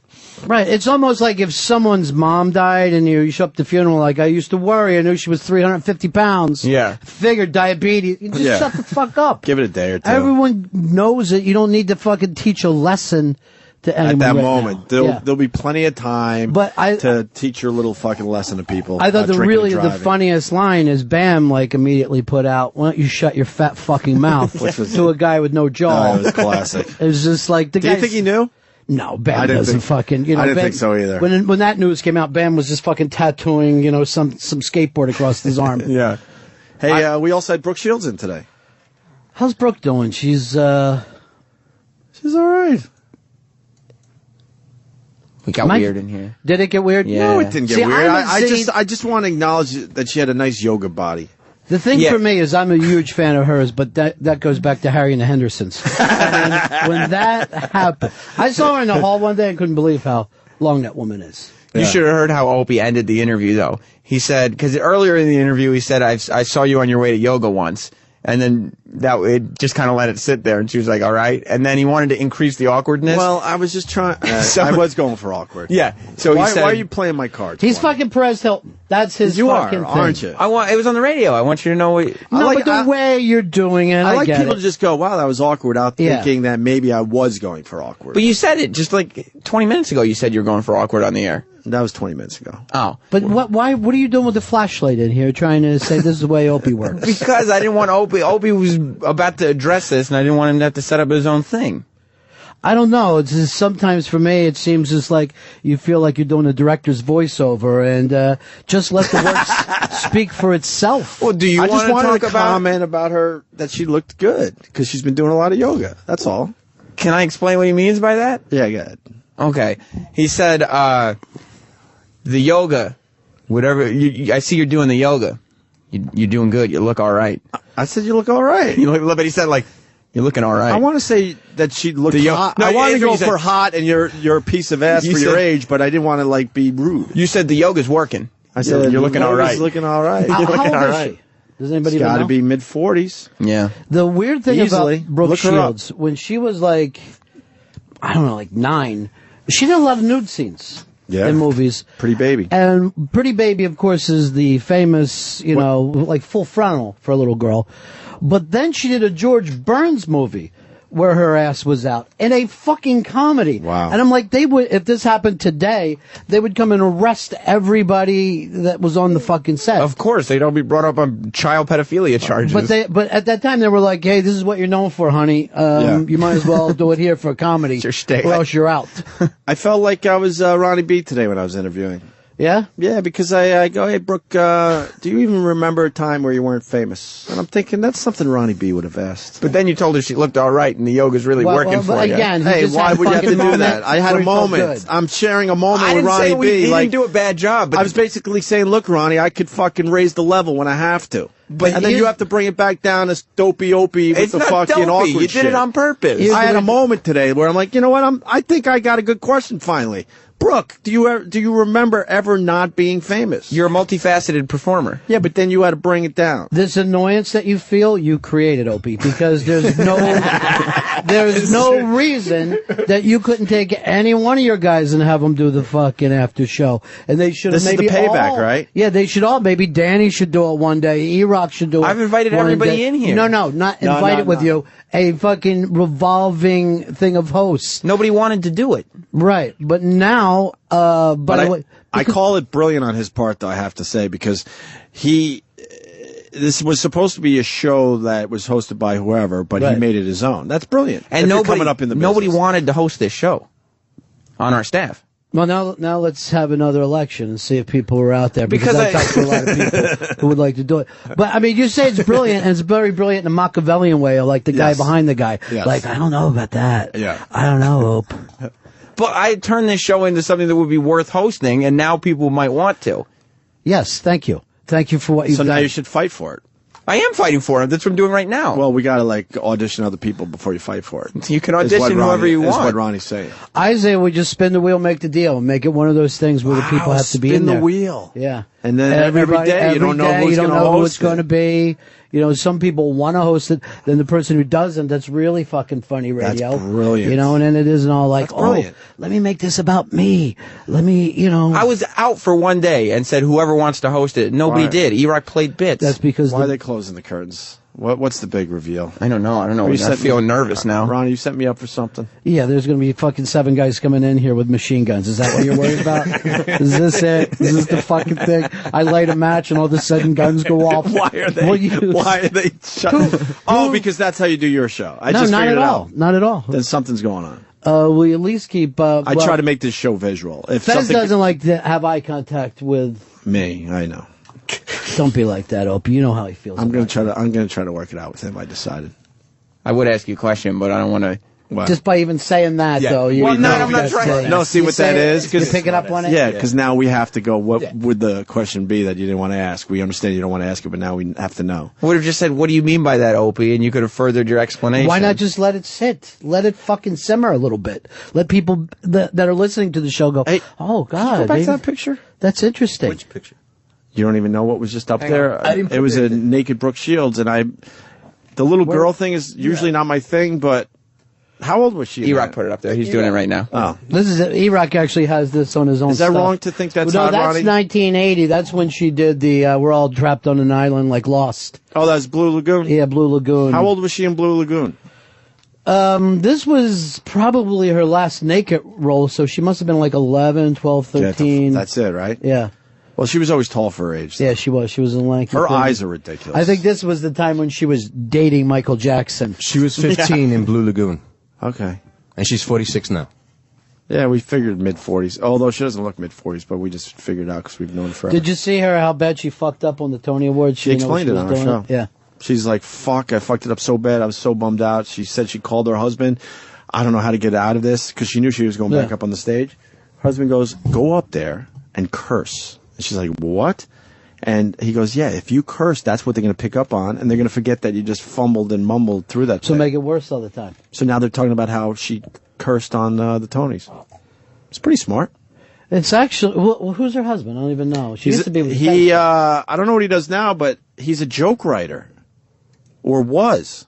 Like, he used to sell jokes to Jim Carrey for $50 and Chris, I don't know if officially Chris Rock, but a bunch of guys. I hate to think of those guys buying gags, though, don't you? Yeah, I hate it too. Yeah. I hate it too. Just if you got nothing to say, don't go up that night. What's the big fucking deal? You are right, man. When you find out that a lot of these major over-the-top comics actually, had jokes written for them, I'm like, wow, Who's some of the biggest that you know that have writers? When Chris Rock does an award show, he hires Rich Voss. Well, I kind of get it for an award show because it's such a weird thing. Right. But if it's just his act and he's touring around the country, I kind of feel like you want to think it's his. Kind of think they just go up and do their thing. Yeah. Well, she said her husband wrote for Jim Carrey, gave him a joke here and there. Do you know of guys? As you ask that question, I'm not, because it doesn't come out in public. No, it really doesn't. They don't really want that out there. It's really so when you fucking ask that, I'm like, fuck, I couldn't give you a list. Yeah, it's really fucking, well, it's weird because like with a recording artist, they will put on there, who wrote the fucking song, and then it's out front. Right. But, if it's Jim Carrey, he should be like, here's something Brooke Shields' husband said to me. I think if I was writing for Jim Carrey, I'd be just like, stretch that neck out longer. Just a little bit. Fucking It's working weird, for you. yeah. It's working for Make you. it seem like your feet are on backwards. Wow, that had to be stunt boobs in Blue Lagoon. Yeah, that's not real. You couldn't do that. No. Even back then. They're heaving boobs. Brooke Shields' character's on her back, but you don't see her. Yeah, back. they did use stunt doubles, right? You have to. I have to think that. Wow, that's a big muff underwater. Okay. That was the late 70s, early 80s muff. Oh, yeah. That's, that was just literally, we were on the cusp. At first I thought it was a blowfish from here. Okay. No, it was good. Fucking seriously, it was good. All right, good. You just didn't want to give me anything. I'm fucking Thanks, texting Ronnie. Jim Carrey if he wants it. I know he's doing you just Letterman. felt like I don't want to give him anything on that. Actually, I saw Jim Carrey on TV the other night. I thought he was fucking hysterical. So he does Letterman, and he tells this long story about his dogs getting in with skunks and all this kind of stuff, and he acts it out. And then Letterman says, it's weird because Tom Hanks was just on the show talking about the same thing. And they show Tom Hanks, and it was like word for word. He had captured fucking Hanks. And Jim Carrey's just sitting there looking like he's busted and all fucking embarrassed. It was very, very funny. Was it set up? Yeah, it was all fucking set up. Between those two, I mean? Yeah. Okay. Good bit. Yeah, it's very, very funny. I can't believe no one's ever done it before. That's just pretty. Fucking go in and lift another fucking. That's really celebrity's smart. Panel. That's really smart. Hey, before I leave, Ronnie, discussion on time travel and and future shows and stuff. I bragged yesterday that we were the first radio show that time traveled, and I got killed on my Twitter. They said, well, Ronnie B's been time traveling for the last 4 weeks. My answer to that was that you just pre-recorded. No. What's the difference between time travel radio, which I believe me and Ann and Jimmy did yesterday, and what you did the last 4 weeks? I think it's fucking amazing that you guys did it second. I think that takes a lot of courage. Seriously. It takes an amazing amount of courage. You guys have always been good that way, of like seeing when something's breaking and being right there, right in the fucking pocket. So you don't want to admit you just were pre-recording, that was some time traveling shit you were doing before we did it. Well, see, we were doing the news before it fucking happened, calling games before it happened. I don't know, the stuff that you were doing, you were interacting with tape, right? The online feed. The online feed was looping. Yeah, we and looped there it was, like there was some Inception looping. shit going on, because then it was like 3 or 4 of our voices at the same time. Have you as we were still live? By the way, have you gone back and watched Inception? No. The great thing about it is it gets worse and worse every time that you watch it. Really? It's like the opposite of Goodfellas. Goodfellas gets better and better, Yeah. obviously. I've never seen Inception. Really? I loved it in theaters, but I guess... Here's the thing. Inception's so great. You would fucking love it. There's this ring. It's got like magical powers, and it represents everything that dragons have done throughout the. Like it's like a dragon king who's running, and like these dwarves. Yeah. And they're like friendly, but Inception. somehow they're Inception. But somehow they're like mischievous. It's a weird thing because one of them's riding a unicorn. It's so fucking good. And DiCaprio, which character does he play in this whole thing? DiCaprio plays a boy who drowns on the Titanic, and it's such a. It's a weird movie. A lot of stuff is going on. Well, it's everything you like. It's fighting robots. It's got everything. There's a fucking Green Lantern. You know, we brought it up on our show, but Titanic was just a movie about a one-night stand. Where was the love in that movie? Where was the love in that movie? Love at first sight. Fuck no. That was a one-night stand. You don't think it would have survived the test of time? No, they fucking were on a big ship trying to get to America. They're in the middle of the ocean, and it's a one-night stand movie. Well, here's the thing to actually back up, and I hadn't, really thought about this before, but it's really, when you're a rich girl, it's really easy to fuck the townie, like, hey, she's edgy. But then to move across town, and, that's a whole different thing. Yeah, she'd actually have to leave her lifestyle and not just leave it while she's on vacation. Right. Let's have her grow up in Long Island and see how fucking great it is. And no one else would let go of the fucking, piece of wood there in the ocean. And just hang out? You'd push her off at that point. I think there was enough fucking room. I think so too. Yeah, if they were both sitting on it instead of lying down. Well, look, you're going to sit on it. The lower half of your body might get a little colder because a little more of it's going to Put be your in the fucking water. feet up. Yeah. You should have mounted her and got on that big ass of hers and just fucking. That's a great idea. Just fucking relax. I think we got to kill about 15 minutes before a boat shows up here. It's so weird. They hired an iceberg to play that part. Oh, well, her lower half's a little big. So I know. Kind of like what icebergs are.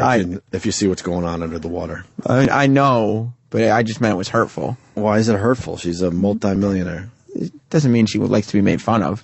Which one of the other guys was hosting right now? Well, I don't know which one. To. If Mars could come in and host for a while. Mars would be fucking great. You would like to see that? Yeah. Can you do a week of this, Sam? What, rotating Take hosts? Ronnie's idea. You have nothing to do with it except spin the fucking wheel. Yeah. And then you could be Spin like, the wheel, make the deal. Right, and then you could be like kind of on the side there, kind of watching the whole thing. Well, I don't do want it people, for a week. I don't want people. I won't be on the side because then people will think I'm trying to make it about me. Walk around and get a short list of people that could do it. Okay. Certainly our staff, but maybe Sterniola, maybe a couple of Ron and Fez guys. I don't know, whatever. My get the interns are short list. unbelievable. Yeah, Are they? Mm-hmm. and then you spin the fucking wheel, and they get that hour. And you kind of control it a little bit to make sure it's What not about totally hosts off the from rails. other fucking places? There's so many of these other stations that are trying to get people to listen. Here? Yeah. Yeah, Sterniolo. You got. What about the morning mashup? What if we just got them all in here? That would be boring. You wouldn't like that. You don't like the morning mashup, guys? Not really. Hmm. They play hits. I have no respect for Why are they people that playing play hits if they're on satellite? Do we really need hits here? No, we don't need hits. We should be making hits. And how easy is that? How easy is that gig? 6 people to play hits? They say that it's 4 of them, and they say that their chemistry is what makes them really special. They play hits. So, and they They're like the Beatles that way, though. Yeah. The one thing they got to do every day is make believe they really want to play Kesha again. That's their whole job. Yeah, I mean, there's only 25 songs or so. So they have to get up and So get it's excited. top 25. It ain't even top 40. It's top 25 now. Yeah, I mean, it's not a lot of different songs. What do they do? They come up with like 4 or 5 different topics per day that might, turn into, here's what happened in my life. Let's make it a hypothetical question. Next break, we take calls, and then we move on to the next topic. That's the formula. So give us one of the topics so I understand. Like, so we could play along. They would play it out. say, oh, Nicole would come on and say, I told Matt to take out the garbage, and he was mad at me because an hour later I took it out myself instead of waiting for him to do it, but I didn't think it was ever going to get done. How long should you let your significant other... That's a really boring relationship. I can't comment on the relationship. Take out the garbage. Who cares? Why would it be a thing in a household? Well, you have to kind of twist it into topic to get the phones lit up, Pop you know? Is People got 35 minutes. Ronnie, is that a thing in your household? The garbage? No. Yeah, it's either... But you only need 2 phone calls because Maybe these breaks are 2.5 minutes. Every once in a while, I'll hear, oh, you said you're going to take out the garbage. Oh, yeah, I forgot. Oh, yeah, I'll do it now. So and that's it. You wouldn't be a caller that related to that topic. No. They would have to focus on the other people. See, my side of that thing is what the fuck did you just say to me? Seriously, I want you to fucking say it again. What the fuck did you just say about the garbage? See, that's Philly coming out now. Yeah. Ronnie tries to keep the Philly down in him. I listen enough to know that Ronnie is struggling every day with the Philly thing inside his body. He really struggles. Yeah. He struggles with it. That's the real Ronnie right there. I hope he fucking gets it because for fucking people who don't have a lot, they have too much pride. It's the one thing they have too much of. Yeah. They constantly think they're disrespected for no fucking apparent reason. That's Philly. He just described Philly. Can we get Rob Cross on the wheel? Yeah, fine. Can we get him hosting an hour? Ronnie, Rob Cross is a very fucking skilled program director, and he used to be on the radio in Arizona, and I forget what his name was. It was Chuck Roast. Okay, Chuck. I almost called him Meatloaf, and I knew that couldn't have been right. His name was Chuck Roast? Chuck Roast. Yeah. Oof. Kid Kelly knew him back then, so he had to be somebody. He didn't know him well enough to, bring him up with him. Well, he wasn't going to hire him. By the way, is Kid Kelly the correct Kid Kelly that we hired? Because there's so many around the country. No. He's the Kid Kelly. Are you sure? I'm positive. He's the guy. What were some of those other names, Ronnie? Mason Dixon. Mason Dixon was a biggie. It's all over. I got south. one. Yeah. Sandy Beach. There were a few Sandy Beaches. Okay. I'll give you another one. The guy who does the morning show over at Raw Dog, Sonny Fox. Sonny Fox. There's a lot of Sonny Foxes. Is there? And Sonny Fox got given the name Sonny Fox, the Sonny Fox that we know, not knowing that there was a more established Sonny Fox. Oh, no kidding. Like at one time, program directors would just tell you, "Hey, I'm putting you on the air as this," and the kid would be like, "Great, I don't give a fuck," you know. Where are we at with Spider Harrison? Is there just one Spider? Spider Harrison. No, I'm serious. We get countdown. No, I think there might be more than one. He's Spider with a Y. He's Spider. Oh, Spider with a Y. That's that's why he's not getting sued. That's original. Well, he's been Spider Harrison for a long time too. And I think Bubba. There's been Bubba somethings, but I think even they tried another Bubba the Love Sponge. And I think maybe Scott tried to rip it off. When Who?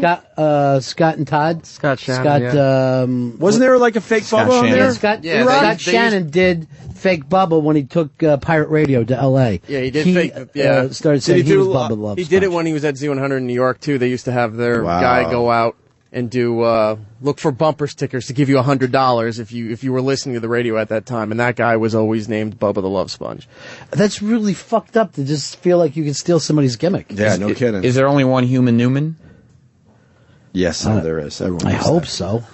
Well, you picked the one name that we all know there's only one. We don't know that. That's why I asked the question. We're positive. Well, I'm glad you answered then. I can't wait for tomorrow's show. Yeah, who's going to be spinning the wheel? I like the idea of Mars fucking in here. Are we playing starting a lot on of a Latin Friday? hits. Yes. What, you going to do it next week?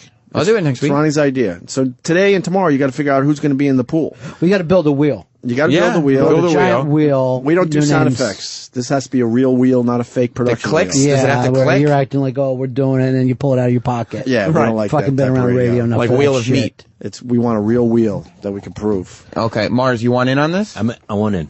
And Kenny, Mike- do you and want Mike- in? No. Okay, You're Kenny's out. perfect. Seriously, Kenny, I would love to fucking hear it. Cop talk. I would love to, but I don't work for free. Okay. Well, that's part of the deal. Mars, you don't mind? I'm in. Okay. All right, good. What if we open it up to the listeners? Everyone who has a podcast, which is every listener now. Everybody. Yeah, it's kind of weird. We're competing with listeners now. Yeah. for audience. And every The comic. fuck you Every assholes. comic that you've ever had on your show has their own podcast talking to the other comics who have podcasts. Well, I laugh at the comics because they kind of look down at radio guys. Look what Right. you're doing now. Are you in, Look Eric? what you're doing now. Are you in, or are you going to sit at the producer's I got to booth sit forever? here and do everything else, so I can't. Once again, Holy shit. Once That again, was Eric fun. has an excuse for not stepping up. Oh, wow. And taking the spotlight. Hey, Rock, you could also play some of the tunes you love. What was that first album you ever bought yesterday? He's the DJ, I'm the rapper, like Fresh Prince. That was funny. I heard that yesterday, too. Well, then we got to find out who else is interested. I'm sure Troy will do it, but I don't know if you want Troy. I'm a big fan of Troy. Okay, you want Troy on. Big fan. He's on the list then. He's moved up. So far, we got Troy Mars and Rob Cross. You know what? We should seriously fucking every time we talk about this, we should start saying your kisses on my list. I was making the list up. That could be the fucking go-to song. And Sterniolo's there too. Yeah. What about Dusty Street? Does she get a part of this? Who? Exactly. I think we're. You don't know who came before you. That's a shame. He doesn't know the business. You don't care. I don't know. The sweat we put into this business. You should know us. I'm trying to learn from you. Well, then learn about Dusty Street and come back with I just a got full a text report that tomorrow. Fez climbed a flagpole downstairs, so I got to go get him down off there. Fez is here? Yeah. Wow. Trying to make the scene today. That's great. Looks like he's not coming in, though. He's up on a flagpole. Oh. Out in front of the fucking 31. Jesus. I don't know what it means, so I got to go get him. Hope it was great seeing you. Yeah. How was the jury thing? It was horrible. Did you really fucking learn horrible. from that? Yeah. I have to come on your show. I want to talk about it. Are you a changed man? In what way? I don't know. You saw some shit, right? Yeah, I saw some ugly shit, but I don't know if it changed me any. Grand jury stuff is rough, no? No, some of it is very, very uncomfortable to have to see. You know, to have to see the victims and some of the stuff that happened. The other part of it, though, is in fucking New York, never get in trouble because the grand jury, I think 90% of them are like, fuck that guy, whoever it is. They're just like, hey, if the cop said it, fuck him. So you could get in fucking serious trouble in this town. Really? Serious fucking. Here, I will You say saw this to you saw people. the system at work. Yeah, don't punch another fucking guy. Don't punch anyone. Because I saw people in bar fights and serious fucking shit. You've talked in front of grand juries before, right? Any grand jury, you can indict a ham sandwich. Yeah, that's the Really? old fucking saying. And they would say you could indict a ham sandwich unless Ronnie B's on the fucking grand jury. Right. Because and I'm gonna wait like a month or two and bring in some of the guys from the grand jury. But Did you make friends? Yeah. Well, I have made better friends than I do at work. I would imagine. Yeah. Mainly it felt like you were in the Lost Island where people started to fucking depend on each other. But there are certain, like, I said this before too, like the detectives. Mm-hmm. There's some really fucking bright New York detectives. Some of the uniform cops, I don't know. That's the fucking roll of the dice. Some of them you're like, all right, this guy. But other guys, you're like, he's like a bouncer in a bar. He's, I don't know if I fucking trust anything this guy is saying. And the DAs, they're fucking frightening. They are fucking frightening. So you don't want to trust the judicial system? No, at all, right? no, not at all. I want to fucking stay away from anything that happens. Right. Everybody should have a fucking lawyer. I've come to figure out everyone should have a defense lawyer. Rich people do better than poor people? White people are the best fucking people. The number of people indicted with Hispanic last names in the island of Manhattan was alarming. Overwhelming? Alarming. Really? Yeah. Do they have lawyers, though? No, because there are... this is real shit, too, man. Yeah, but also, to me, some of the best people that I think I've ever had the chance to fucking see are the detectives who work in the sex crime fucking part of it. Right. Those guys are the shit. They're the fucking dudes. And when you see some ugly stuff, and then these guys come in and basically tell you, not only did we got them to sign, don't worry about a thing. And they get so many fucking people to sit down and sign. Wow. And you're like, why would the guy do it? There's nothing in it for him. You can only imagine, the pressure that guy was feeling to sign. I don't know whether they just fucking twirl him around, I would what love to they know do. the secrets. But when those guys were coming in, the fucking deal was already done. Don't worry about a thing. This is all ready. We're making him build his own fucking jail. There is fucking spooky stuff. But yeah, you don't want to be poor in this country for any fucking And everyone reason. knows that. Yeah. Why don't they change that? In what way? How would you change it? I don't know. It just seems, quote, unfair in a country where we feel like we give everyone a shot. Well, that's the thing. I mean, everyone does have the same thing. Everyone gets an attorney. But then when you have more money, you get the good attorney. You get the better attorney. Right. It's kind of like a video game. You get the better video weapons, if you got, points and money. It's exactly right. So that guy's coming in and going, well, wait a minute. How does this blood thing work? And you're going in. A regular fucking guy doesn't have that kind of money to figure out, hey, what did they do in the lab? They're just like, that lab shit is fucking cement. At that point. He's like, hey, the lab said it. That's like, I don't know, I guess. Why would the lab lie? So you really do need OJ money to fucking relax in this country. That's unbelievable. I hate to break up this conversation, but we're running into Ron and Fez time. Who are you? Seriously. My name's Sam. You were the guy that used to fucking host the show before Spin the Wheel, Make the Deal took place. Next week is Spin the Wheel, Make the Deal. I also want to do that same thing for the people that are co-hosting or basically the sidekick for Dave. On the Saturday Night Dave show that everybody loves. That's up to Dave. That would be completely up to Dave. But, does Dave get a shot at this hour? He's doing his morning news thing, so he's pretty far away. Yeah, I'm glad he's finally doing what he loves. I'm so glad he finally found his calling. News, radio. He's good at it. Have you ever heard any of the things that he's done? No. You got to play one during your show. It sounds like a man who's got a gun at his head. He's a co-host now, though, on the show. Oh, I didn't know that. I thought he was just doing news. No, he's officially that's exciting. The show co-host with well, the when girl. can we push that girl out? She's fucking. I'm sure he's working on it, and I would hope that the station recognizes that she's yesterday's news at this point. Do they do actually, garbage bits about not taking the garbage out? No. They don't go into mashup territory. So it's very slow. It's an NPR station? Yeah. For real? Yeah. So he has to monotone it? Yeah. And just be like, interesting thing I saw in the news. Dave does try to tell a funny story every now and then, but for us who are used to hearing Dave's real funny stories, you could just tell how completely subdued. He seems like he's on a tranquilizer of some sort.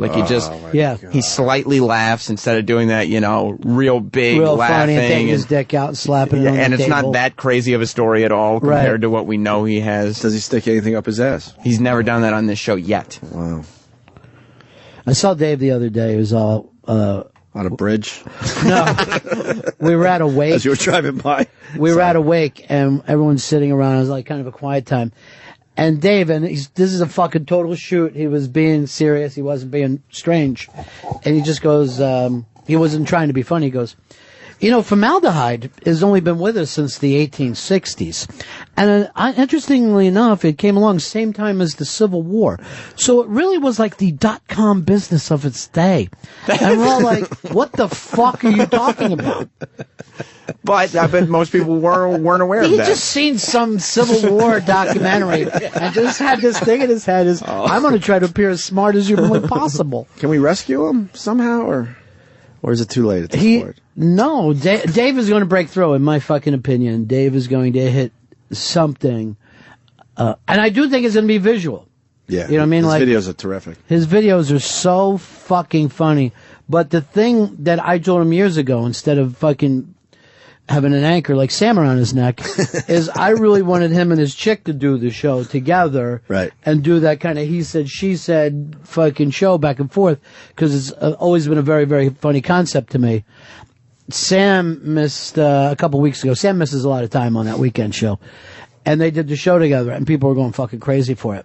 Yeah, that was they the first enjoyed special delivery that they really felt like Dave was came through and was himself. But I also get positive feedback when it's me and Dave, and when it's just me. People love the show. From your parents. I know that. Your parents are great people. Well, they like it, and so do a lot of fans. Are your parents, you think right now, they're going, you really think they're going to do this spin the wheel, make the deal thing? Well, they won't. Doesn't seem right. They won't be listening except for the part when I spin the wheel, if that goes down. But you are confident that everyone else is going to bore of it, and you slide right back in, right? Everybody, I mean, if they're better than me, they can take it. I mean, I'm not. I think you're that sure that you're so much better than all the people you work with. I don't know if they are better than me, they can take. I'm not like, if it is what it is, then it is what it is. I'm not confident or unconfident. How many times did you say "is" in that fucking sentence? Is it's what like it is. 7 fucking times. Yeah, 4 or 5. Yeah. Have you learned anything from this hour, Sam? Yeah, I shouldn't ask questions.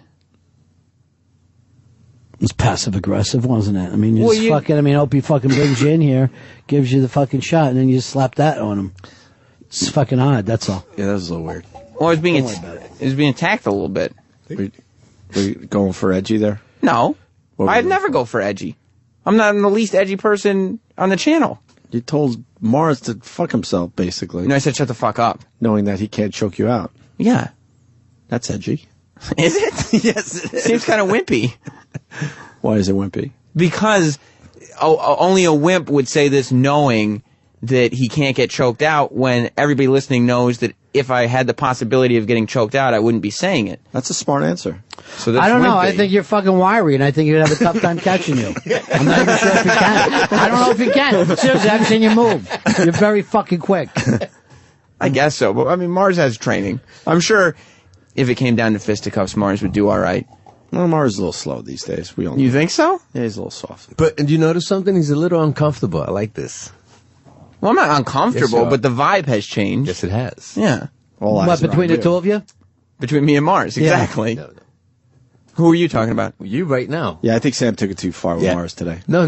You think that's what With did it? Ron. Yeah. Ron putting him in his place. Well, no. The only time I got mad is when he slapped fucking Opie back with that. What am I supposed to do? I feel it, and I'm like, hey, easy. Yeah, but if there's anything that happens between you two guys, I think it should be the old Indian leg wrestling, which hasn't been done in many, many years. I think it's time to bring that back. Yes. Yeah. Don't bring Ron into this for no What reason. the fuck is the Indian leg wrestling? Oh, boy. Oh, Jesus. You should go do It's something, yeah. Talk about garbage. Maybe they Garbage didn't do getting it. taken out. Yeah, you're more the should I take the garbage out or not type of Right. guy. He's all like, oh, let's go Mexico Gold Cup this Saturday night. Easy. Root with us for once. USA. Stop wearing the Sirius XM shirt around like...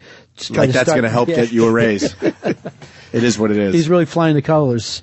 Yeah. All right, that's it. Yeah, why are you flying the colors?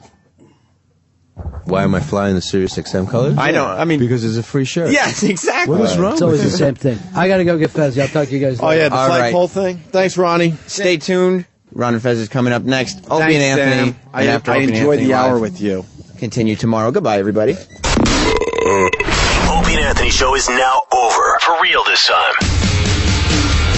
Check out the O&A show on Facebook at facebook.com/Opie and Anthony. And catch Opie and Anthony live Monday through Friday from 6 to 10 a.m. Eastern. Ron and Fez are next. Hey! On The Virus.